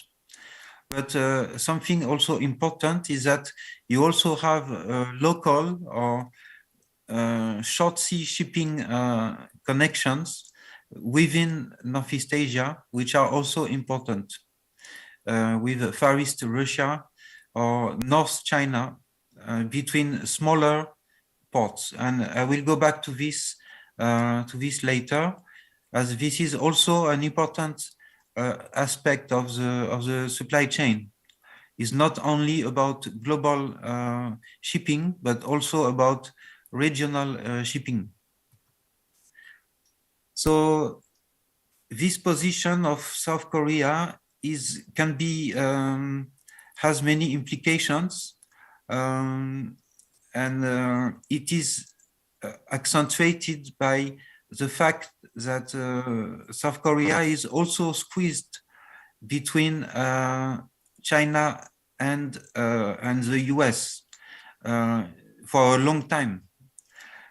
For example, the peace treaty with North Korea can only be signed by the US, and so this is imposing quite a big constraint on the peace on the Korean peninsula. It is isolated from the continent because there is a border effect on land. So South Korean ports are forced to bet on transshipment to develop. Their function is, of course, trade, but mostly domestic trade. They cannot pretend to catch Chinese trade, for example, by land. There is a rising competition from Chinese ports. For example, Shanghai is more and more catching international transshipment from Busan, and this can be a threat in the port system of Northeast Asia. A possible development is the Arctic shipping, the Northern Sea route development from Asia to Europe by container, but it is very unlikely because of course you will save time and cost to go through the Arctic, but in reality there are many factors that make this route not reliable, such as the lack of infrastructure, the geopolitical risk of passing in Russian waters, and so on. I will talk about the trade reorientation towards China a little bit later, and about North Korea as well. There are many tensions between US and China that are affecting the situation right now. The list is not complete. It can be about nuclear weapons, trade, tariffs, different kinds of sanctions, and also about the specific context with Russia and Ukraine.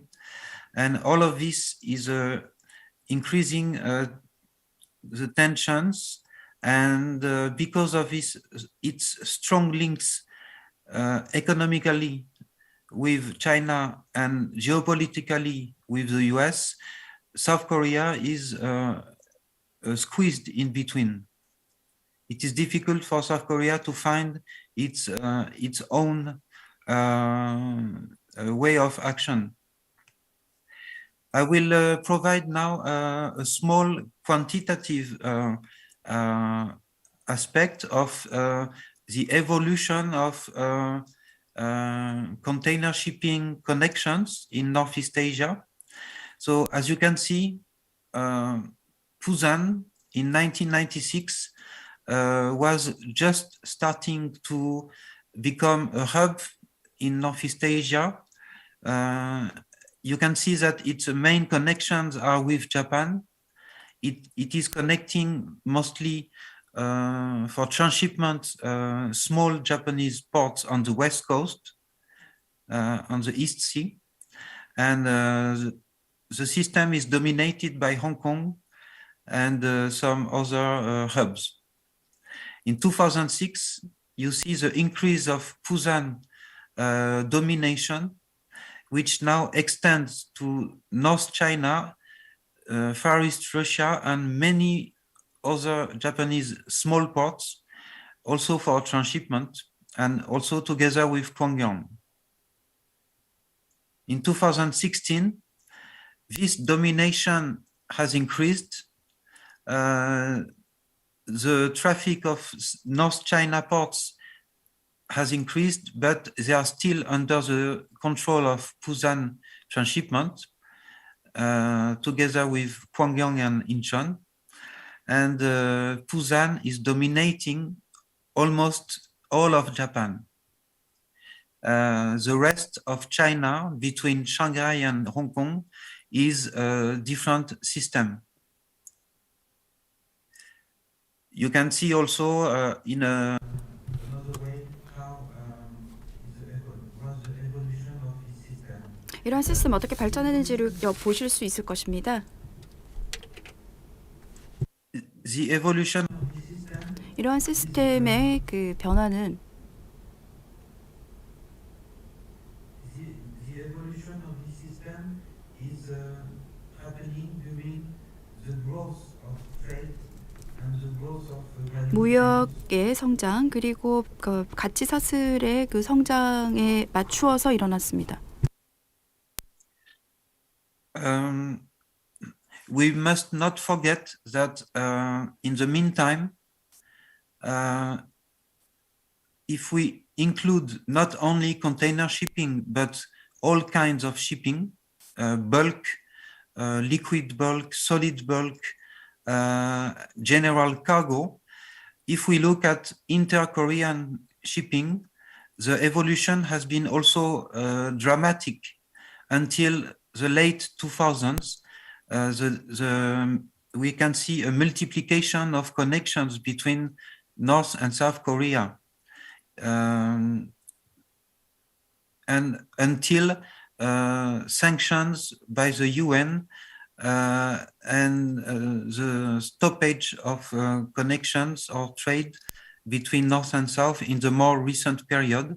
As you can see, in the more recent period, there has been less connections, especially because of the sanctions on North Korean coal exports. This is especially visible here with the evolution of North Korean shipping. There is a peak of activity in 2015 related with the coal trade, but after it has almost disappeared. One thing to be noted is that North Korea in general is more and more under the influence of China. And this can be seen here with the external connection by size of traffic. This map shows the ports which are connected to North Korea in the last 10 years, and the share of North Korean ships in this traffic. So Dalian is the main hub for North Korea, and many coal ports are concerned as well. The China effect on South Korea is well known, so I will not develop too much this aspect. Before the rise of China-US tensions, then a lot of manufacturing companies from Korea left the country to China to profit from labor cost, cheaper labor cost, cheaper logistic cost and land cost. So there has been a rise of Korean FDI in China, mostly in the Yellow Sea area, such as Shandong province, for example. There has been a relative growth of trade with China in total Korean trade. So this is reflected in the development of short sea shipping between China and South Korea. Busan is more preferred for world shipping, global connections with the America and Europe, but Incheon, Pyeongtaek, Kunsan, Daesan, for example, are maybe more efficient, more close also to China for direct connection by short sea shipping. The share of Yellow Sea Korean ports has increased over time. Of course, the figure is not updated. So based on this evolution, the problem faced by South Korea now is to try to find new markets to lower its dependence on China, because all of these developments make South Korea very much dependent on China, as was said by the previous speaker. So the new Southern policy was developed after 2017, and Seoul is trying to diversify its economic and strategic partnerships, especially in the South Asia region, in countries like Vietnam or Indonesia, for example. So this is something that could change the pattern of port connections and port systems. The new Southern policy is highly complementary with US interests. So in some way, to shift to the South would make South Korea closer to the US interest, and maybe make it more balanced in terms of geopolitical aspects.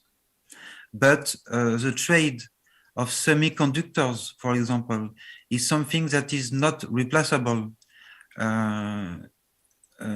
because the market is much concentrated in China. So semiconductors and raw materials like rare earths, for example, is still dominated by China for the years to come. There are other opportunities that arise, for example, the development of the Hebei-Kansai line passing through Busan. It's a multimodal project which is already in operation and connects Japan, China, Russia, yes, and Europe through a freight railway network. It also connects Wuhan to Japan. And this can be an opportunity for Korea to develop trade and transshipment with Europe. Perspective for the future.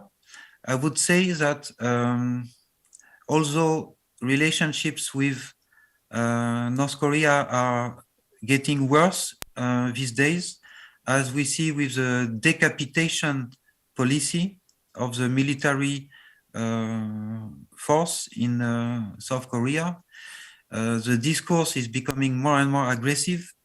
But some journalists say that the South Korea should continue to cooperate with North Korea about minerals, for example, to reduce the reliance on China. Maybe South Korea should reopen Kaesong Industrial Complex. Maybe it should develop free trade zones in the north for its companies around the ports like Nampo. This is an idea that has been going on for several years, but which has always been delayed because of political tensions or unstable political regime in the north. The coastal shipping between the two Koreas would actually be environmental friendly. A hub and spoke system could be put in place to connect the new free trade zones and the global maritime network. That's what I have to say. So I think that overall, South Korean ports, they proved that they can reach the maximum of their ability in terms of efficiency, connectivity. You have among the top container terminals in the world in South Korea, automated terminals, state-of-the-art technologies, but what next? So how can South Korea diversify its port activity? I think so one option is that to develop this inter-Korean connectivity, which is still a promising market. Thank you very much for your attention. 예, 감사합니다. Thank you very much, Dr. Degree, for your interesting presentation. Well, and what was quite impressive to me was that, yes, you are a French researcher, but the last part of your presentation, you highlighted a couple of, factors. The first one was that, well, when we had a good inter-Korean relations, we have kind of, pan-AC kind of logistics, routes and initiatives. There were a lot of talks about that, but what Dr. Degree said is that, well, at the moment, yes, the relationship, inter-Korean relationship is not really good, but still we need to cooperate to utilize or at least connect the shipping routes and inland the transportation lines to further tap into the potential. So like Professor Lee said, we should also pursue diversification, reducing our dependency on China. And one way to do that is based on New Southern policy. It's really, impressive to me, yes. And in the beginning of his presentation, he also pointed out about, how to tap into the, Northern Sea route. Yes, in the past, in the early 2000s, we also had some detailed discussions, but unfortunately, it's not developed further yet.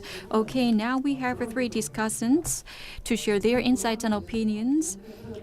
So focusing on the T2 presentations, under the topic of the global supply chain crisis and its solutions in the new Cold War era. First of all, we have Mr. Jung-Chul from KMI. He's the Director of Office of Macroeconomic Analysis and Forecasting, especially from KDI, Korea Development Institute. Dr. Jung, please welcome him with a warm round of applause. Hello everyone, once again, my name is Jung-Chul. I'm a Director of Office of Macroeconomic Analysis and Forecasting from KDI. It is my great honor and I'm very happy to be part of the discussion. So I fully agree with what Professor Lee Seung-ju said. Well, obviously, he touched upon all key elements, so I don't think I need to add, more important issues. But from a little bit of a different perspectives, I'd like to just share my ideas, how to understand the issue in this region, the global supply chain. It is a key element for any country to have a economic growth in the long-term perspective. So in the 1990s, if you look back up on the past, back then Japan was, well acknowledged as one of the leading powers in terms of global trade. And after 1990s, South Korea has built its capabilities and it grew a lot and actually established a collaborative relationship with Japan. But in the 2000s, rather than continuing, maintaining cooperative relationship with Japan, now South Korea is in competition with Japan. And if you look at China, in 2000, to joining the WTO, and they were integrated in the global economy. And back then, as said before, as Korea and Japan cooperated in the 1990s, Korea and China cooperated as well. Yes, Korea back then had a higher level of technology development, but at the same time, China could offer very cheap labor. That is the reason why the two countries could cooperate. But if you look further in detail, the Chinese economy, at the end of the day, they will grow further. So in the 1990s, actually, Korea tried to copy or emulate what Japan had done in the past. So yes, Korea succeeded because we started with, the things, easy ones that we could actually reap the results relatively easy. But after 2010s, that the same thing happened with the relationship between China and Korea. Now China has their, growing economy. The labor cost is no longer that cheap, and their technology, advancement is not something that we can ignore or say we have a much higher, advantage. So now we are in competition as well. Partially we are still cooperating. And the natural strategy for South Korea, therefore, is that looking for other countries which can again to provide cheap labor in other parts of the region, meaning in Southeast Asia, moving away from China. And at the moment, South Korea exports intermediary goods to China, and China is also exporting and intermediary goods to South Korea and other countries in the region as well. So also, the same thing happens in Vietnam. So there are kind of a really, more complex competition in the region. So again, in the past, Korea, Japan cooperated with each other in terms of, supply chain. But at the end of the day, that relationship evolved into competition. And similar trends will happen with China. But instead, yes, with the, growing, economy of China, now the final demand, the market in China is growing as well. So this also presents some opportunities to South Korea and other countries in the region as well, and further expanding trade. And regarding how to respond to the current situation, I once again fully agree with what Professor Lee said. Yes, we certainly need to diversify the supply sources to secure stability of the global supply chain. And recently, unfortunately, many countries are actually choosing to have a protectionism when it comes to trade with other countries. But if you look at the human history, countries which pursued openness, they grew faster and they grew bigger and they had a higher level of income. So that means openness is the right option for us as well. Closing our borders is not the right way to go, and it will also further boost our technological development. And from economical perspectives, liberal economy, free economy is still valid around the world. Again, protectionism will only hinder further technology developments. It will not help us as a country. And yes, I mean, many people talk about reshoring recently. And many people say that we should put focus on that. But in fact, there are not many success stories of a reshoring. I believe the biggest reason is that, I mean, the countries who choose to reshoring, their competitiveness wasn't really good. So I don't think reshoring is the kind of, I mean, panacea that can solve all the problems we have. No. So I believe diversification is the top priority for us. As already, I mean, written in the many, I mean, articles. I mean, POSCO, maybe you already know. I mean, we had a recent, I mean, typhoon, a couple of typhoons hit South Korea, and POSCO suffered quite tremendously. So, for example, I mean, the local and, I mean, foreign companies which excessively dependent on the, I mean, the material provision from POSCO suffered as well. So last but not least, one more thing I'd like to add is that, I mean, the U.S., China, I mean, hegemonic struggle, and there's a war in Ukraine. But still, we should not give up on diplomatic solutions. And Korea is sometimes squeezed between U.S., Russia, China, and the EU, European nations, but we are no small power. We have an important role to play as a really important member of the international community. Maybe this is a time for us to take the initiative to show our leadership as well. Thank you very much. 시간 제한. I hope you could by your time. Please give our discussant a big hand. Our second discussant is from the U.S. So we'd like to know the views from the U.S. That's why we have Professor Lee-Un-soo from New Jersey City University, and he majored in transportation physics.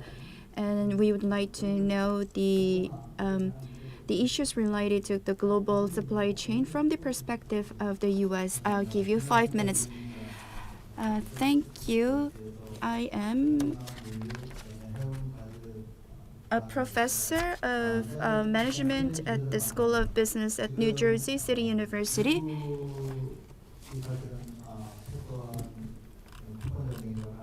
The U.S. is having a hegemony war, and it's doing a lot of things in this war. And if I may recall from my memories, and when I was young, in my neighborhood, a boy would bump into another one, and that's the beginning of the war. And the logistics, the war even broke out even about 10 years ago. And at the time, we were not really familiar with the term of supply chain, and we were more familiar with the logistics. And from sourcing, production, and distribution, and reaching the customer, all this in the process got more complicated and multiplied and required a lot of competitions. See, the companies are competing in the market. It's a war of the companies, but it's not just a war of companies, in which supply chain. So this is a war between supply chains. Everyone is now aware of this, war in the supply chain, and belonging to which supply chain will matter. Then the U.S. does friendshoring, so that friends can have a supply chain to realize the values they want. And I think that was well presented by Professor Lee. If I may add my comment to it, we have to talk about supply chain, value chain before we talk about supply chain. So China in the past focused on light industry, then move on to the heavy industry and the electricity or vehicle industry. That's the actually economic development that Korea took. Like Korea, the Southeast Asian countries will follow suit, just like Korea did, and just like Korea follows suit the Japan. And Korea, as it became more competitive in the global market, Japan thought of it as a competitor. And as China is growing in the global market, people are thinking that it is now or never that they will be able to control China in the global market. Advancement of technology is one reason.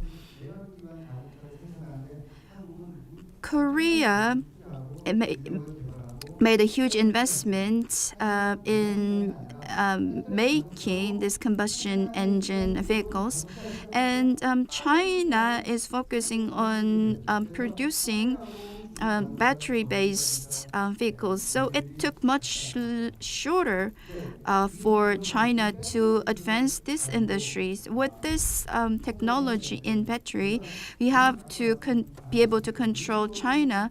But as I told you earlier, in terms of battery technology, reshoring is not easy. That means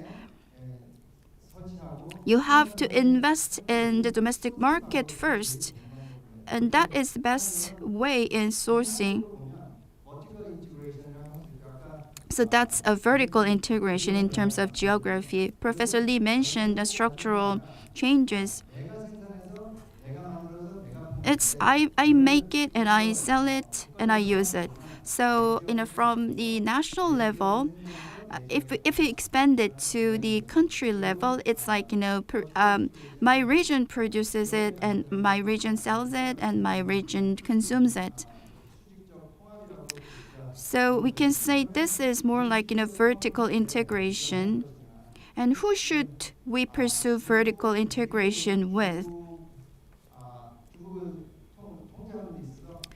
In controlling China, the U.S. uses direct and indirect measures like Inflation Reduction Act or Floor Act or Build Back Better framework. Those acts have been passed over the last 2 years.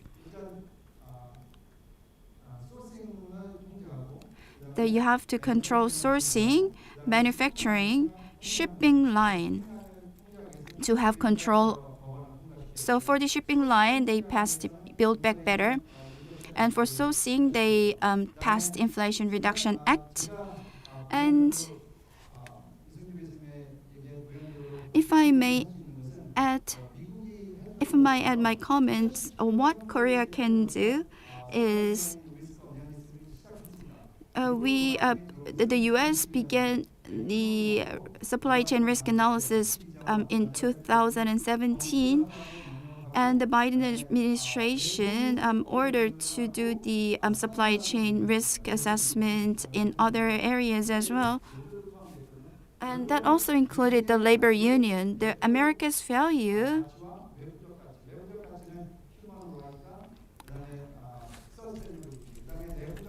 So the external and internal values are human rights and sustainability, and the external values are internal values are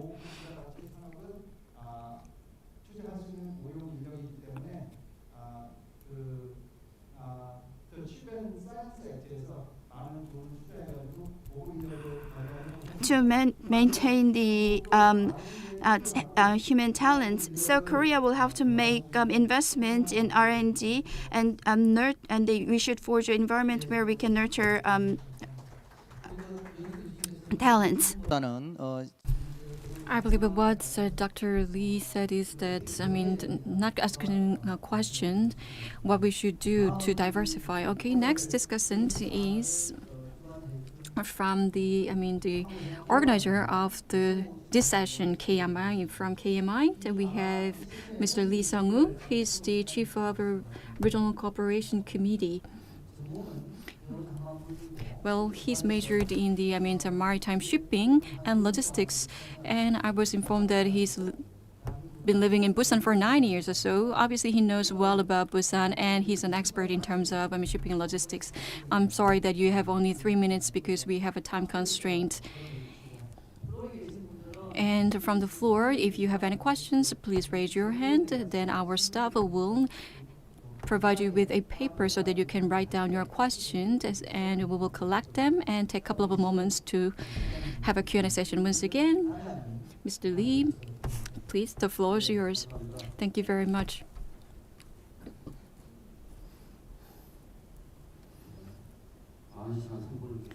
Well, it's a lot of time that I have. 3 minutes, okay. I will make sure that I have the best, I use the best of it. Okay.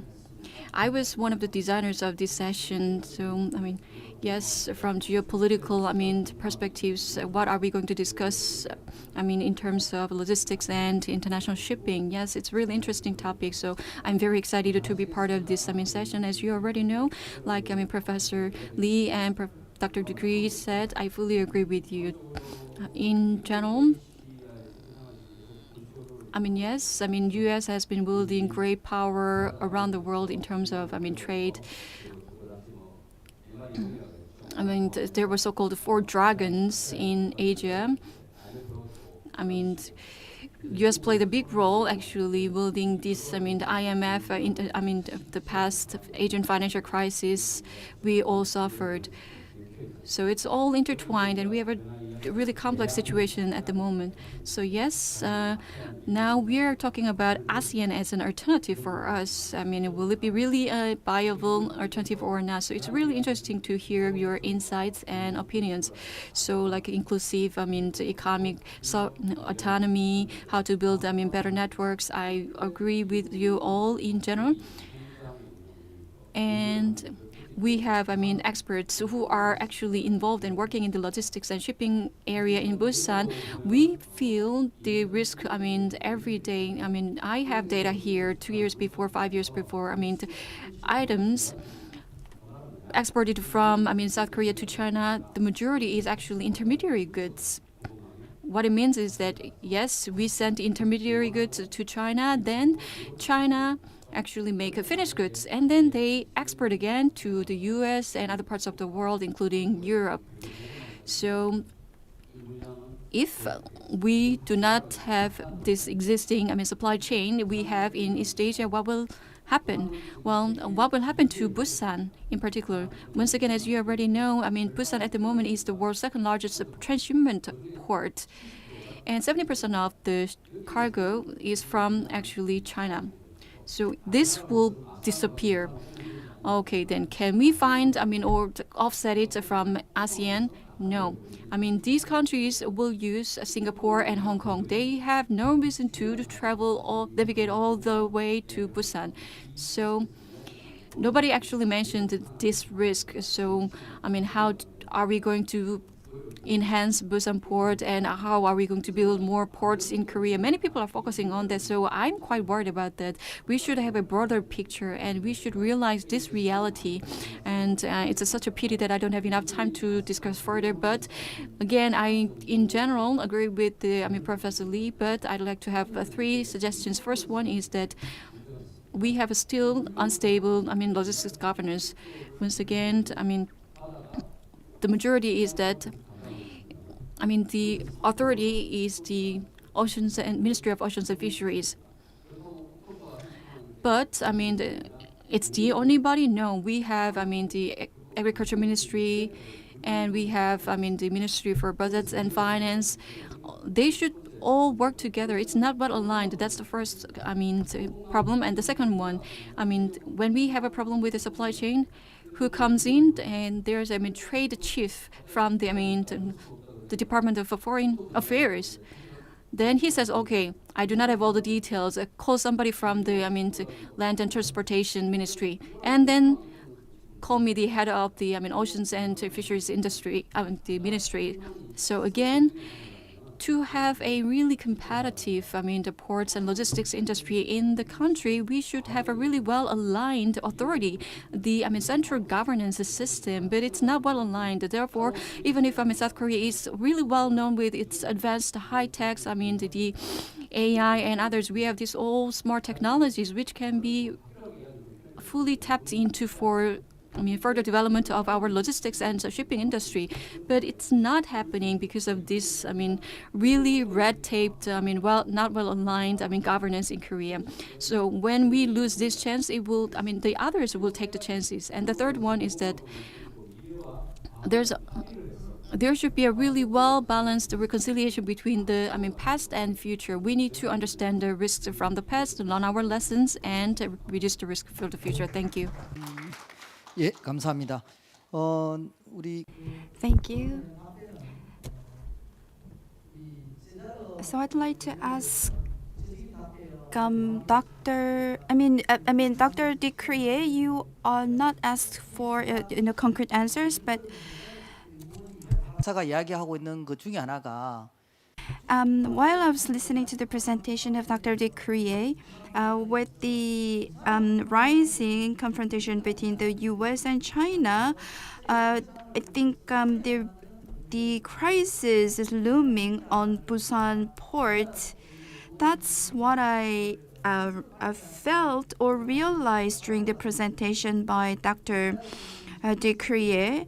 And as there is no direct question to Dr. Decrie, could you share with us your comments regarding the entire discussions and presentations? And then after that, we're going to wrap up the session with the questions raised to Professor Lee Seung-ju. Dr. Decrie, I'll give you a couple of minutes to give us your comments or opinions after you may have about the session or the presentations or discussions.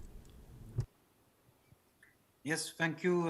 Thank you very much for giving me another opportunity to express myself.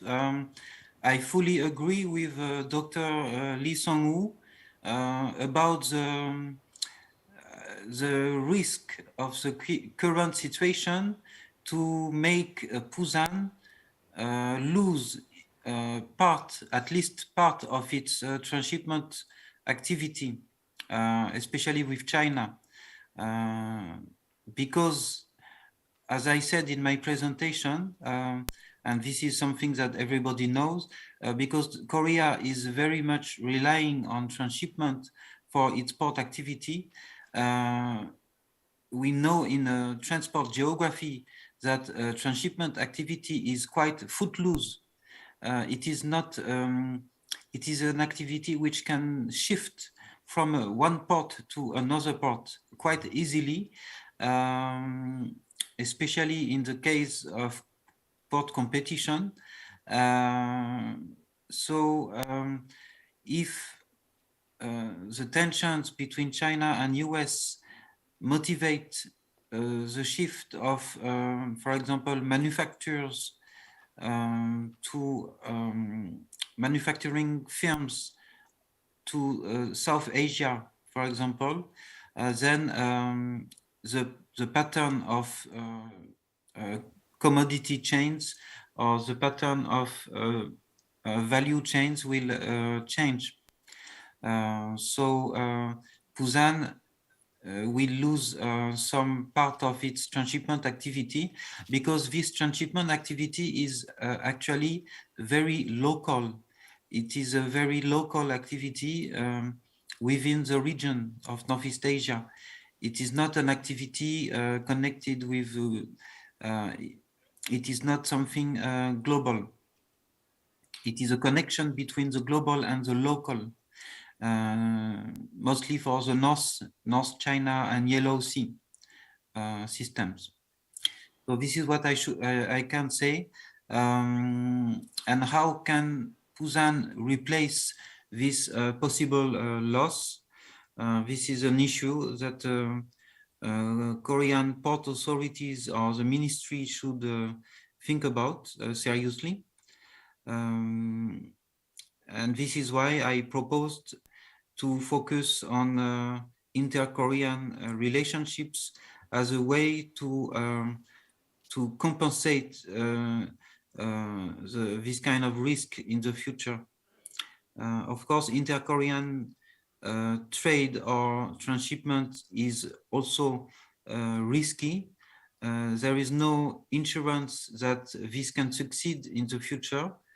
But if the US and China can allow the two Koreas to work together peacefully, then it can be made possible, I guess. Thank you. 예, 감사. Thank you very much. We have 1 minute left. So I will, to pass the microphone to Professor Lee. Openness, reassuring, diversifications. Yes, you have 1 minute to wrap all that up. Yes, the three discussants shared such a good insights and ideas and made a really good point. So I certainly want to have, more time to have, deeper discussion. But due to time constraint, let me share with you just 3 points. Reassuring, yes, there can be several effects. But what I'd like to tell you here is that reassuring, at this point, is a reality. There are, goods and bads. Disadvantages and advantages. So we need to clearly understand and make our way to respond on not on the national level, but also on the company level. They should build actually realistic plans. And the second point I'd like to make here is that Professor Lee made a really accurate points. Yes, there are the competition between companies, but there are competition in terms of supply chain, but the soundness or the health of the supply chain, how to maintain it, how to expand it, how to enhance it. The key is to have a really sound competition. The supply chain should be always, have a good competition, and it should be open to all players. And last but not least, like Professor Lee mentioned, I fully agree with you. At the moment, how to respond to such challenges. There are preemptive response and then the post response. So yes, how to minimize the costs and efforts, that should be our focus. And in that context, yes, I think we should have a kind of a holistic or pan-government response. We need to have a really good governance. I fully agree with you. At the moment, it's really fragmented. Yes, thank you again. And I only gave you just 3 minutes. You used it really well. We had a really interesting and insightful presentation by 2 speakers and 3 discussants. And I'd like to thank all the participants from the floor as well, showing your interest. And once again, I'd like to give a special thanks to Dr. Decree. He's joining the symposium from far away and still shared a really interesting, very impressive insights and showed a keen interest in not French issues, but on our, Korean Peninsula issues. And with this, we will wrap up this session and we will take just a quick break and we will be back for the last session. Once again, thank you very much.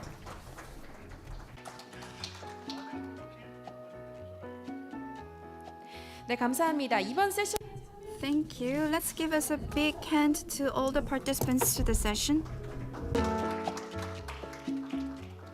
네, 그럼 앞서 말씀하신 것처럼 지금부터 We're going to take about 10-minute break.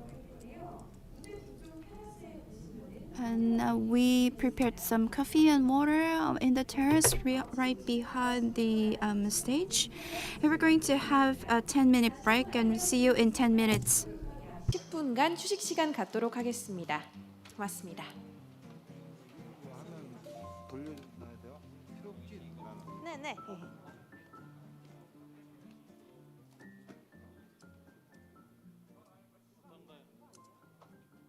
초청. 발표 자료. 1일차. 김성걸.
네, 이제 곧 제3 세션이 May I have your attention, please?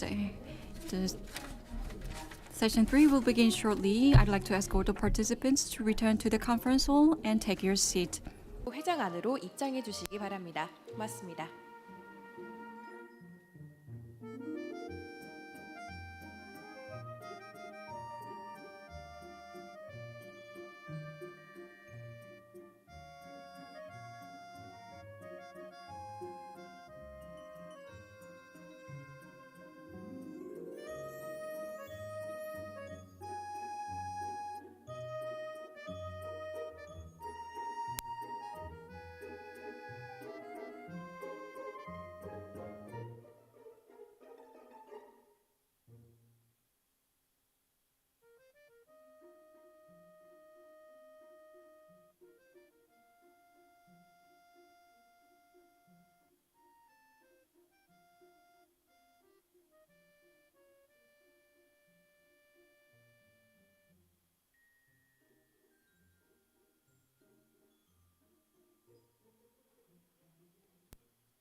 네, 그럼 제3 세션을 시작하도록 Ladies and gentlemen, now we are ready to start Session 3. Please be seated.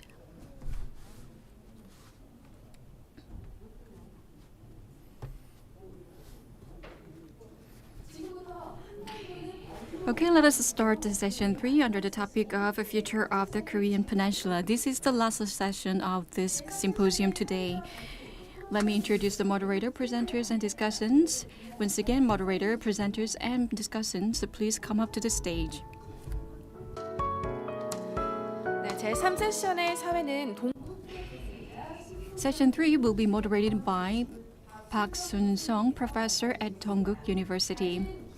And we have two presenters for the Session 3, Kim Sung-gil, director, Hankyoreh Foundation for Reunification on Culture, and Anki Panda, Stanton's a senior fellow in the Nuclear Policy Program at the Carnegie Endowment for International Peace.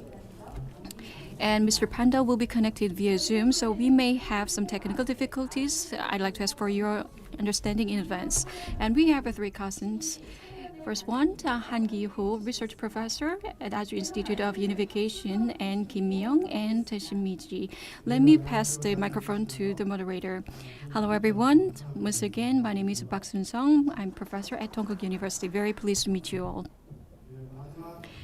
Yes, now we are gathered here for the last session of the symposium today, and under the theme of the future of the Korean Peninsula. Now, yes, the grand theme of this international symposium is peace and reconciliation on the Korean Peninsula beyond the new Cold War and hegemonic struggle. Yes, we should be the third session, but we have a special session just before us. That's KMI Session. We covered in the first two sessions the U.S.-China strategic struggle, expansion of NATO, and in the second session the risk and solutions for East Asia. And we briefly touched upon just before the break the global supply chain issue. And now the title for this session is the future of the future peninsula.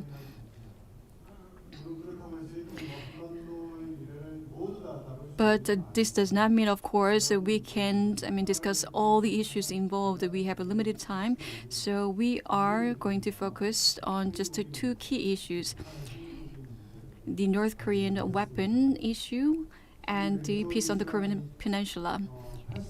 We have 80 minutes given to this session, so I'd like to ask all the speakers and discussants to keep the time. Please keep that in mind. And each presenter has 25 minutes, 15 minutes for your presentation, and the rest for taking questions from the floor and from discussants. And we have Dr. Panda joining online. I believe he understands how this will be run. Can use 50 minutes for presentation and 10 minutes for reply. 그리고 토론자 선생님께서는 각각 8분씩. And for each discussant, we have 8 minutes given to you. And after the presentation and the discussants, opinions, if you have any questions, please let us know. Then our staff will give you a paper. Please write them down and provide it to me. Okay, then let me introduce Director Kim Sung-gul from Hankyoreh Foundation for Unification and Culture. There were a lot of introductions, before and on the booklet, program book. You can find detailed, biography and his profile. Mr. Kim, please.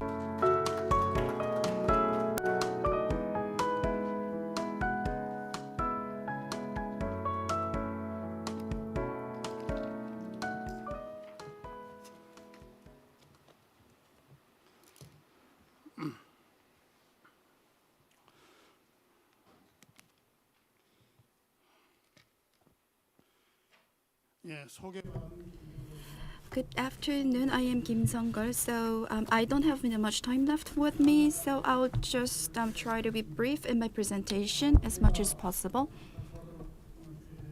And the topic that I'm going to present today is the arms race and its consequences on the Korean Peninsula. I'm going to talk about the most important issue on the Korean Peninsula. So I'll focus on the nuclear and missiles of North Korea. Last month, North Korea said it's institutionalizing acts relating to nuclear weapon. That is to announce that nuclear weapon can be used.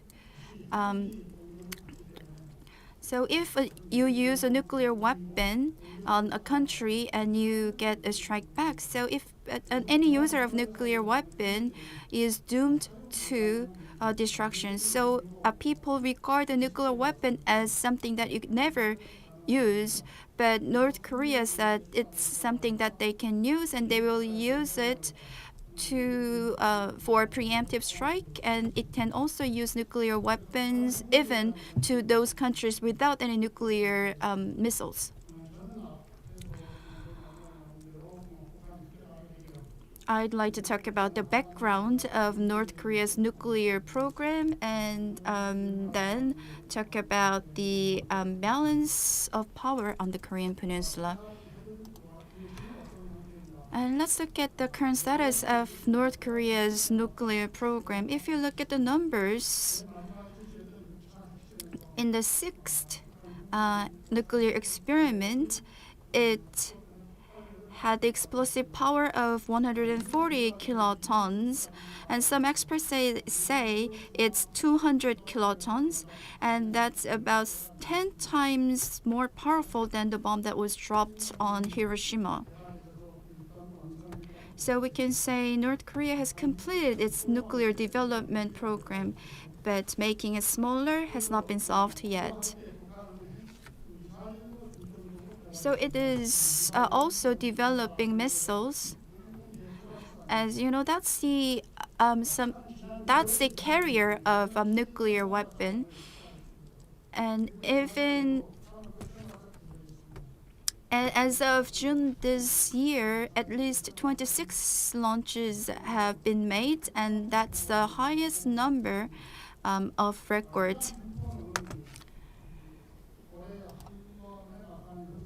And this is not something new, but it has been there repeatedly over time.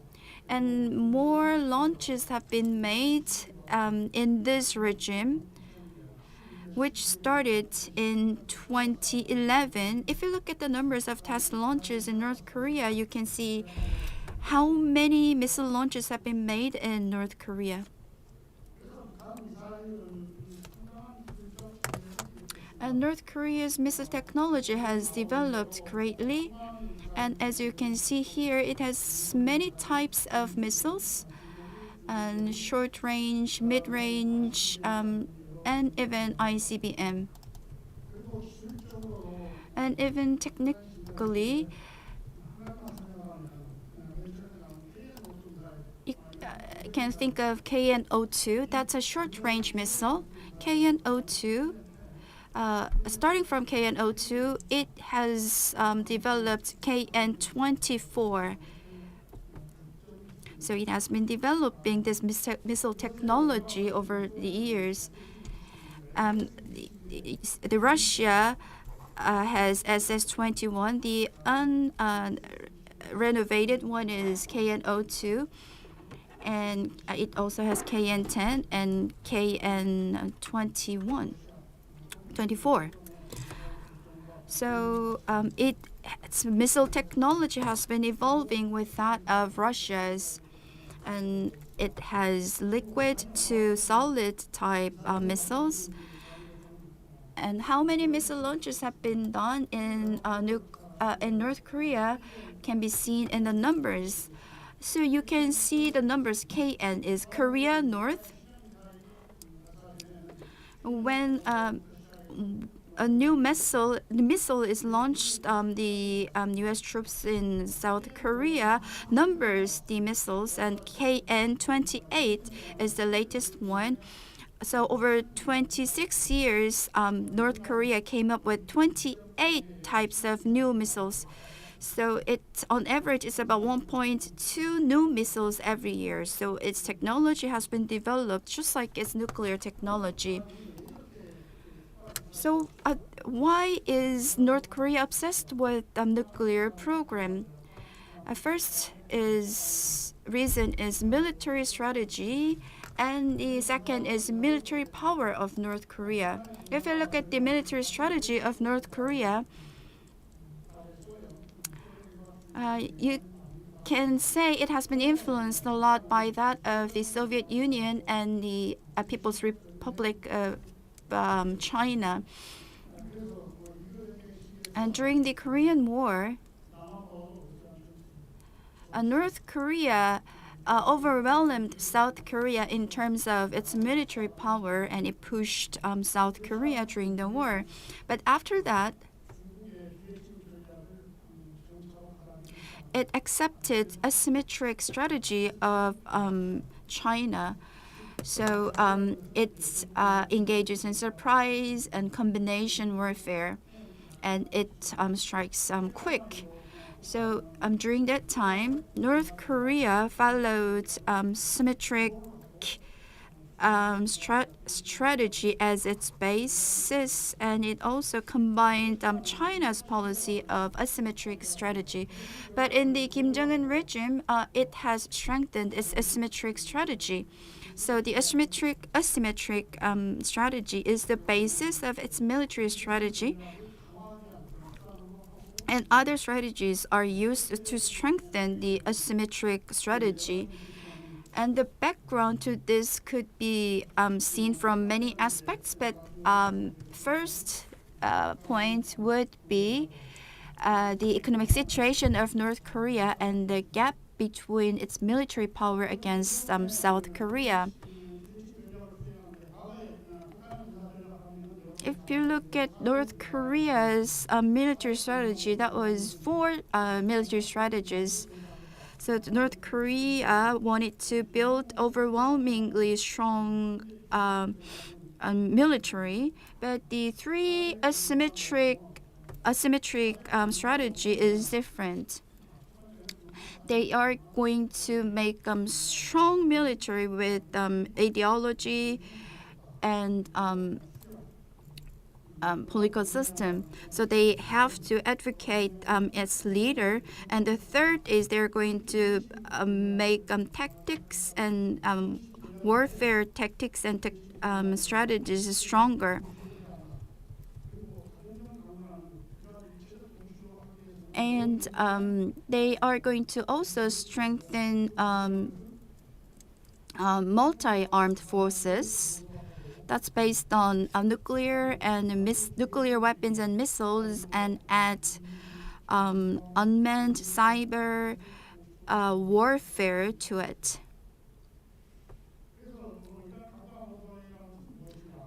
And what is this strengthening tactic?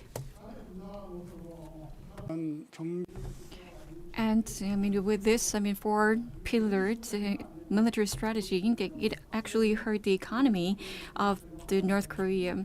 So therefore, they tried to turn and put more focus on advancing their nuclear programs. So as I mentioned before, then they were devising diversified measures to enhance their military force. So once again, why they were pursuing this, strategies to strengthen their military forces, because there are several measures, reasons why. Because first of all, there is a big gap between the, economic, in terms of economic size between the two Koreas, as shown on the slide. In terms of the GDP, nominal GDP, and GNI, the military expenses of North Korea is, below 1/5 of that of South Korea. And if you look at the numbers, North Korea is on the similar level with other, African countries that are suffering from, very low economic, development and incomes as well. So, there can be many different measures we can evaluate how the North Korean is faring, but obviously the military expenses is not on the level that North Korea can compete with us. So that is one of the reasons why they are pursuing, once again, advancing nuclear programs.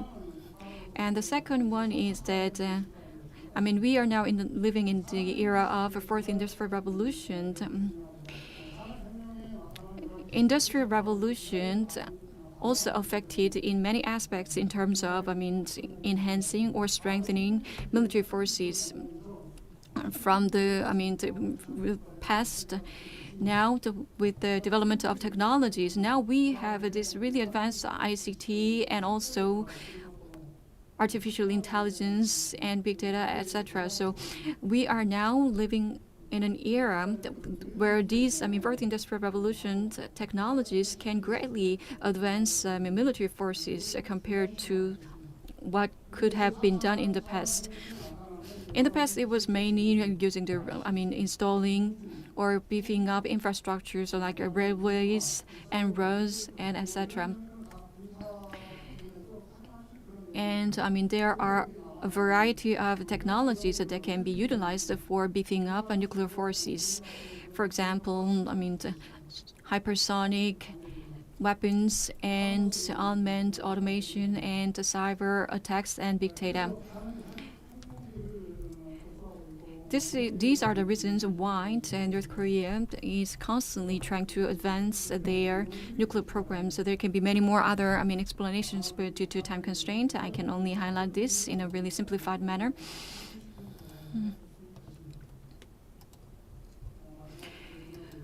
Let me conclude my presentation. When we look at North Korea, what kind of problems do they have?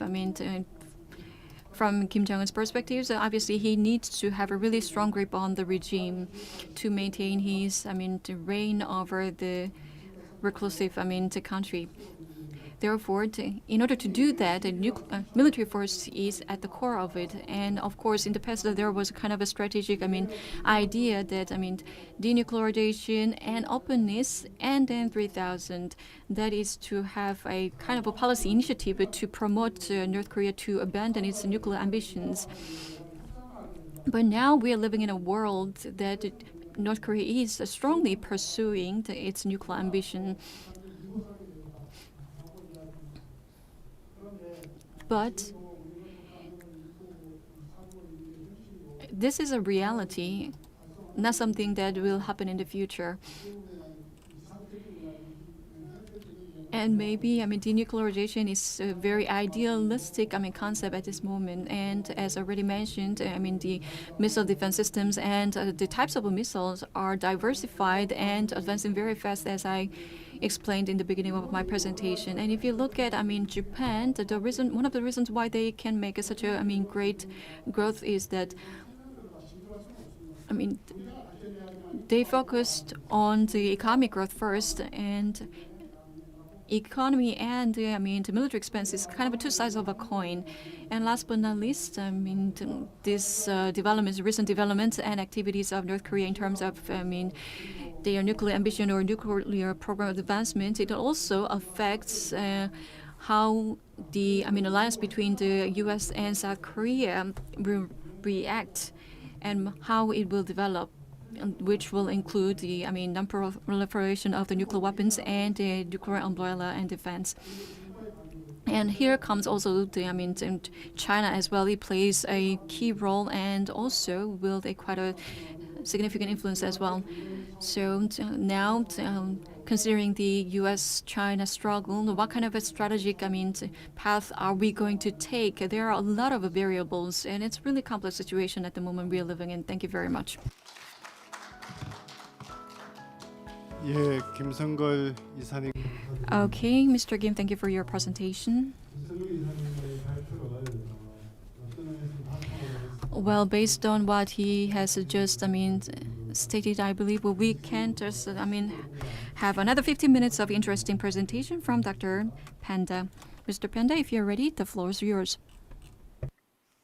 Well, thank you very much, Professor Park, for the introduction. And thank you, Dr. Kim, for your presentation as well, which I enjoyed quite a bit. Let me also thank the Hankyoreh-Busan International Symposium for inviting me to speak today. I apologize if I'm not as lucid as I'd like to be. It's almost 4 in the morning here in the United States, but I'll do my best. And I'd like to make a very simple point in the next 15 minutes or so. The point that I want to make is, first of all, that the status of North Korea today in the international system is changing. Effectively, the North Koreans have established themselves as a de facto nuclear weapons power. The second point that I want to argue is that our continued emphasis on denuclearization as a short-term policy objective actually is preventing us from addressing nuclear risks that exist with North Korea. And I want to argue that our most important interest as the United States, and I would argue also for South Korea, is preventing the use of nuclear weapons on and around the Korean Peninsula. The risk of nuclear escalation should be our primary focus, and denuclearization needs to be regarded as a longer-term objective. Let me briefly share why I feel this way. We are now about 5 years from November 2017, which was when Kim Jong-un declared his deterrent complete after witnessing the first flight test of the Hwasong-15 ICBM that month. Kim wasn't being literal, of course, as we've seen with the ongoing modernization in North Korea that is in the process of carrying out many of the objectives that Kim first outlined at the 8th Party Congress of the Workers' Party of Korea in January 2021. But what happened in 2017 was North Korea saw itself as having crossed several important technological thresholds. The development of a thermonuclear weapon that was tested that year in September. The first flight tests of intercontinental range ballistic missiles that demonstrated a capability to range the US homeland. Yes, we had debates about whether North Korean re-entry vehicles were capable of surviving, but that didn't quite matter for the purposes of deterrence. North Korea approached nuclear deterrence much in the way that Thomas Schelling, the American game theorist and nuclear strategist, would describe it, in the sense that North Korea was focused on manifesting the threat that left something to chance. In effect, in a crisis, the North Koreans would be asking the United States to roll the dice and then really determine if we would like to potentially risk nuclear retaliation by Pyongyang to pursue potentially revisionist ends. Today, when we look at North Korea, we're seeing an unprecedented scale and pace of missile testing. By my count, we've seen 44 ballistic missiles and 6 cruise missiles tested this year for a total of 50 missile launches, almost doubling the record that North Korea had last set for the most missile launches in 1 year. North Korea continues to mass produce nuclear warheads and launchers. Kim Jong-un first gave the order for mass production of warheads and launchers during his New Year's Day address in January 2018, and he has never modified that order. And so that process continues as well. And so what we're seeing is a process not only of qualitative refinement of North Korea's capabilities, but also the quantitative expansion of North Korea's force size.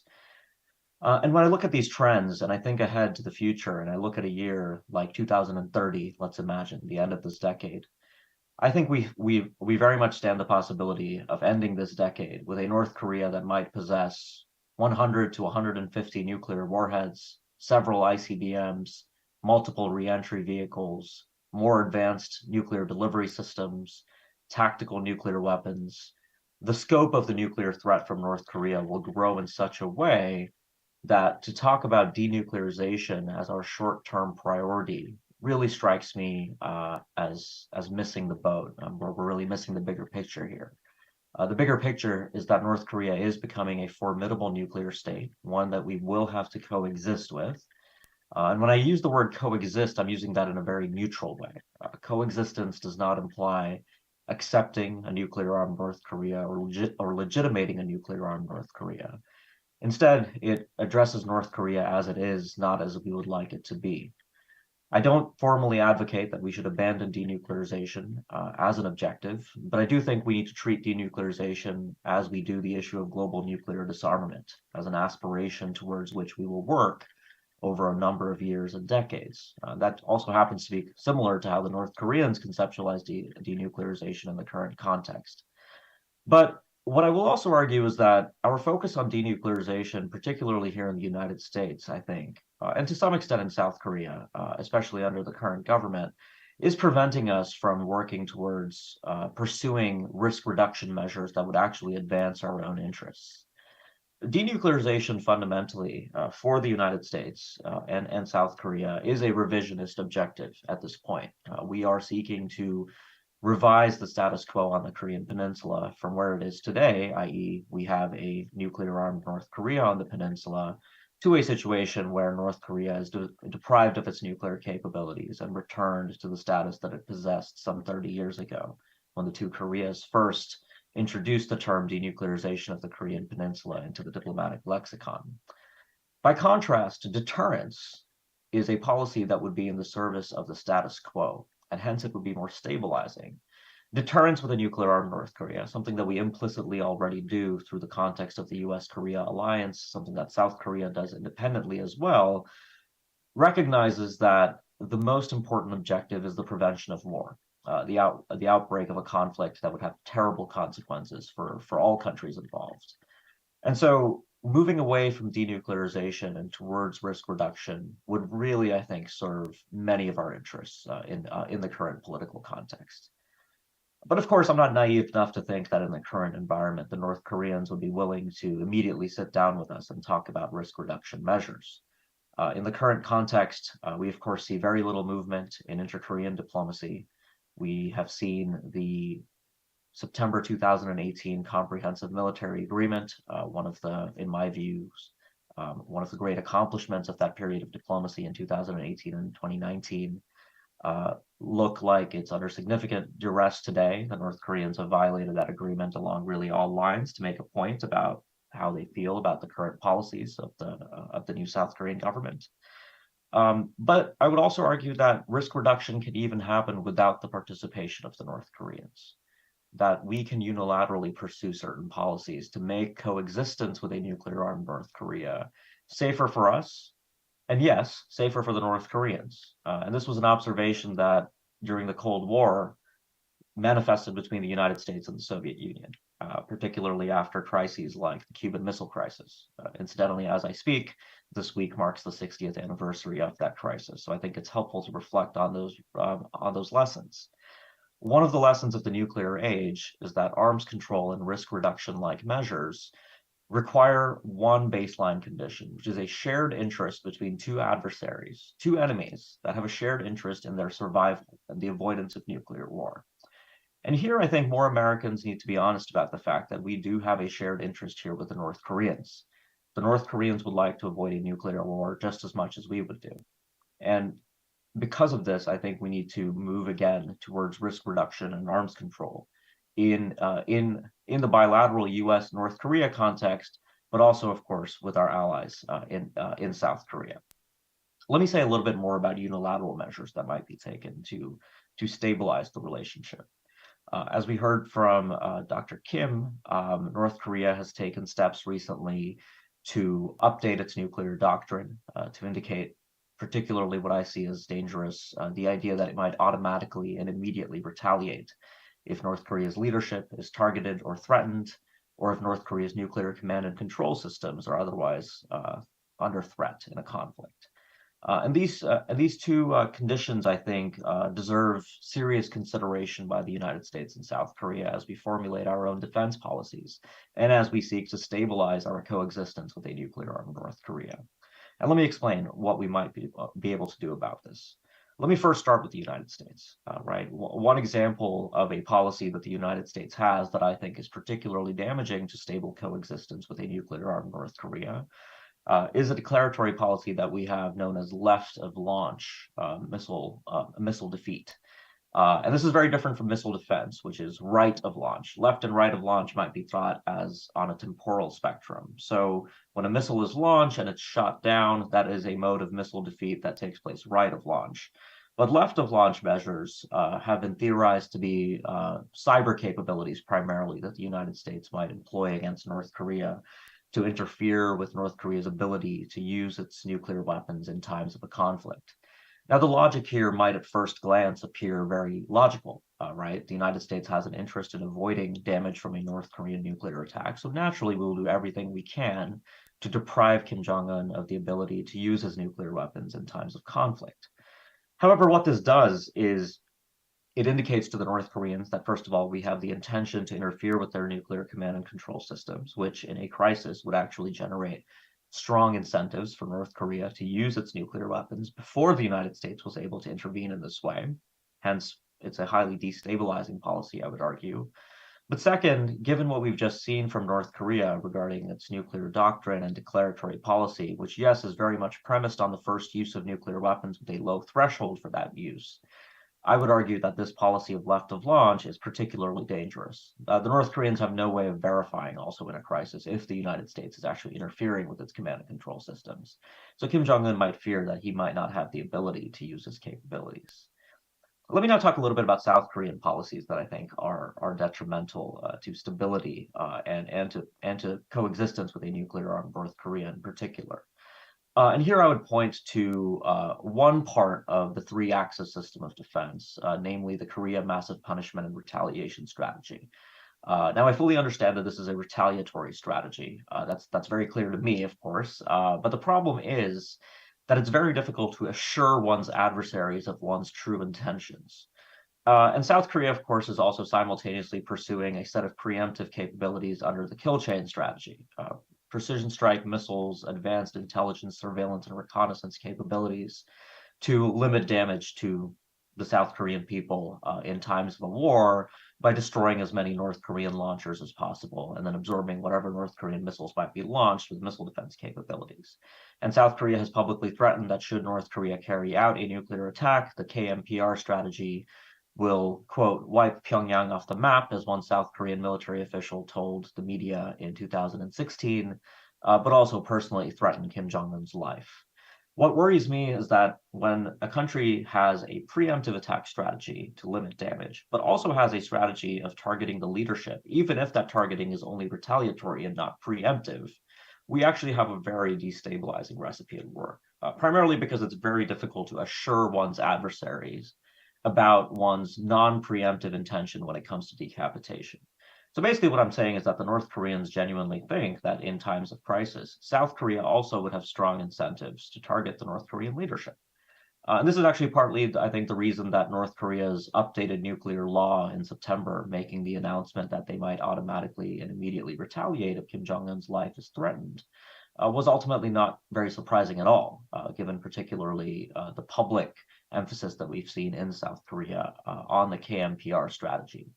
So again, for the purposes of stabilizing our relationship with North Korea, our relationship of nuclear deterrence in particular, and for making sure that this dangerous coexistence that has manifested on the Korean Peninsula is as stable as possible, and the possibility of nuclear war is minimized, I would advocate for this policy to really recede to the background.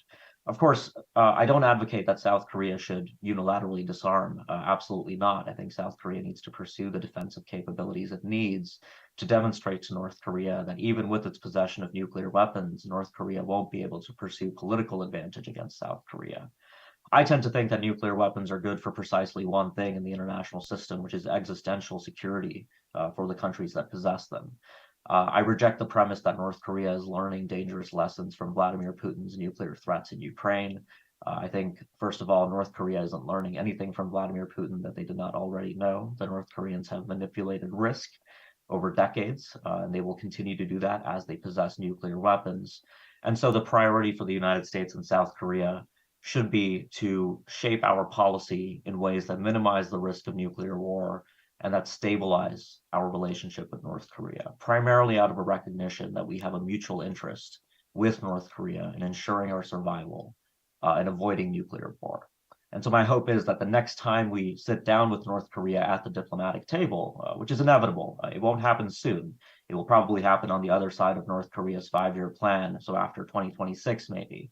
But when that does happen, my hope is that we won't make the mistake that we did in Hanoi and walk away from the table when the North Koreans tell us that they're not interested in turning over the keys to their nuclear kingdom. And I hope that we will be willing to work with North Korea at that point to recognize that we both have an interest in reducing these shared risks. So thank you very much for this opportunity to share my thoughts with you today. And I look forward to our discussion today. Thank you. 예, 안키 판다 선생님. Thank you, Dr. Anki Panda. So the presenters made their points very clearly, and it's time for discussions. And we have a lot of questions from the discussants. And the questions to Dr. Panda, if possible, can be said more slowly so the question can be delivered to Dr. Panda in a more clear way. Time for Professor Han. I'm a research professor at Jeju Institute of Unification at Jeju University. Thank you for inviting me to this wonderful occasion. I think this topic is quite grave. So at first I was under a lot of pressure. I am a research professor at Jeju Institute of Unification at the moment, but I was a government official at the Ministry of Reunification. I was like head of the liaison office with North Korea, and that office is now gone. Now I am working on the assignment to summarize what has happened in an academic way.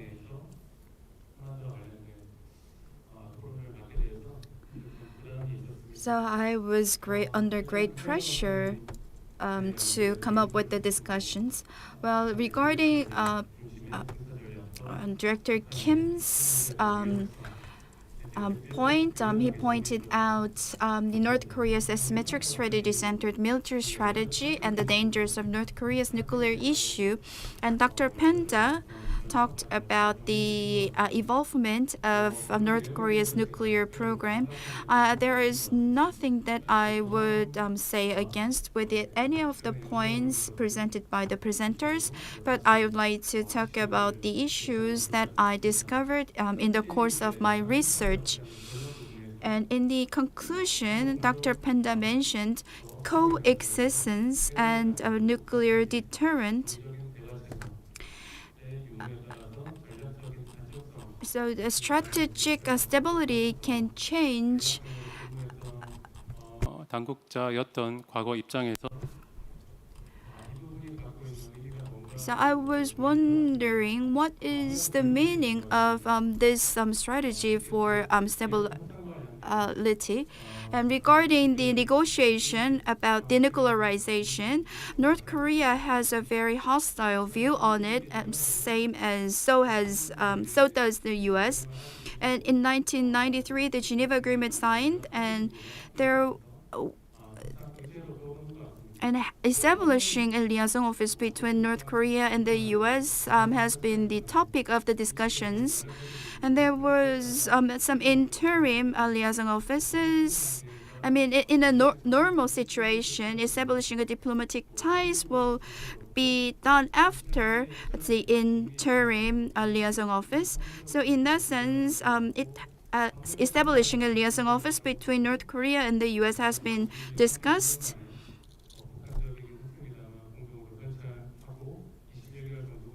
And the liaison office was run for about 21 months in North Korea. But the operation has failed, or the discussions did not reach any conclusion. So the liaison office has become a card for negotiation for nuclear or denuclearization. 원하는 외교 채널과의 어떤 마찰 이런 부분들이 앞으로도 걸림. I think this diplomatic situation may serve as a stumbling block to this negotiation. And if you look at the process of NINTAC negotiation, the conflict was also mentioned in the negotiation. The last point is about conflict. This liaison office was distracted by North Korea.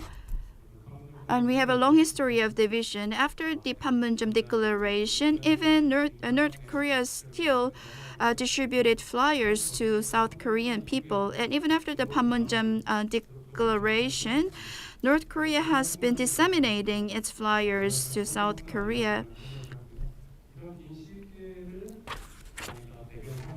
So with this background, you mentioned Hwasong 15, and it can also target the U.S. homeland.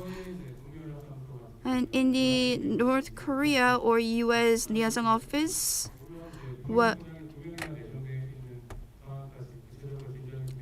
the discussions regarding this, negotiations regarding this could have taken more concrete shapes.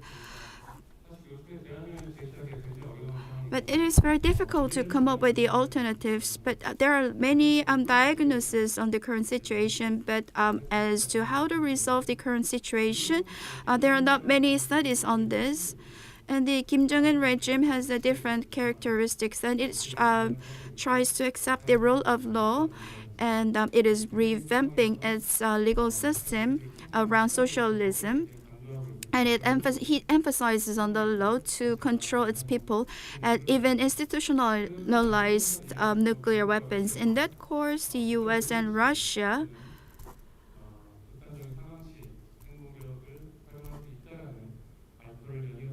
announced that it may use nuclear weapons at the time of crisis. So that kind of may have stimulated North Korea.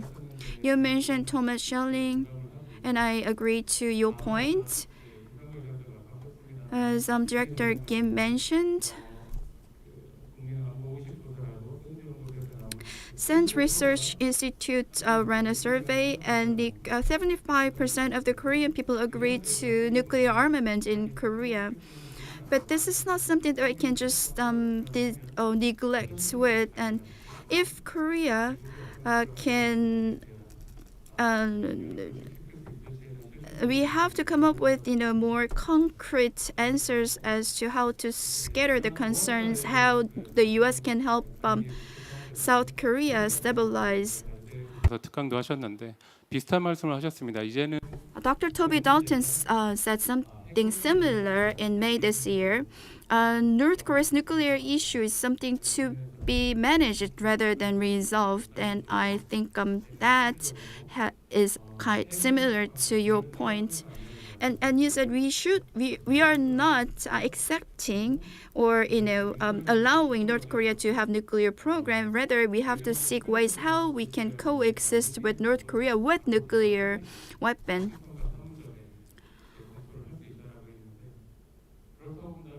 So then nuclear issue of North Korea should be regarded as an issue that may have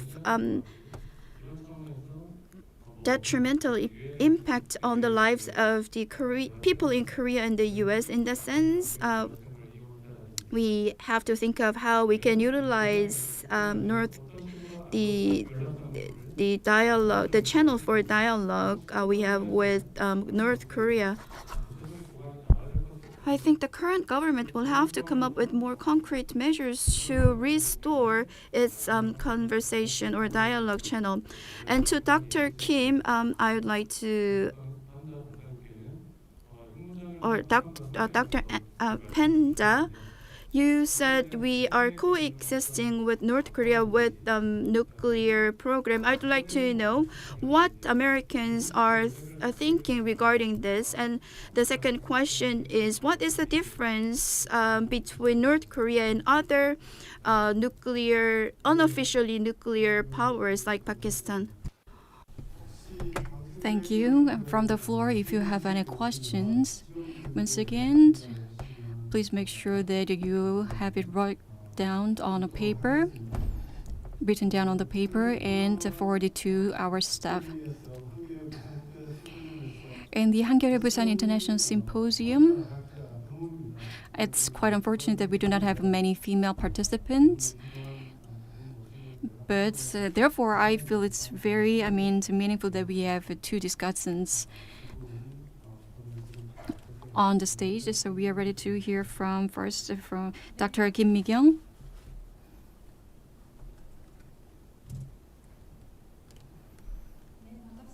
Hello everyone, once again my name is Kim Mi-kyung. Well, as Professor Park introduced, I am mainly working in Busan.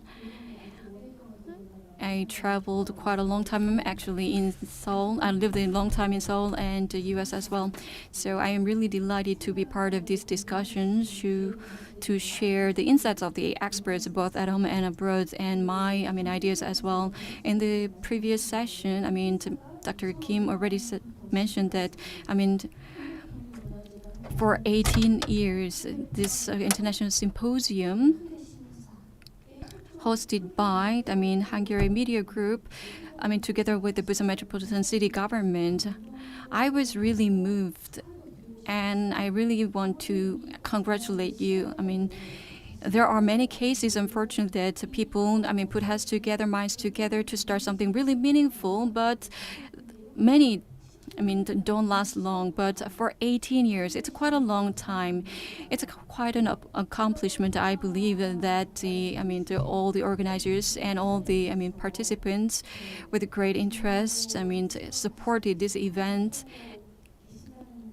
This obviously is something to celebrate and congratulate, I believe. For someone who stayed quite a long time outside of Korean Peninsula. That's first of all I'd like to tell you. And I was asked to actually share my opinions, in particular on the Dr. Panda's presentation. It was really practical approach, realistic approach, I believe. The North Korea with the nuclear weapons. We should not actually regard North Korea as we want to know. We should take them as they are. So when we talk about issues on the Korean Peninsula and the future of the Korean Peninsula, for the last 30 years, Pyongyang, how they developed their nuclear weapons programs, and not just on the Korean Peninsula. What kind of threat that they can pose to the world. So maybe he pointed out really correctly that the starting point should be for all of us to recognize that North Korea is a nuclear weapons state. So as he mentioned, maybe for the time being, unfortunately, it's not highly likely that North Korea will come back to the negotiation table. But regardless of that, still it is very important for us to realize the reality. We are now seeing North Korea armed with nuclear weapons, and when I heard Dr. Panda's presentation, the interactions between Washington and Pyongyang, that was the focus of his presentation. So let me actually focus on that as well. So for the last 30 years, the strategies of Washington against Pyongyang, CVID, including it. So the CVID constantly mentioned when they talked about denuclearization of North Korea, and at the same time they mentioned how to build the trust. So benign neglect was mentioned as well, and then they turned to strategic ambiguity. And now it's in the kind of stalemate. So if you look at all these how it evolved. With the different administrations in the United States, they only changed the words, the terms, but all in all, basically, whenever North Korea launched missiles, they turned their head to North Korea and said, okay, they are reacting that, they are doing such a thing, then how are we going to respond to that? So, maybe, I think, so far there has been no consistent policy from the United States to North Korea. And now North Korean, missile technology is advanced a lot. Now they can fire missiles whose range includes, the U.S. mainland. So with, the recent increasing number of launches now, North Korea is gaining, again, heightened, attention from the United States. Yes, the, U.S. as a world hegemony, they have maybe top priority. The Russia's invasion of Ukraine, and there's, rising power, China, really formidable power. They have to contain it. So there are a lot of, formidable challenges for the U.S. At this point, I believe North Korea knows that this is maybe the only way they can get the interest or attention of the United States. Obviously, those living on the Korean Peninsula, we know, but those living on the U.S. mainland, they do not share our fear and feeling, the actual fear of the nuclear attack. So there may be quite a gap between the U.S. and on the Korean Peninsula. So, well, I actually believe that Dr. Panda received a couple list of some questions. What he should discuss. In the symposium. So now we are gathered here in Busan, but Dr. Panda, you are in Washington D.C. So, to share or to have more insights from you and to actually use it in a more productive way, I'd like to actually broaden the scope a little bit. So my first question to Dr. Panda is that Russia's invasion of Ukraine, we have been witnessing this really cruel and miserable war for several months. In this process, Russia now actually transported this Poseidon, nuclear weapon, so-called kind of a nuclear weapon, to Kara Sea. So this is really, I would say, very extreme,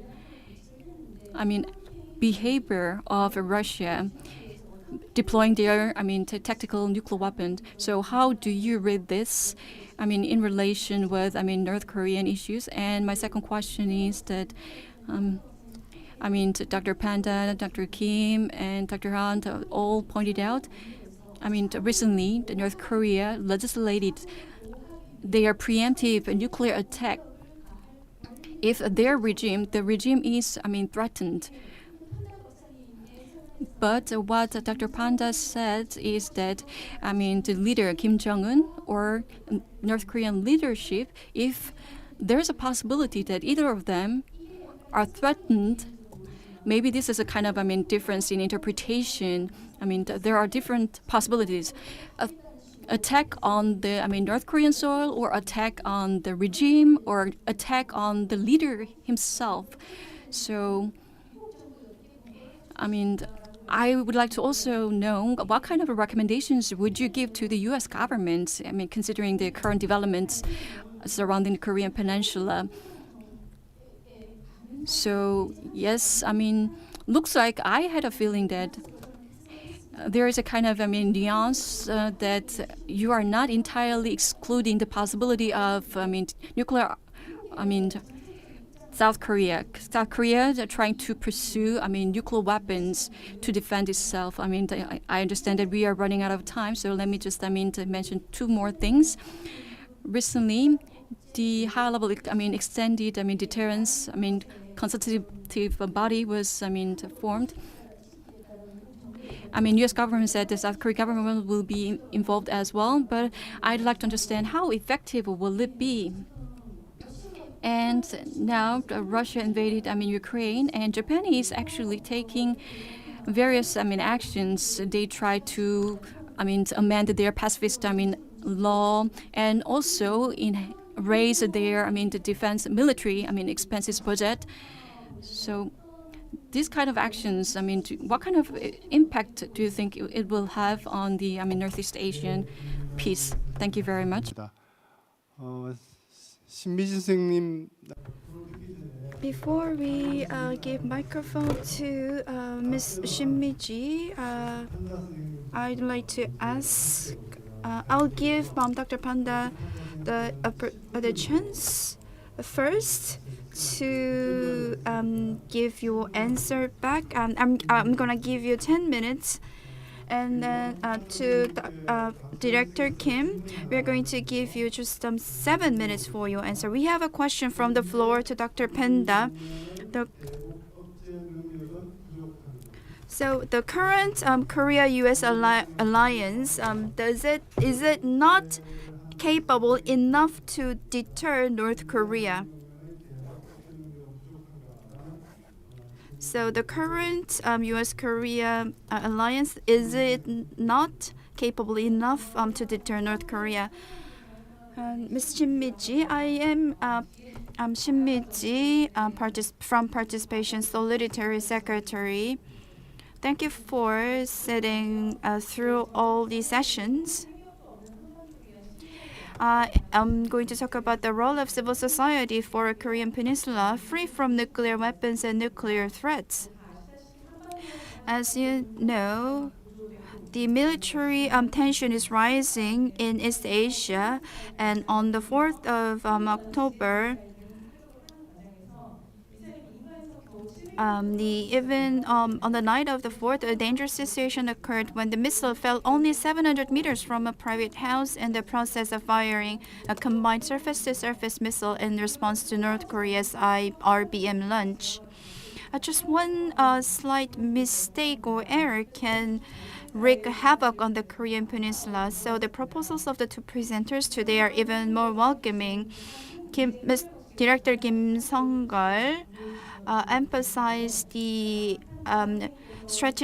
importance of the strategic thinking in resolving the North Korean issue, and Dr. Panda mentioned that to coexist with North Korea, we need a deterrence measure as well as risk reduction measures, and I agree to that idea. And I also agree with the assertion that nuclear deterrence and strategic safety between the U.S. and North Korea come from dialogues. And we know that nuclear weapons and peace cannot coexist. Well, I think the nuclear weapons and peace do not coexist, and as long as there are nuclear weapons, the possibility of using them is always open, which inevitably leads to the proliferation and use of other nuclear weapons. But we have to think of creating an environment that does not require the use of this weapon, and eventually seek ways to dismantle it altogether. The nuclear conflict on the Korean peninsula arose amid an unstable armistice system.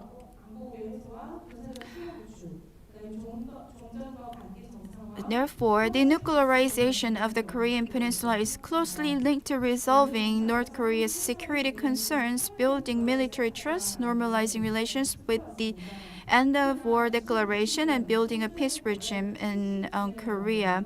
2020 was the 70th anniversary of the Korean War, and next year will mark the 70th anniversary of the declaration of the end of war.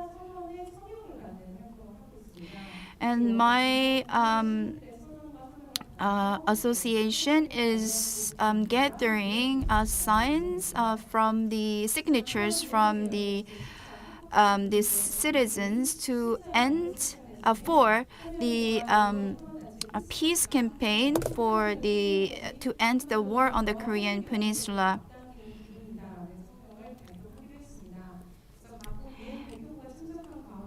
And the peace boat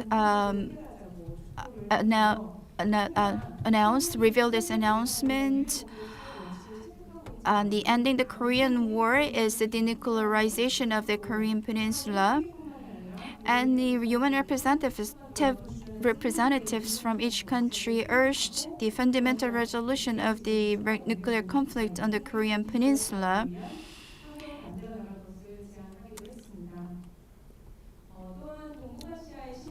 And the civil society in the Northeast Asia is also coming together. The Ulaanbaatar process was held in first time in 3 years. It held in person first time in 3 years, and that is a rare opportunity where the civil society of the North and South Korea discuss peace. And this year, a lot of people from China, Japan, Russia, the US, and the Mongolia participated. And on the 70th anniversary of the signing of the Armistice Agreement in 2023, we decided to actively cooperate with the Korean civil society efforts to establish peace on the Korean Peninsula. And North Korea could not participate due to the COVID-19 pandemic, but it also sent a message criticizing the hostile policy toward North Korea in writing. The issue is that despite a completely different reality from the past, 새로 업데이트된 내용이 있어서 네, 문제는 정반대로 최근 정부랑 but the government is claiming nuclear to nuclear. That's irresponsible, but it only gives the legitimacy to nuclear program of North Korea, and it will only stimulate the nuclear proliferation throughout the world. 하지만 한미가 확장. However, if South Korea and the U.S. strengthens its deterrent policy, I think the North Korea will take countermeasures. So it's time for us to think of the environment where the two Koreas can sit together to have a discussion and talks together. So we should. We all know the hardliner approach does not work anymore. So the two Koreas should stop the military actions. So, thousands of conversations and dialogue is better than one war. Regarding this, I have about a couple of questions. You said we need dialogue and strategy, but the current situation does not allow us to sit at the table. But I believe South Korea and the U.S. will have to make efforts to bring North Korea to the negotiation table. So is there any suggestions or proposals that you would like to make to the governments of the South Korea and the U.S.? Thank you very much. Okay, now I will ask Dr. Panda to give his comments or answers. Please, the floor is yours. Great. Thank you very much. And thank you to all the discussants for their very thoughtful interventions and questions. I will try to briefly respond to hopefully most of the questions that were raised. And I apologize if I don't get around to answering all of them. So this is going to be a little bit disorganized because there's many issues to cover here. But let me first begin with the issue of the liaison office, which came up pretty early on. And the point I want to raise here is perhaps a point that doesn't get brought up as much as it should when we talk about the idea of a liaison office with North Korea for the United States, which is an idea that has been on the table for nearly 30 years now. It's a very old idea. But traditionally, the liaison office has been seen as a way to advance trust and to build a better relationship between the United States and North Korea. But I would even argue that it's a form of risk reduction and military risk reduction. Let me give you an example of why. If the United States deploys one of its own foreign service officers to Pyongyang, I think North Korea would be more reassured that the United States would be less likely to carry out a preemptive attack, which North Korea worries about quite a bit. And so it would actually demonstrate that the US is willing to accept a certain level of risk in the relationship, and that could actually have a stabilizing effect. Let me talk next about the growing interest in South Korea in nuclear armament. And so yes, so I'm obviously quite well acquainted with the public opinion surveys that have been done recently that have consistently shown tremendous interest in South Korea. And I won't deny that, you know, the proliferation landscape in Northeast Asia does concern me, and these dynamics are concerning generally. But look, policy always involves trade-offs, and I think it's important for us to be honest about the trade-offs that we prefer. And so I'm very honest about the fact that I am very much willing to accept that it is much more desirable for us to move towards a policy approach to North Korea that allows us to reduce nuclear risks.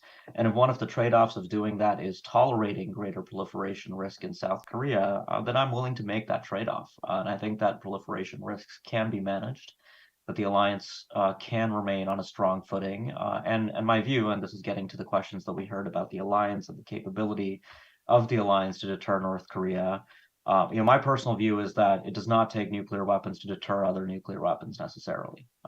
The primary benefit of bilateral nuclear deterrence is to provide both sides in a deterrence relationship existential insurance. And that's what the United States provides to South Korea through our extended deterrence arrangements. We use the full range of American capabilities, conventional and nuclear, to defend South Korea.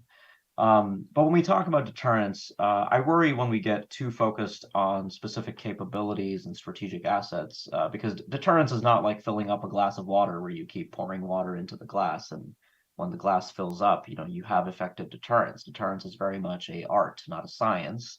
It is a combination of software and hardware. And I would argue that the software that the alliance depends on, unfortunately, went through a tumultuous time over the last 5 years, particularly over issues like cost sharing under the last American administration. And so I think when we talk about the credibility of the alliance, we need to understand that the US and South Korea need to be on the same page about precisely the kinds of threats that can be deterred and about their priorities in the region as well. And so when I think about the return of groups of bodies like the EDSCG, the Extended Deterrence Strategy and Consultation Group, my hope is that some of these issues can be discussed very openly in those formats. And I do think it is a positive thing that some of these formats have been restored. There was a question about North Korea's similarities and differences with other new nuclear states. I actually have a book chapter coming out on this soon in I believe either late this year or early next year. But let me just very briefly say, in the area of nuclear strategy, I actually think there are very interesting similarities between North Korea and Pakistan, including their nuclear development actually over time. But the problem with North Korea, and I think this is part of the problem why it's so difficult for us to move away from the denuclearization first approach and the CVID approach, is that North Korea remains the only state to have once been a non-nuclear weapon state in the Non-Proliferation Treaty and to have left that treaty and built nuclear weapons. Pakistan never joined the treaty, of course, as is the case for India and Israel.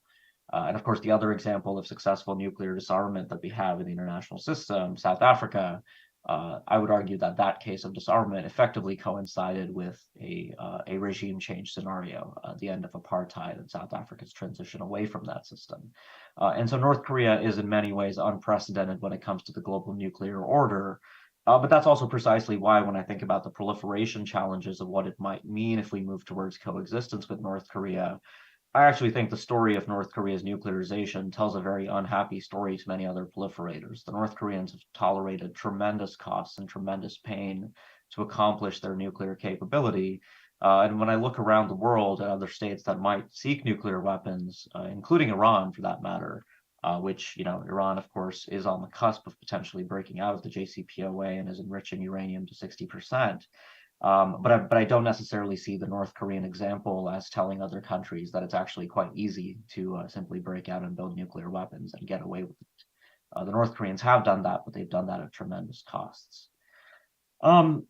I want to say a little bit about the role of the alliance in contributing to instability. Now, I think this is a very difficult question because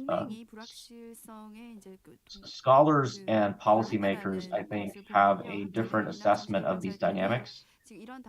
Scholars primarily talk about the spiral model when it comes to the Korean Peninsula. So this, I would argue, is what we've seen at work over the last 7 weeks on the Korean Peninsula.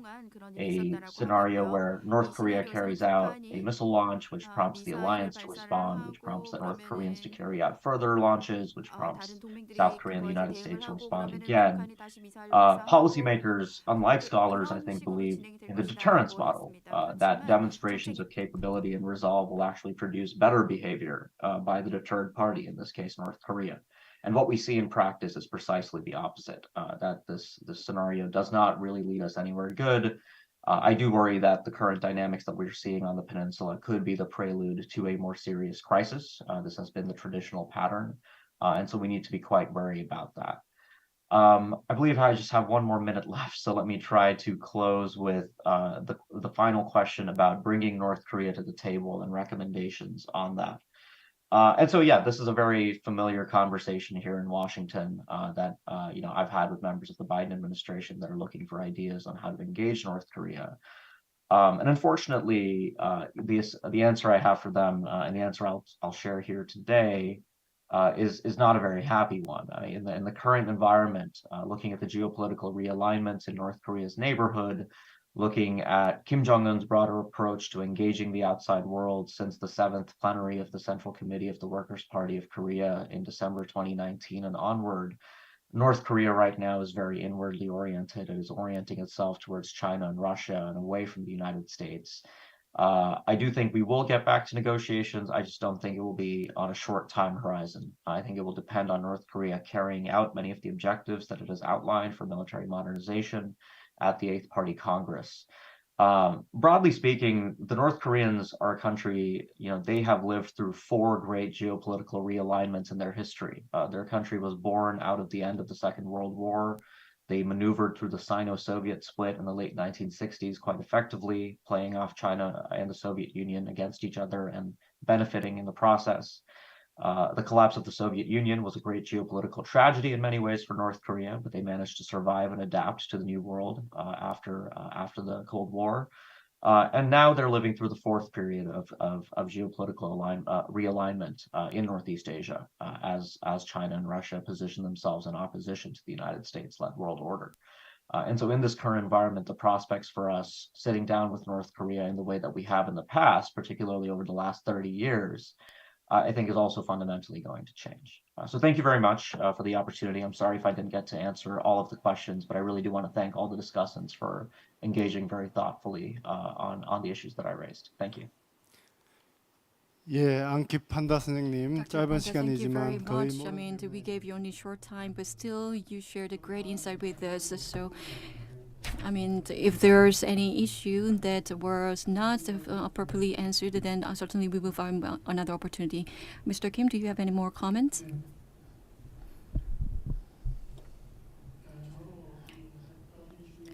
Yes, I have a couple of questions. I received a couple of questions, and let me answer them, all together. As already discussed, denuclearization and policies to North Korea. What are the specifics?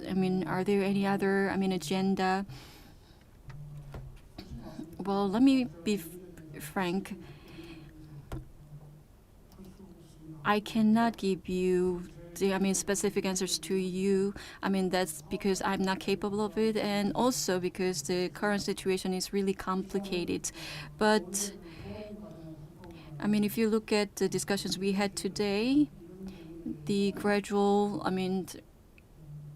efforts to address the situation, I believe Dr. Panda and other, discussants and all the participants are somewhat on the same page. In the past, when it comes to North Korea issues, there was a time that the many advocated, okay, we have to just make it resolved once and for all. We do not want to take a long time. We do not want to take step-by-step approaches. So just to have them come to the negotiating table and bargain with them. But I think now is the time for us to take a different approach. And what comes up to my mind is that in the politics, in the international politics, there are people who support or advocate realistic perspectives, and the others idealistic perspectives. So yes, both sides has pros and cons. For realists, considering the evolving situations, they would like to try to take different measures. Like the representative one is the sophist from the Greek history.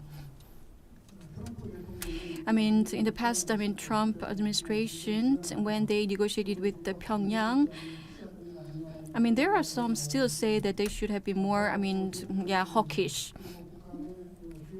And when we talk about, the denuclearization of North Korea, there should be a really strong principle pushed forward throughout the time.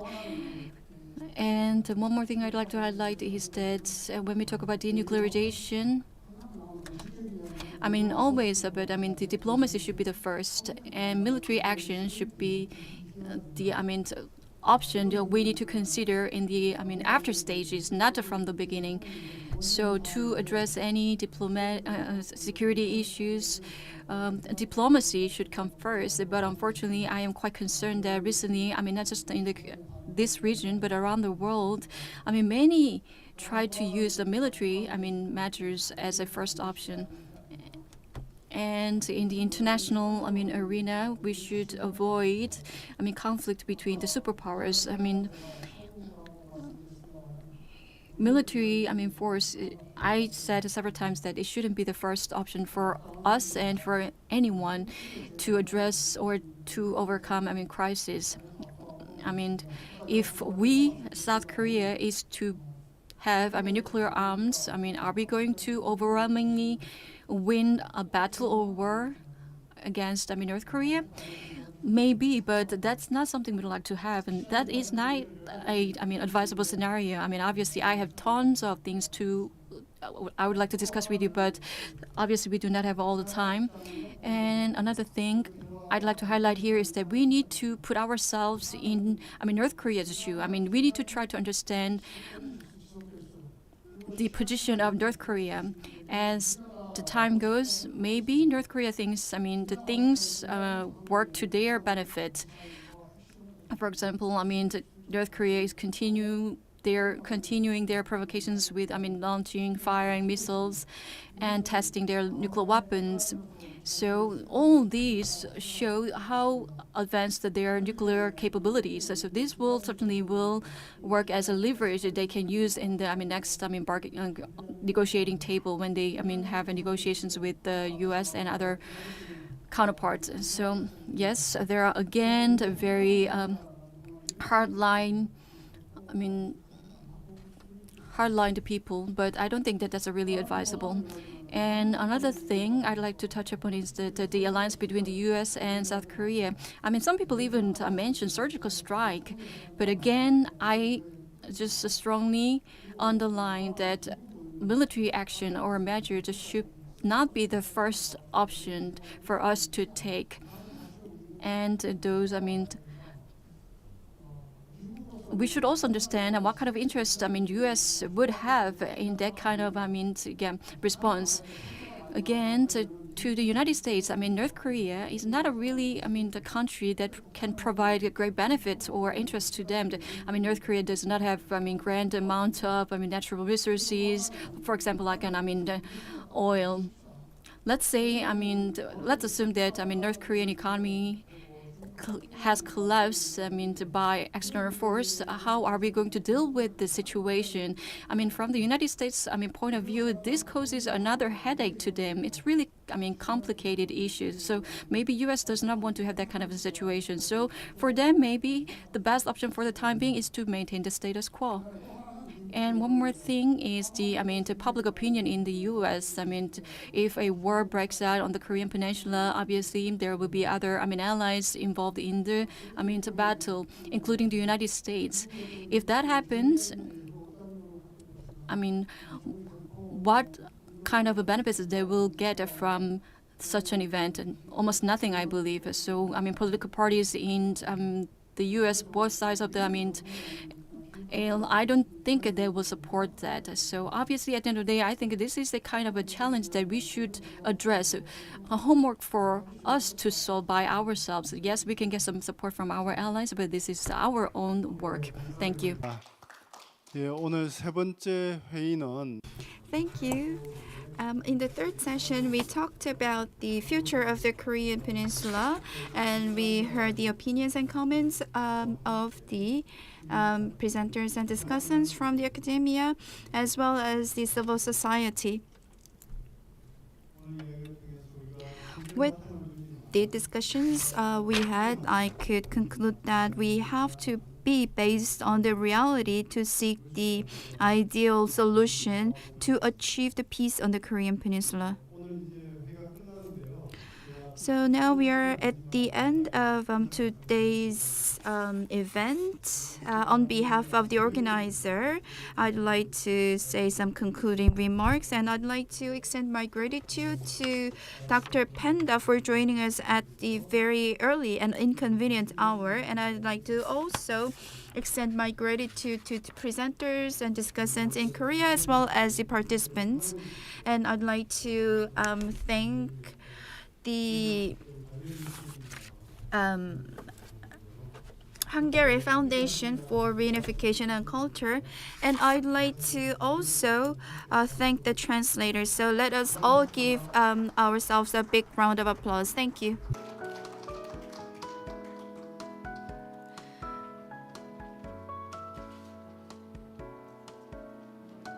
네, 인상 깊었던 토론이었습니다. That was an impressive discussions. Let us give a big round of applause to all the participants to the session. As you said, this brought us to the end of today's event, and we talked about the peace and reconciliation of the Korean Peninsula beyond the new Cold War and hegemonic struggle with the experts around the world. And I hope it was a good opportunity for us to seek the ways for the peace on the Korean Peninsula. Tomorrow, we are going to begin day 2 sessions at 9:30. And we are going to have some special sessions. And the first session will be it will be filled with various programs, so I'd like to ask your active participation. We have prepared some souvenirs at the registration desk, and I'd like to ask or encourage the participants to donate to the foundation so that it can continue with this good work. 예, 저기 지금 선생님들 저기 여기 등록 데스크에 We have prepared some souvenirs on the registration desk for in the 위기란 책을 저희들 선물을 to show our appreciation for staying with us till the end.